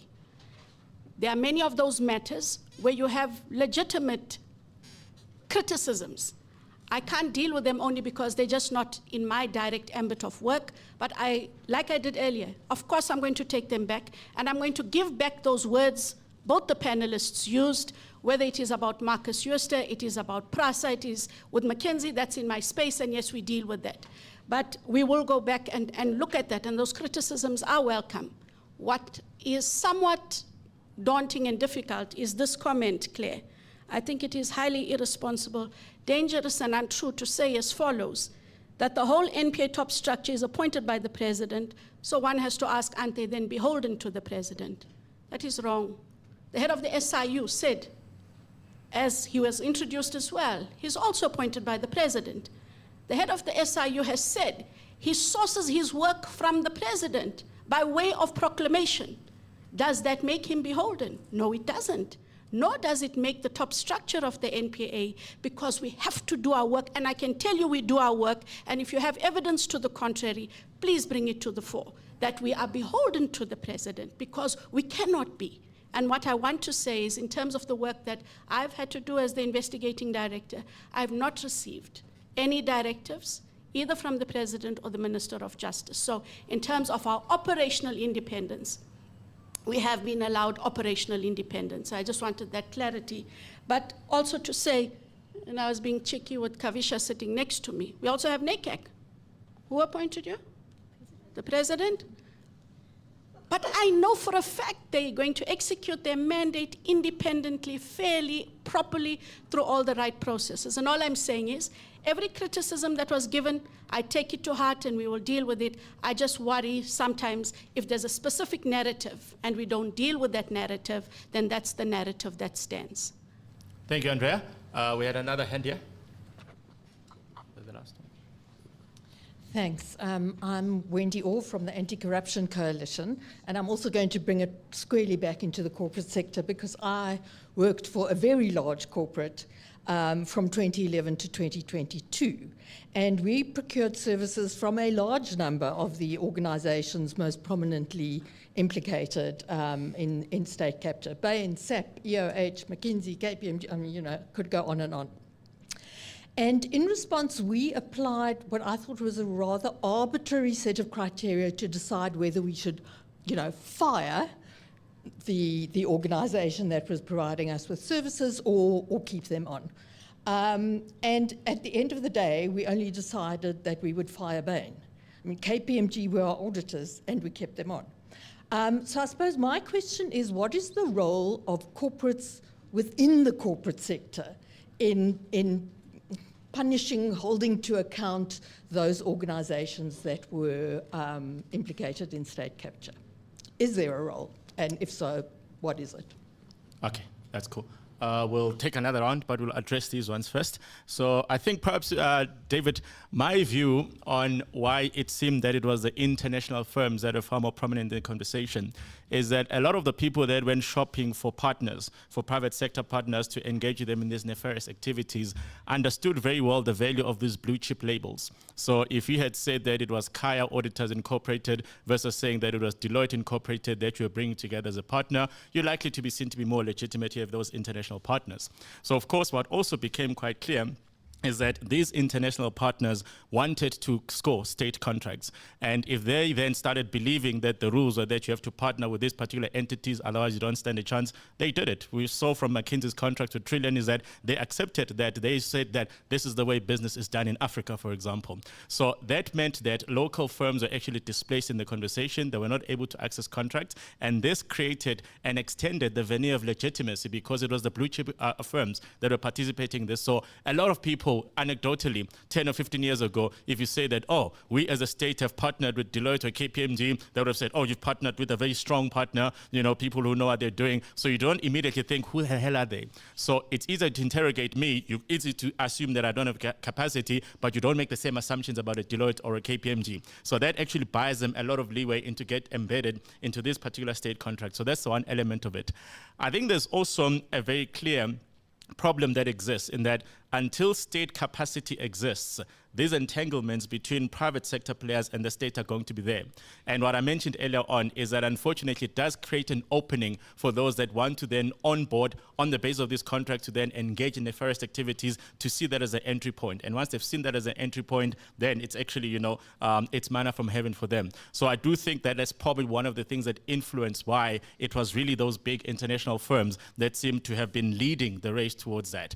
The smaller South African firms were unfortunately displaced in part of the conversation. So those are just some of the ideas that I thought I would share about that. There's also the big problem that you raise about, so what happens if a corporate is found to be guilty? Because you cannot jail a corporate. And maybe you and I want to see someone in orange uniforms, but you're not going to see a corporate in an orange uniform. What we see happening is that they always say, but that person is no longer with us. So Deloitte says, oh, the people that engage in those contracts with Eskom, they no longer work here. So we're simply going to pay the money and then everybody must move on. And I don't know if we have enough instruments to say, no, hold on, this person was only in a position to do that on the basis or on the backing that you gave him as a corporate entity. So you're equally accountable for their conduct. So when it comes to Vikash at McKinsey, he's gone. Mazoni at Bain, he disappeared from the country. And Bain says, well, we cannot find him, he's somewhere there. So we definitely still have problems in relation to that. But I'd like the other panelists to respond to the questions that have been raised. We'll start with Claire. Sure. I think I can respond to the second part of Mr. Lewis's question, which was about holding juristic entities accountable. I think that the nuts and bolts of piercing the veil exist within the legislation that exists, the Companies Act and its associated regulations and so on. The tools exist to pierce that corporate veil. They have for a while. They're detailed and they're complex, but they certainly do exist, and that's it's a veil that has been pierced in many instances before. And Ms. Johnson, my use of the word beholden, I apologize if it's offensive, but I would respond with 2 points. One, there hasn't been an NDPP that has completed its tenure, or two, been mired in controversy until, hopefully, to date. Yeah, I think on the issue, the fact is, and we cannot deny, that as we sit here, all those who were named and shamed, and some of them who paid, they're still doing as they are doing now. Except that, as I mentioned, it has just mutated. It's not as it was. And some of them, and all of them, and this is an important point for me, they are replicating their learnings here, the rest of Africa. And they pay when they get caught, like our coal company, they pay the penalties in London and in New York, not in Africa. They steal from DRC, but the penalty goes to the Treasury of United States or UK. In our case, I've mentioned 3 of the named and shamed entities who are still in the country. They have been fined, and they paid their fines of 70 million US, 18 million US, and 52 million US to the American Treasury. I asked the question, what's going on? You steal from us, you destroy our infrastructure of the economy and the society, but somebody else gets the rewards. We need to deal with this, which means the National Treasury got to have a piece of legislation, sign whatever protocol they have to sign with these stock exchanges, that when they are caught, there is at least either the full amount comes here or half of it comes here, or some or other terms, or the right compensation comes, not just the amount that's stolen. And this is where we in my view, and my apology if I'm irritating some of you, we are snoozing through the job completely by having a wrong conversation. The discourse has to be, if SAP, who's paid the penalty, if KPMG, who's admitted and paid the pittance, etc., all of them who've been named and none of them has denied. Bring them to a room and say, guys, you want to do business in this country? These are terms and conditions. Juristic individual, we can't put you in jail, but we can have, and this is the nature of the market economy. You regulate the market economy. You cannot leave it the way they are. And you bring this Business South Africa together and say, what is your rationale for still, despite all that has damage been done? For my liking, unfortunately, or for my sins, I have these discussions privately with the CS. So how on earth do you justify, as a South African entity, your revenue comes from here, your people are here, you know this entity has stolen and done the damage, and you're still happy to employ them. All that they'll do, they'll rip you off in a different way. Plain and simple. Mackenzie was not the first time caught in South Africa.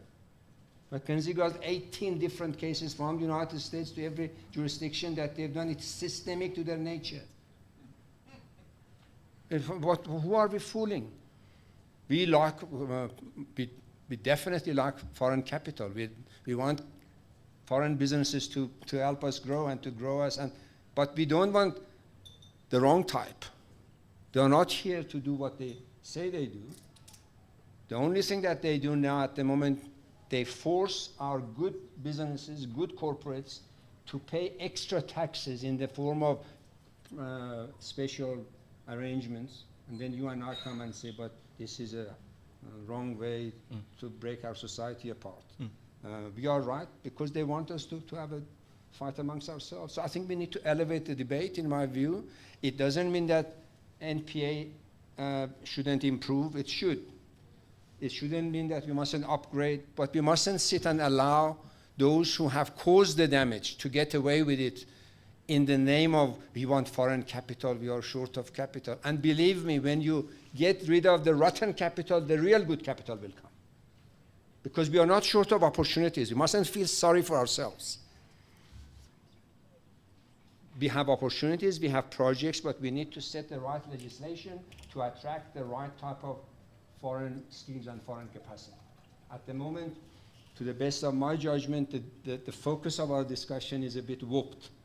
We're putting too much emphasis on long-term, which we should do, and there is no doubt about it, but we're letting go of those who have our belongings in their hand, and we're doing nothing about them.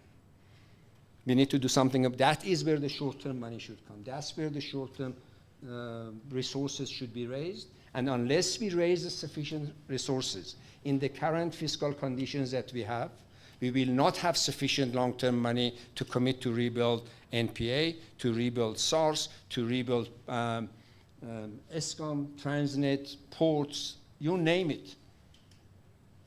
The government, as we sit here, is talking about cutting, as if this is the way to rebuild, instead of recovering the stolen resources. That's my submission. Yeah, thanks.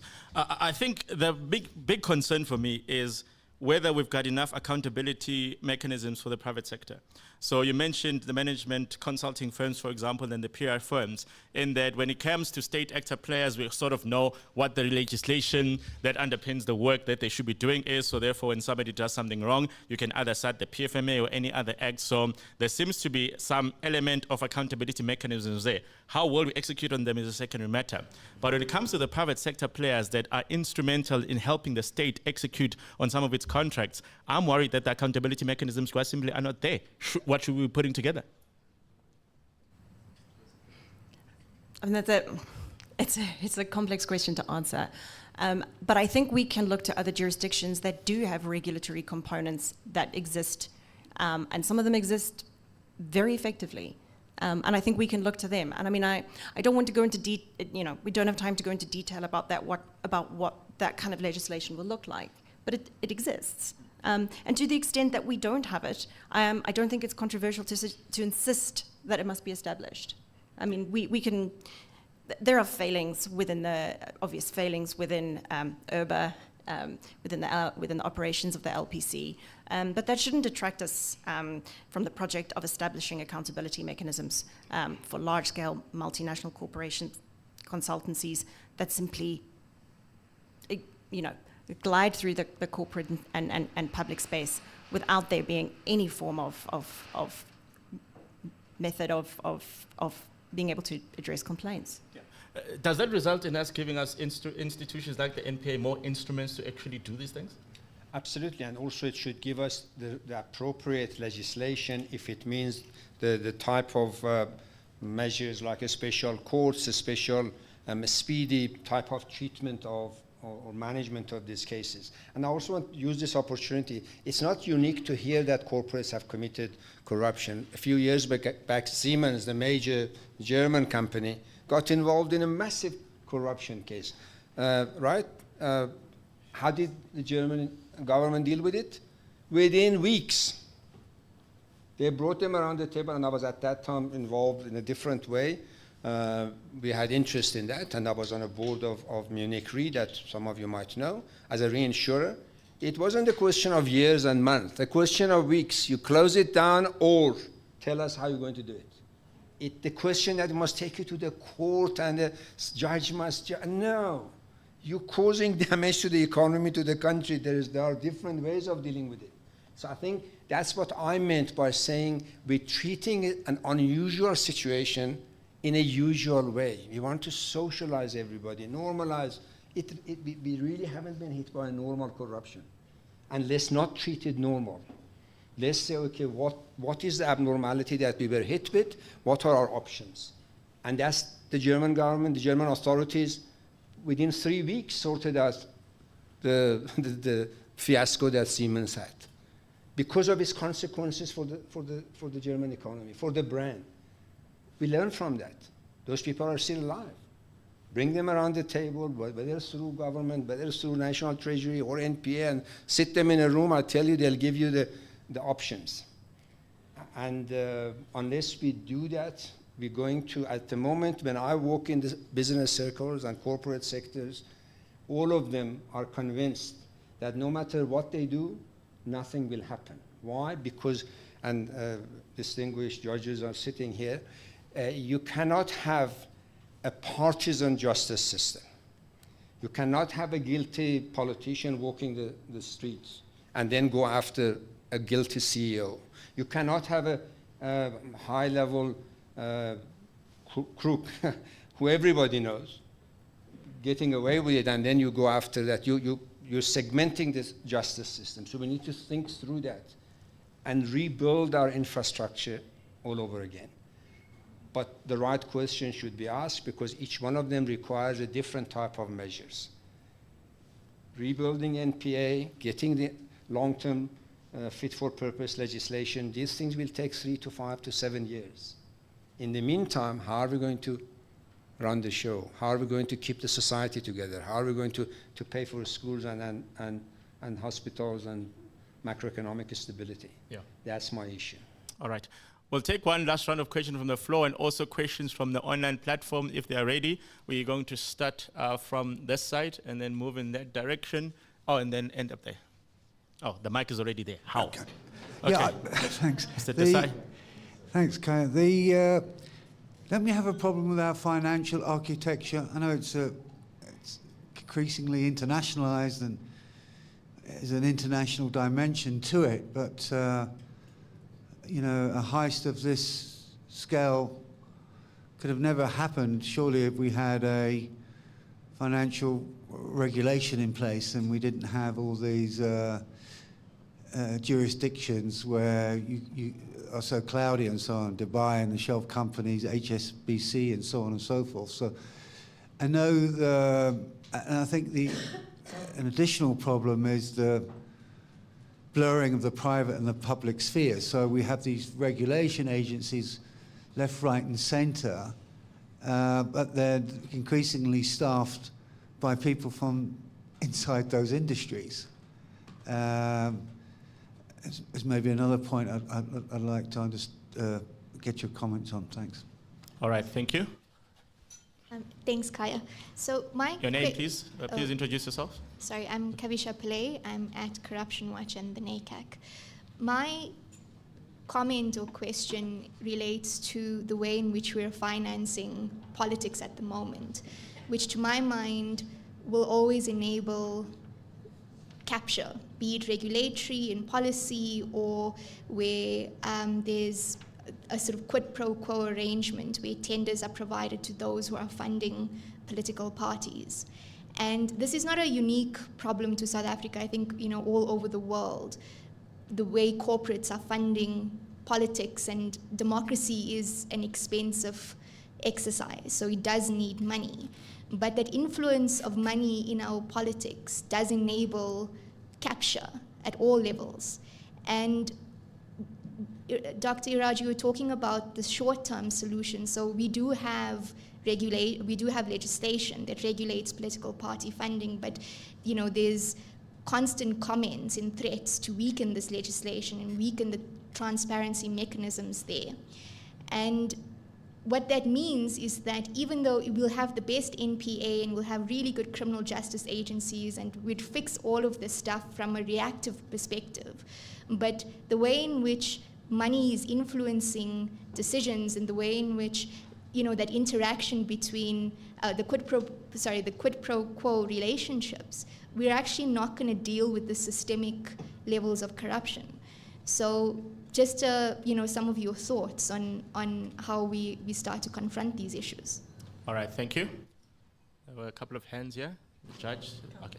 Hi, I'm reading a question from the online Q&A from Pops. He says, should we be pursuing class action lawsuits against the likes of Bain, McKinsey, KPMG, Bank of Baroda, and others?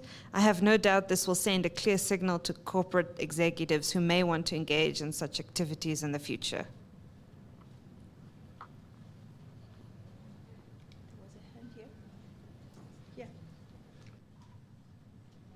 Kaya, I want to clear up a misunderstanding. We're talking about corporate corruption and corporate criminality. A corporation is a theoretical concept. It is people who are corrupt through a corporation. Those people can be prosecuted while they're in control of the corporation or thereafter. They commit the crime, they use the corporation as a vehicle to do so. You could convict both. You can hammer the corporation financially, and you can certainly give the dishonest controllers of the corporation orange uniforms. Thank you, Judge. There were two other hands that I noticed there. Okay. I'm Anne McLennan. I'm a consultant and a visiting person at the Wits School of Governance. I think that partly, and I think Iraj is hinting at it, a lot of these issues are a result of trying to do development and democracy at the same time in a context of very scarce resources. But I think the other thing that we're missing in all these processes is the politics of it. In other words, the flow of power and relationships that sustain a lot of those relationships. And what worries me is, in the same way as sort of setting up a unit to investigate something is a way of depoliticizing an issue, saying we need legislative reform or all of those kinds of things is in a way deferring the issue. We keep saying, oh, look, we're doing something, but it's going to take a bit of time. And I think we need to find a way to talk to each other, as you suggest, that actually allows us to listen to and work together, because we don't do that. The South African pathology is to blame, and I think that's part of our apartheid legacy culturally. Or we pass it up or down, or we pass it to the side, but it's all of our responsibility, actually, to solve this. And if it means that we have to set up a special body that will prosecute the people who are involved in state capture, then that's what we should do. But that will require political will, but also the will of the people. And that's a tall ask, I think. So it's more of a comment than a question, but yeah. All right, thank you. I think that was the last hand that side. Mungseni and then Mr. Mavuso. Thanks. I'm Bongiseni Buthelezi from PARI. I think, I mean, it's a variation of a question that's been asked, but I want to ask it more crudely, Iraj. How do we break through the politics? I think the politics question, everything that you say needs to be done, and the way we need to elevate the debate is compelling. But when we can't even arrive at the same understanding of what the problem is, partly because those corporations we're talking about are able to spin the narrative, right, and make it very difficult for the ordinary person to actually understand what the issue is, right? And then we've got, on top of that, Twitter, and I want to talk about that a little bit in my closing comments later, where the narrative quickly spins out of control and becomes something completely different. But also when you have people who are significant, very powerful political players being involved in spinning those false narratives, how do we break through that to be able to do something as singular as what the German government, in the example you gave, was able to do, when even our own cabinet can't agree on what the problem is? All right, Mr. Mavuso. Also, Msima, I think people have been saying this, and I've almost kept quiet because I thought they were coming up with it. But what brings us together here is really a crisis of leadership, of ethical leadership. Zondo came about because leaders became corrupt and all of that. I think the question then we must ask is, how did that happen? Was it inevitable that at a certain time people would become corrupt? You could blame the systems or attribute it to the cleverness of the people or how to. I think we should also take cognizance of the fact that we are a product of our history. A group of people who were oppressed, or a movement that was oppressed, in this case the ANC, produced a leadership which by association with the ANC gained a lot of respect from the people. So we have a system here where this party was extremely popular. That's why it got the majority of votes. The people were not elected directly at constituency level. They were elected by association with the important people in this good party. So I see somewhere there a question of I don't think if you change the political system into constituents or anything, it would solve all the problems. Indeed, you are saying that in countries like other countries, United States and so on, this corruption is quite rampant. But there is, this is not a very sexy thing, a need really to raise the level of understanding, the education of the electorate. It's going to be very important to choose a leadership based on the attributes, the character of the people who lead. It's a very difficult one because you associate people with a party, and in our case, really, if I'm number 15 on the list, I'll end up in cabinet or something like that. Doesn't matter what else. And if my party is good. So I'm just saying, perhaps point of my intervention is to say, we do need to do the hard task of voter education. In the end, you've got to teach, assist people to elect people who have got credibility, character, education, and all the other things. Voter education. All right, thank you. If Claire, you'd start with the responses, and then we'll move to Iraj. I think they're mostly for Iraj. I mean, I'd like to speak to the class action question, and the simple answer is yes. It's tricky because defining a class in these circumstances is obviously complex because we all suffered. So whether it's an opt-in or an opt-out would be difficult to ascertain at this stage. But I think that there are clever actuaries out there who could make it work.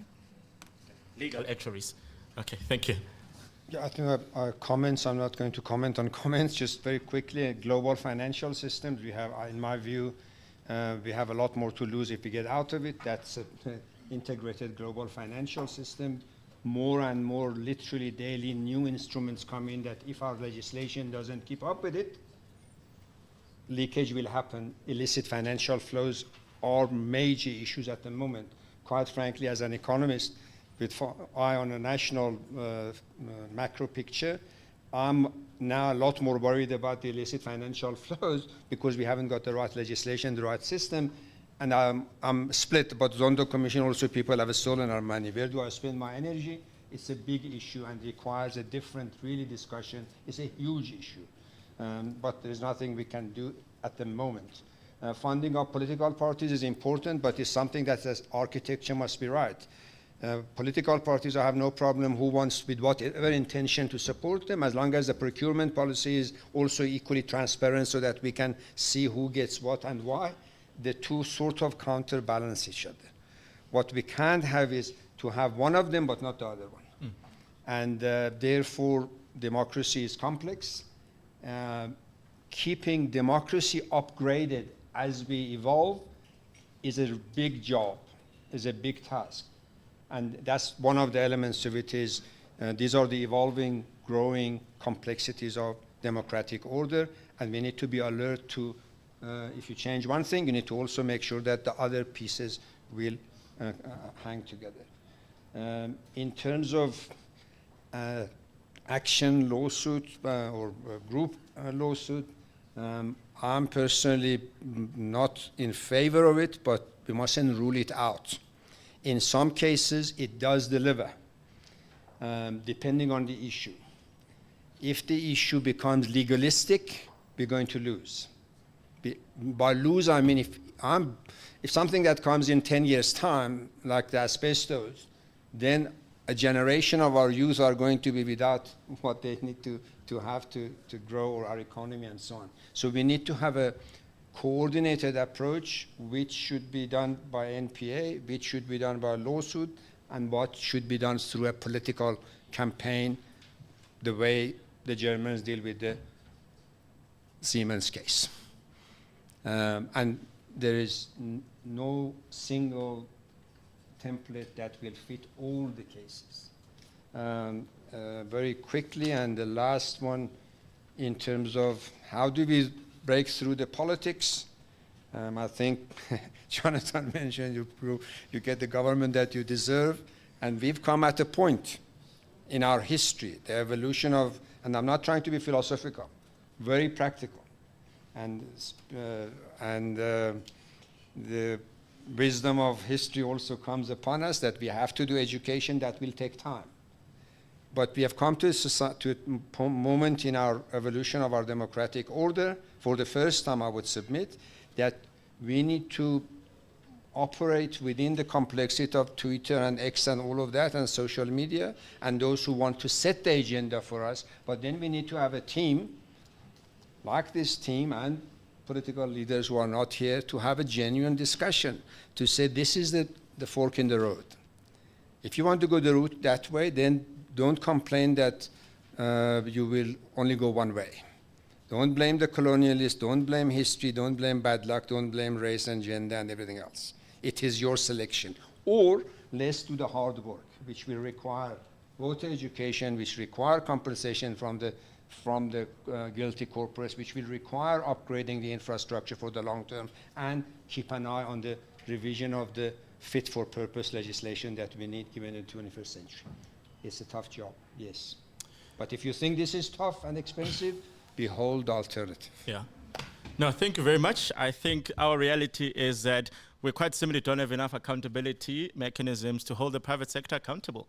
And for as long as the private sector is going to be embedded into state contracting, perhaps we should be revisiting the model of how the state contracts with the private sector to ensure that maybe the rules of engagement are as clear, so that we do not have to do a retrospective analysis of saying, oh dear God, something has gone wrong, because clearly those in the private sector do see the state as a fertile ground for lining their pockets. And that is something that greed, unfortunately, is a driving force behind. behind it. And for as long as capitalism is driven by greed, I do not see a way out of it immediately.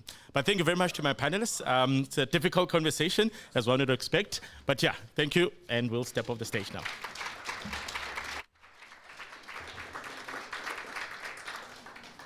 Thank you very much, Kaya, and the panelists. It was a difficult conversation, but my takeaway is that if we don't do it now, it gets to be more expensive to do it later. We do have to clear the room by 4 o'clock, so I do not want to waste any time. Let me call upon Professor Mbongiseni Buthelezi, ED of PARI, to sign us off for the afternoon. Thank you.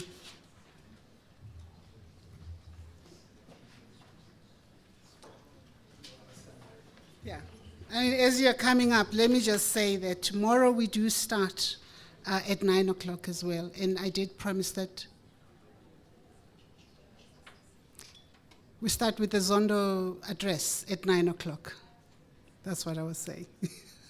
Okay, we'll start with that, and then we'll go on to the address for day 2. So the keynote address is going to be delivered tomorrow. Over to you. Thank you, Lindy. I'm going to be quite brief. I'm going to do 3 things in the next few minutes. One is to go back to something that was said in the morning, which is place this conference in a slightly larger conference, a context of a series of these conferences and the kind of analyses that are ongoing on the parts of those of us involved.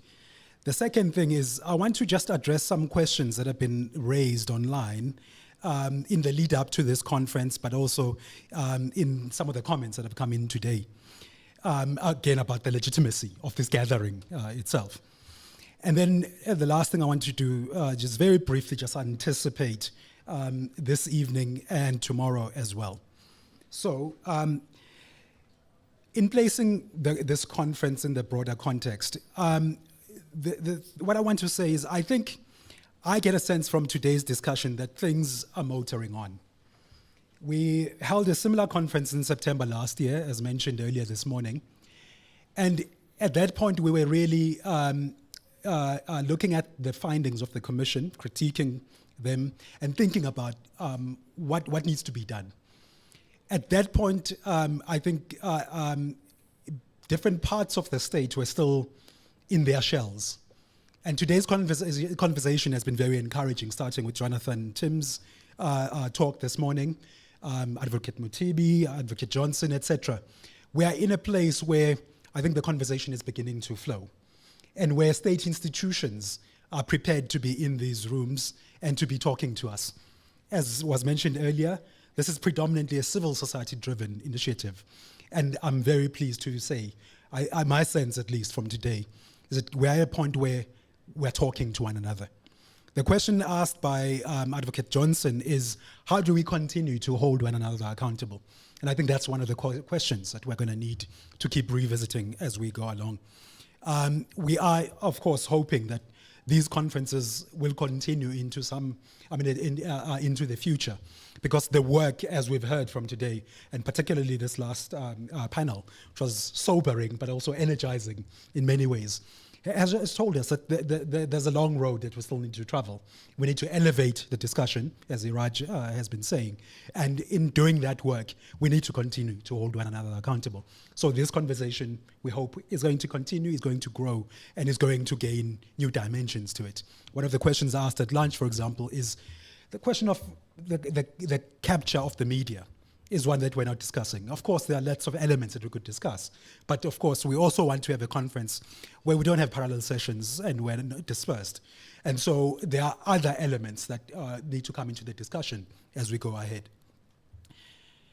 On to the second thing, some of the questions being asked. So one of the key questions that have come through is this question of who funds you? Gwede Mandashe's favorite question.